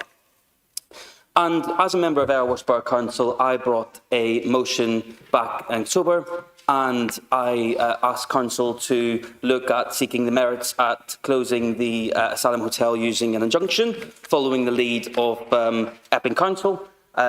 Conservatives, Reform, Labour, we all voted for it, near enough, Greens didn't. And it was a really positive evening, I thought. And then fast forward to December, I chased it up and they said, oh no, we're not actually going to do that because it's not in the interests of the community, is what they said. So therefore, I put another motion forward at Erewash Borough Council, and I asked our council to ask our local Labour MP in Erewash, who just basically spends his time going around taking selfies with himself and his cat. It's a bit strange, really. And I asked council to write to him and ask for a public timeline of when it will be closed. And second of all, very crucially, that no asylum seeker will be placed into an HMO if they have no local connection. And Labour this time, it was not a very nice response. They basically used the usual legalese, dismissed it out of hand, said, no, we can't possibly write to our local MP to ask such a challenging thing. So therefore, I spoke to Councillor Greaves and I said, could we put this forward at Derbyshire County Council, maybe ask all Derbyshire MPs if we could do that, if we could write to them and ask the same motion, really, since we need to remember that every single Derbyshire MP is Labour. And I think it's important to remember, why are we doing this? So I've spent a career in community-based jobs. I used to work as a support, many years ago, I used to work as a support worker in a homeless hostel. And people used to, in Nottingham, in Sneinton and Nottingham, and people used to come all the time. Like every week, there'd be somebody coming to the door fleeing some horrendous situations. And Housing Aid in Nottingham, as it was at the time, always said, no, we can't house them because they've got no local connection. They're from Staffordshire and they're coming to Nottingham. And what do we have in the likes of Long Eaton? We had our own homeless people in Erewash move to places as far as Birmingham to make room for men who came over here illegally. And they got full-time access to your GP, 3 meals a day with a buffet, weekly allowance, your headphones, tracksuits, everything really. And you see your own, homeless people. And the people on the left like to say, "Oh, why don't you do something for the homeless?" Well, I have done, and I've also spent a career working with young people. And I think it's unjustifiable when the Labour government raised taxes by £68 billion a year in 2 budgets and did successfully remove the winter fuel allowance from pensioners on £11,500 a year, to put billions of pounds a year to people who have broken into this country illegally, is wrong. We have a 2-tier system where those who have come here legally and those who are born in this country do not get the luxury of those who have come here illegally. And it's interesting as well to not just look at anecdotal evidence. It is good to look at statistics as well, because that's another argument you hear all the time. Oh, British people do lots of bad things as well. So, the Daily Telegraph, a nationally well-respected newspaper, they did some research. They researched that between January 2025 and July 2025, they looked at the court records of men in 50 hotels. And they found, let me get this right, they found at least 211 of them were charged with alleged crimes. It was a combined 425 offences, including 44 sex offences, which is absolutely shocking, really. And just in the last couple of weeks, what have we seen? We saw a 29-year-old asylum seeker from Sudan who stabbed Rhiannon White in Walsall 23 times with a screwdriver. And I read that story, and her little boy 5-year-old at the time, was asking where his mummy was, and I'm thinking about my own kids. Just down the road in Ashfield, a couple of weeks ago, a 28-year-old asylum seeker was found guilty of raping an 18-year-old girl in Sutton and Ashfield, then asked her, "Did you enjoy that?" Leamington Spa, have you seen the videos? It's 2 17-year-old Afghan boys dragging the 15-year-old girl, drunk 15-year-old girl away and orally raping her. And then just yesterday, we saw a Afghan who raped a 12-year-old in Nuneaton, who was charged. And then I looked at the BBC, and these are all on the BBC. It's not some sort of far-right conspiracy theory. This is happening. And I looked at the BBC article from yesterday, and you see all these protesters with a St George's flag and the Union flag. And what does the BBC report? The anti-immigration protesters. No, they're not anti-immigration, they're anti-illegal immigration. I don't have a problem. I don't think anybody in this room, in this council chamber, has a problem with somebody, I don't know, an engineer from Hong Kong, a brain surgeon from India. Who would possibly have a problem with that? But I've had a career working with young people, and safeguarding is absolutely everything. You prevent things from happening in the first place. So why would we accept that there's 150,000 undocumented men have came into this country, broken into this country in the last 7 years? It is utter madness, and we can't accept that. The stats are there. The stories are day in, day out now. So this motion resolves that the Leader of the Council writes to our local MPs, asks that they provide a public timeline in conjunction with the Home Office to close the asylum hotels, and crucially, no man with without a local connection will not be housed in an HMO. And I hope that this council will support me with this motion.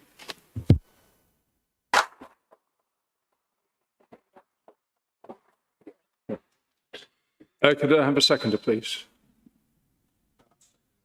Thank you, Councillor Rini. Reserving the right to speak. Thank you. Councillor Clark. Switched it up. Chair, according to the Asylum Act 1999, the Home Office has a statutory obligation to provide asylum seekers with accommodation while their application is being considered. Home officials are continually reviewing the asylum accommodation estate. The government is committed to closing all asylum hotels by the end of this Parliament, so there is a timeline for you.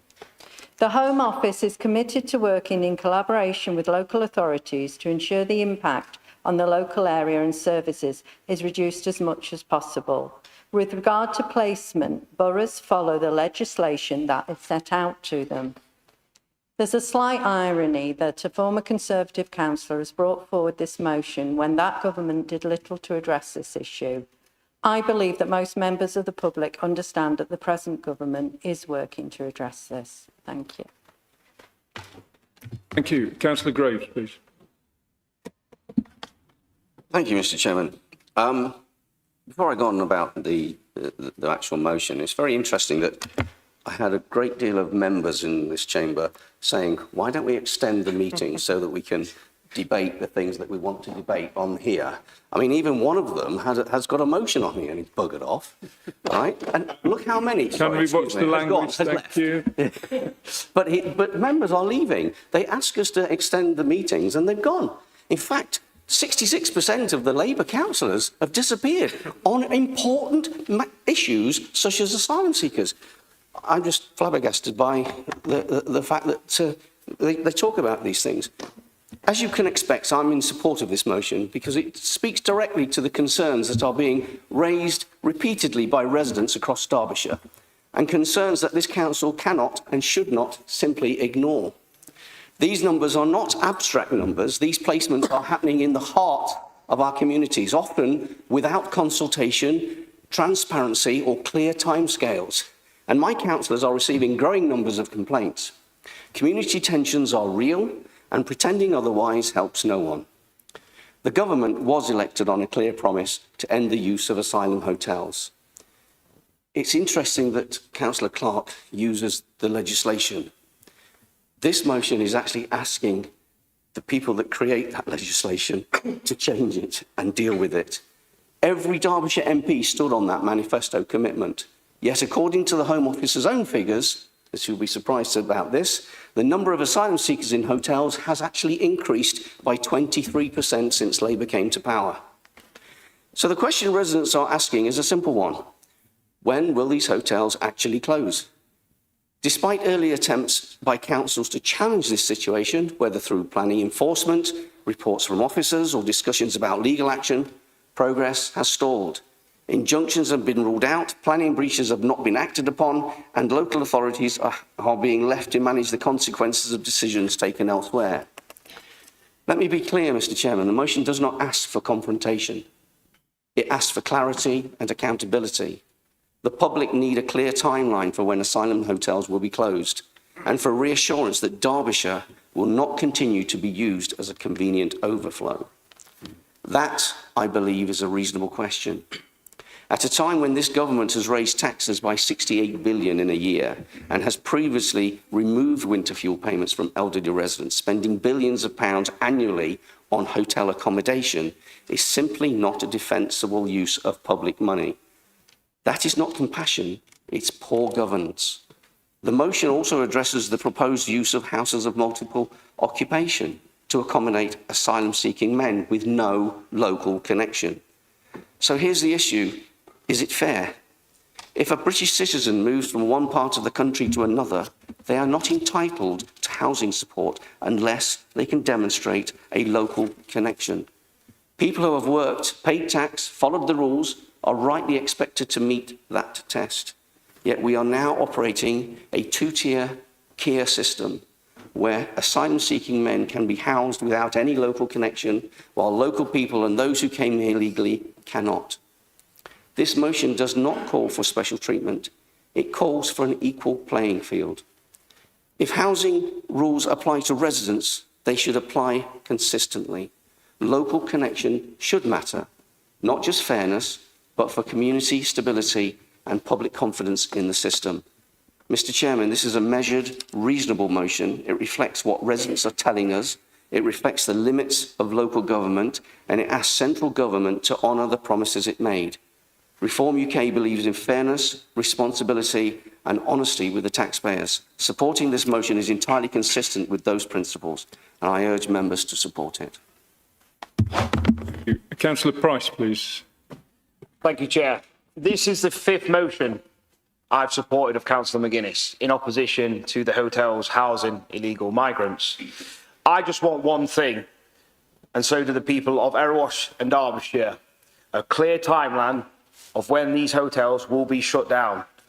These men have entered this country illegally. They have broken the law, therefore they are criminals. They have no right to be here. I am ex-military. We have many ex-military councillors in our ranks. It is heartbreaking to see our own fellow servicemen homeless, struggling for mental health, and yet these men in these hotels are fed 3 square meals a day, they have a roof over their head, they have access to a doctor and a dentist on the regular. In my constituency, we have law-abiding citizens who pay tax and toe the line, struggling financially, yet these men who do not work get everything handed to them on a silver platter. Many of the reform councillors in this chamber got involved with politics due to the concerns of the activity from these hotels and the effects of mass illegal migration. The nation wants action. The nation wants change and results and a clear timeline of the closure of these hotels. I recognise Palestine belongs to the Palestinians. Ukraine belongs to the Ukrainians. England belongs to the English. Get these invaders out. Thank you, Chair.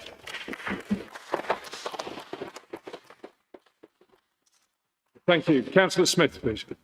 So before I ask my question, I want to point out to the whole chamber that my sister-in-law, my nephew, they're both from the Philippines originally, and they've come to this country, especially my sister-in-law, for a better life.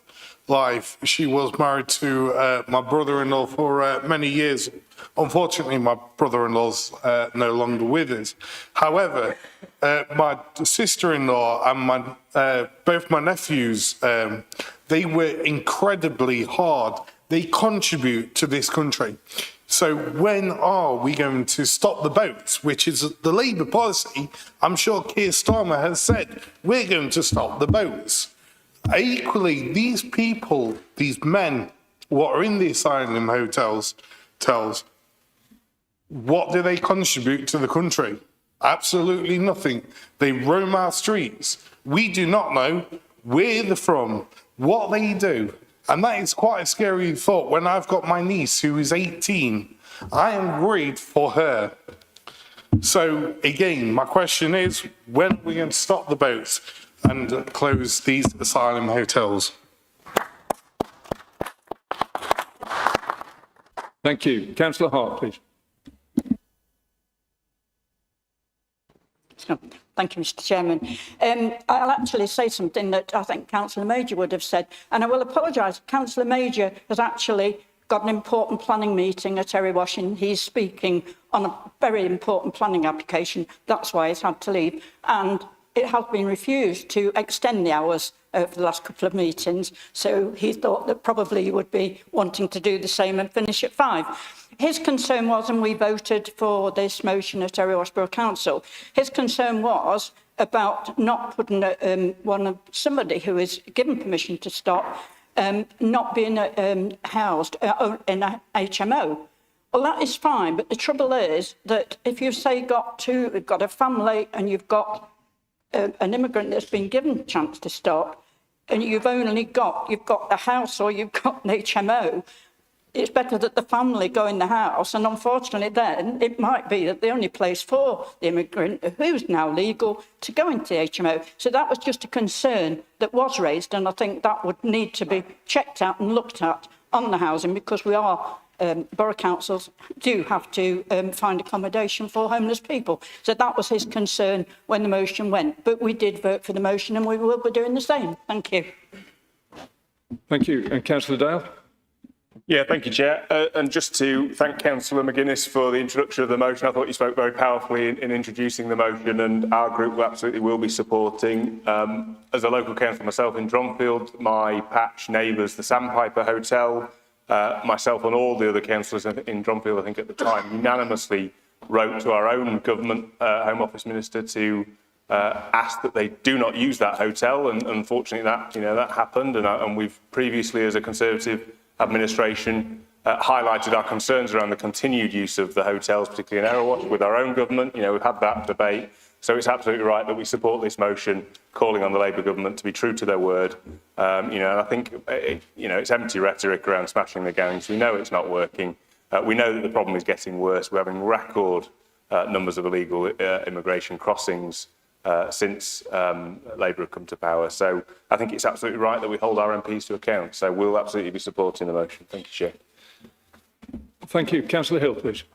Thank you, Chair. I just want to say that I think it's very concerning that Councillor McGuinness read out a list of proven cases where male migrants have been charged on sexual assaults of young British women, and Councillor Clark then went to quote legislation, and I can say that as a young woman, I don't feel safe in this country around these migrant hotels and the HMOs that are now coming into our community, and I don't think the legislation quoted is the right response to that. So I will be supporting this motion, and I hope our Derbyshire MPs listen as well.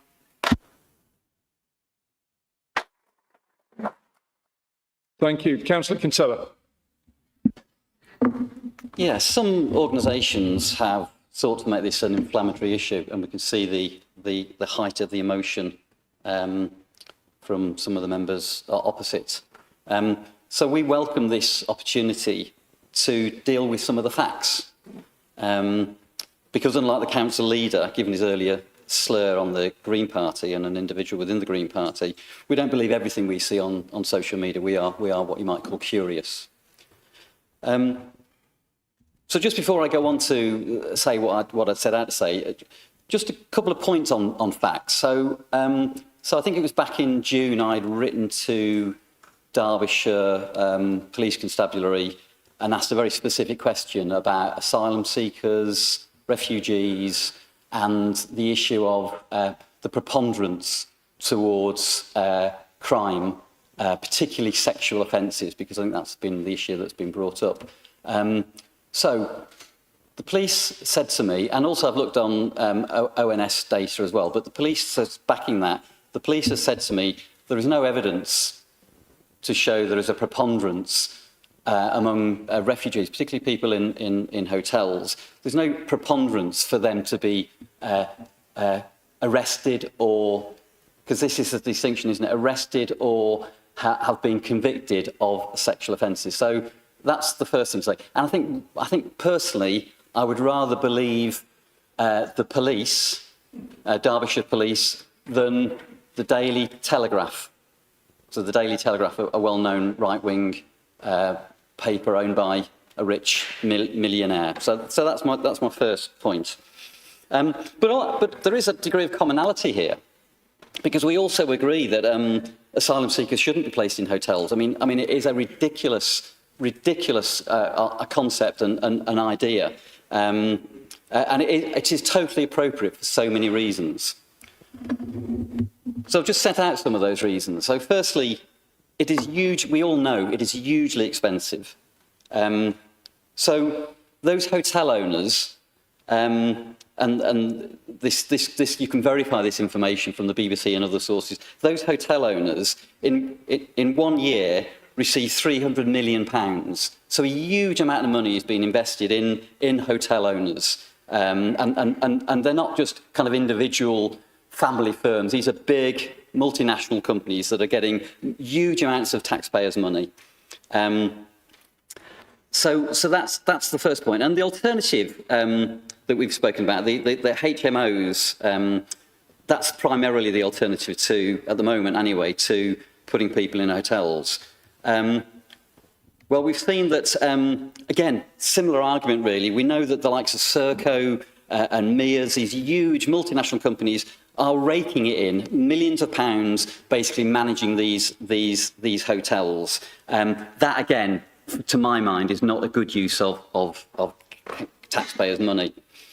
And secondly, and I think some of the points across the chamber have made this point, but there's inevitably a negative community impact, and we have seen these issues on our TV screens and locally, and it's often, there are often protests outside of these homes, and there is a general opposition to asylum seekers in hotels. So these hotels, these asylum seekers, are imposed. The Home Office impose this upon communities. There is no discussion with communities whatsoever, and there is no discussion with local authorities about how can we better integrate people into their local areas. And of course, the other thing to say about this is the government target poor areas. So they don't target Kensington, they don't target Harrogate. They target poor areas like Blackpool and areas in the East Midlands, and that's because it's cheaper for them. And they ride roughshod over those communities. So that's a couple of points to make on those issues. And of course, this negative community impact provides a real ripe grounds for people to exploit that. So we know that, and we've seen it. We've seen that how it's used by far-right groups to exploit, to cause division, and to cause hatred. And we've seen that on our TV screens. We've seen that in our communities. That is not good for anyone. Sorry, I'm just trying to scroll down. So finally, the accommodation is inappropriate, like other people have said. It results in significant mental health impacts because of isolation, poor living conditions, and a lack of privacy. And this is acute. This is acute among those experiencing trauma, fleeing war zones and persecution. So how do we end the use of hotels and HMOs? So we look to seek practical solutions. We don't just say, stop the boats, where we have a legal obligation. We've spoken about the legislation here, and we've spoken about the international obligations that this country has. So how do we address these issues? And I really welcome the opportunity, because it's not often we get a chance to kind of have our voice heard on these issues. So process claims promptly. The delays in processing claims is deliberate, it's intended to be punitive, and it's intended to be a deterrent. None of that works. So also allowing asylum seekers to seek temporary work. So they're in hotels, they're receiving benefits, just to clarify, they receive, it's £50 or £10. If they don't get food within the hotel, it's £50 a week, and if they do get food within the hotel, it's £10 a week, and they don't get mobiles and all the rest of it. So you just need to look at the government website on that, and that's the situation. So many asylum seekers are highly skilled people that could fill the gap. Well, that's a fact. So they could fill the gaps in health services and other sectors where there are labour shortages while they're seeking their claims to be assessed. This would not only improve our economy, as migrant labourers have always done in this country, but rather than being a burden on the taxpayer, would actually make a contribution to the exchequer.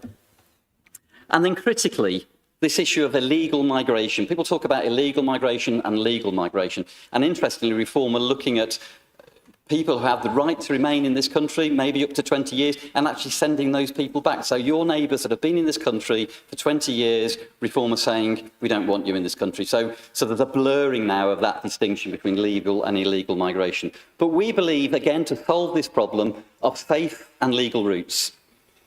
So we did this with the Bosnians fleeing war in the 90s. And more recently, the government established a scheme to house Afghanistans fleeing the murderous Taliban, as they did with rehousing Syrians fleeing the murderous Assad regime. And finally, probably the best known of all, and it's already been mentioned, is the successful rehousing of thousands of Ukrainians. So there are solutions there, and it has been done before. Other solutions include housing via community housing organisations, resettlement programmes, partnership with voluntary community and faith organisations. So I welcome the opportunity for the debate. The Green Party are proud of the compassion shown by generations of British people over the decades. And we set out to oppose division and to celebrate hope over hate. Thank you. Thank you. Councillor Brown, please. Thank you. So I'd like to pick up on a few points that Councillor Kinsella made.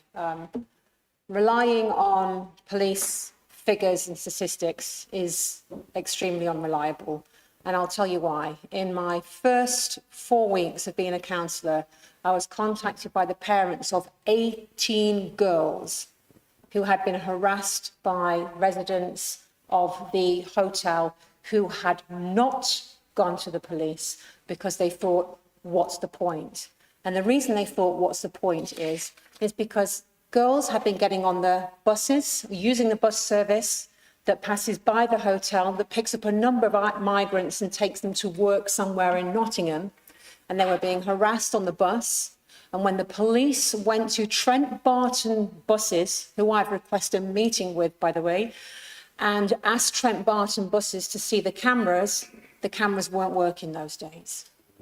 So our girls have lost faith, certainly in my area in Long Eaton, have lost faith in going to the police. That was 18 in the first 4 weeks. So I'm sorry, but the police figures as being a dependable and reliable source of information of the crimes that hotel residents are committing is unreliable, and it is naive to believe that they are reliable. But in the meantime, I'm going to support the notion, but in the meantime, I'm going to let our girls know in Long Eaton that they need to be tolerant of being sexually abused and harassed because these people are suffering trauma after leaving war-torn France.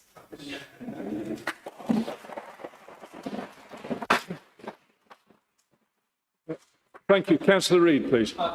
Thank you, Chair. I would like to start by saying it's interesting, again, that the Greens want to talk to us about open borders. I think we've got to remember in this place that our responsibility is to the residents of Derbyshire. The first responsibility of government is to the safety and welfare of its citizens. So that's nationally and otherwise. We're focused particularly on Derbyshire right now. And while I understand that as a nation, British people are compassionate. We are compassionate. We have a heart. I think we want to help those who are in need, but go about it the right way. There is a very big difference between showing compassion on a national or global stage and being used as a doormat. And now what we're in the situation is all these asylum seekers coming from war-torn France, and typically most of you see a huge amount of people now who have all got visas or claims in other countries in Europe, and they just move on. And they once they come here and they find that they've actually got a criminal record or other things, they just move on. And they come here because it's the promised land, because they know that they've got a better chance of asylum, that they can do better, they'll be supported, and they know I'm going to stay in a hotel. Now, as far as the police facts are concerned, I've spoken to countless people at the police, and I've looked at the figures that they present. Yet we don't have any record that shows this. Part of it is because they're actually looking for incidents that they can report on to say they've proven. You need to look at what's reported and how many incidents are reported that actually have no further action. And that leads to the situation that you actually get that Councillor Brown or Vice Chair just raised. It's very true that there is case upon case, and not just circumstantial evidence, but very true counts that show this is actually a real issue. I would say this, the other thing that's very interesting with this whole situation, early in my time as a councillor, as a district councillor, I did go with, at the same time, we were on the same side with Alex Dale, who I believe led the Refugee Resettlement Board for East Midlands councils, which essentially represents all councils, district, borough, county. And they had a report. And I can tell you that was eye-opening because it dealt with all asylum cases across the East Midlands combined. And looking at the number was staggering. But the thing that came to me the most out of all of this was how the Home Office were dealing with this. Essentially, the Home Office problem, until they go through quite lengthy vetting, which the Labor Party are trying to speed up to 6 months, at the point that they get their positive vetting decision that decides it can be asylum for chicken nuggets because your son doesn't like Romanian ones, okay, they are then classed as homeless. And the responsibility for them shifts from the Home Office to the local authority. Now, for us in Derbyshire, at the County Council, that is not our place. But if that is a district council, that is the housing authority, straight away they're dealing with a homeless person. That they can't, because of the way the system is built, actually prioritise them any different to someone else in their homeless crisis that may have been waiting for months, up in sometimes long cases, to get a home. They can't choose because, well, they have no local connection, but they've come from overseas. They can't choose to say there's no local connection. They have to prioritise them above our own people who sometimes for social housing have been waiting a lot longer. This is a problem that the government, and to be fair to Labor, it existed under the Conservatives, it's been perpetuated and actually accelerated to a point that it is beyond control. But it still comes back to the first foundational principle we mentioned. The responsible of any government is to the safety and the welfare of its citizens.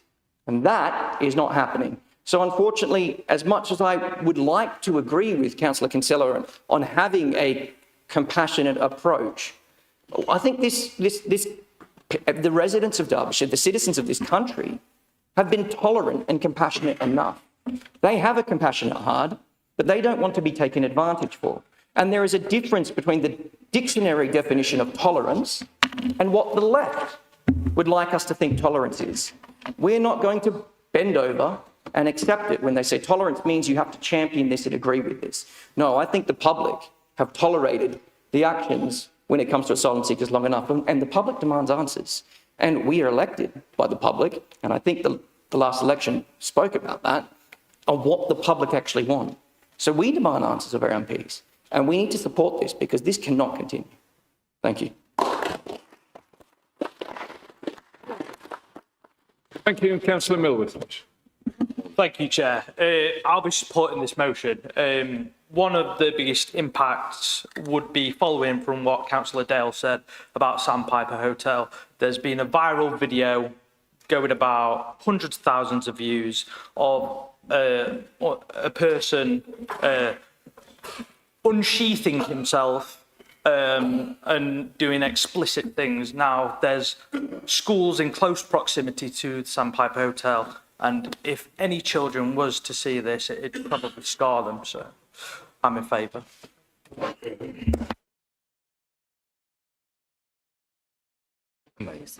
Councillor Rini, you reserve the right. Do you wish to say anything? A couple of quick local statistics, which may not seem related, but we must be conscious when we move people out of hotels, where do they go? The current housing policy in Sheffield is that for every 10 public houses built, 9 go on the emergency register, 1 goes to the local residents. I know people in that chain in Sheffield, and the emergency register is not just homeless, in practice it's largely migrants. And that's coming to Derbyshire. So for every 10 public houses built, 1 goes on the local register. When I campaigned in Bolsover, the stats was that there was 2,200 people on the waiting list across the Bolsover constituency, with a local plan to build 8,400 homes. The question most asked to me is, why are we planning to build 4 times the number of homes than we need? And I couldn't give that answer. What I can say for sure, across Bolsover, is I met a number of people who were frightened. There's a deep sense of unfairness. There's a deep sense of concern about migration in general, particularly illegal migration. This is not about race, colour or creed. It's about numbers and not understanding. And so I'm confident to make an offer to the Bolsover MP, Natalie Fleet. If the Labour MPs do not believe there are the feelings, then she's more than welcome to accompany me for a day in her constituency. And I will introduce her to her residents who have these feelings. I'm also confident that the members of the Reform team in this room would extend that offer to every Labour MP across Derbyshire. There's a great sense of unfairness, there's fear, and there's a situation where we're building houses to house migrants and putting them in front of local residents. It's of great concern to the residents of Derbyshire. Stephen Reid, Councillor Reid, has commented that we were voted in on a particular platform. The residents did vote us in to take action on this particular subject. It was in our manifesto that we would try to reduce migration in some way. So we are voted in to do that job, and that's what we will do. So I'll make the offer to Natalie Fleet if she wants to accompany me around her constituency. I'm more than happy to introduce the people, the little old lady I met who barricades a door at night, the people whose kids can't get houses. Let us see what's actually happening in her location related to migration. Thank you, Chair.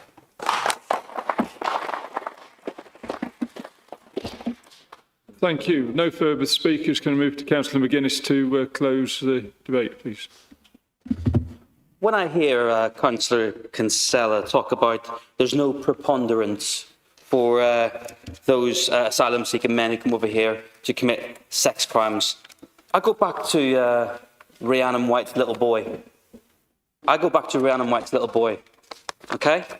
I go back to just down the road in Ashfield, you know, an 18-year-old raped. I go back to seeing that video of them 2 little girls dragged away. We know there are bad people in this country, bad British people who are born in this country. Why the hell would we want to import any more if we don't know who they are? It makes no sense. It makes absolutely no sense. And again, as been addressed, the idea that France is a war-torn country is just absolutely mad. I know fine rightly, well, I mean, first of all, I would never leave my wife and kids if I was coming from Somalia, to be honest with you. But they have left their wife and kids. They're travelling across Europe. It's utterly mad.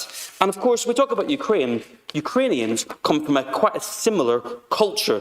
These men are coming from cultures where they treat women like with utter contempt that the left would never accept from a British person. But for some reason, as Councillor Brown says, we have to accept it from them. And just to close quickly, I think democracy is under threat here, because time and time again, the public are voting for politicians to stop this problem. And it's getting worse and worse and worse. And we see protesters outside the hotel, and I'm afraid just calling them all far right because they don't want illegal immigrants in this country, it just demeans the term of what far right actually is. It's utterly mad. And we need to do a lot better than this. I really think that. And I hope that the Green Party go away and reflect on this meeting. I hope that the residents of Derbyshire will see what the Green Party are really like. They want a society where they want to ban landlords, but yet you can sell crack. You know, what they want a society of open borders. And this is what's going to happen. But hey, we need to be compassionate to those who have broken into this country, and the hell with those who are from this country.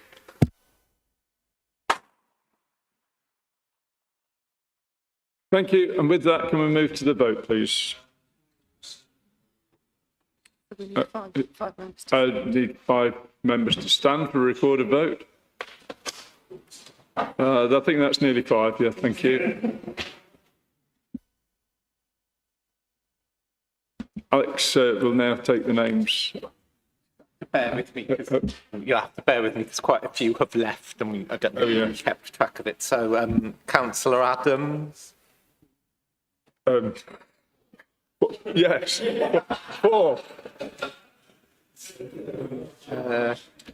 Councillor Benfield. Councillor Bent. Councillor Bromley. Councillor Brown. Councillor Bull.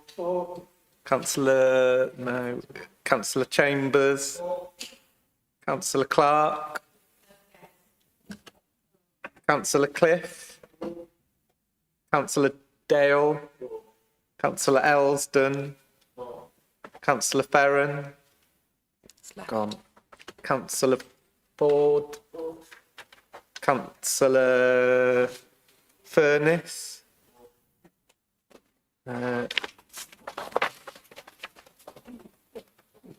Councillor Graves. Councillor Gruby. Councillor Hallett. Councillor Harper. Not here. Councillor Hart. Councillor Harvey. Councillor Hatchett. Councillor Hatfield. Councillor Hill. Councillor Hodgson. Councillor Hunter. Councillor Isherwood. Councillor Kinsella. Councillor Lawson. Councillor Mabbott. Councillor McGuinness. Councillor Matthews. Councillor Millwood. Councillor Mausler. Councillor Oxbury. Councillor Pitsey. Councillor Price. Councillor Robert Reaney. Councillor Sarah Reaney. Councillor Redfern. Councillor Reid. Councillor Melandra Smith. Councillor Richard Smith. Councillor Snowden. Councillor Somerville. No, he's not here. Councillor Sutton. Not here. Councillor Turrell's not here. Councillor Warmby. Councillor Whitbread. Councillor Wood. And that motion's carried. Thank you very much.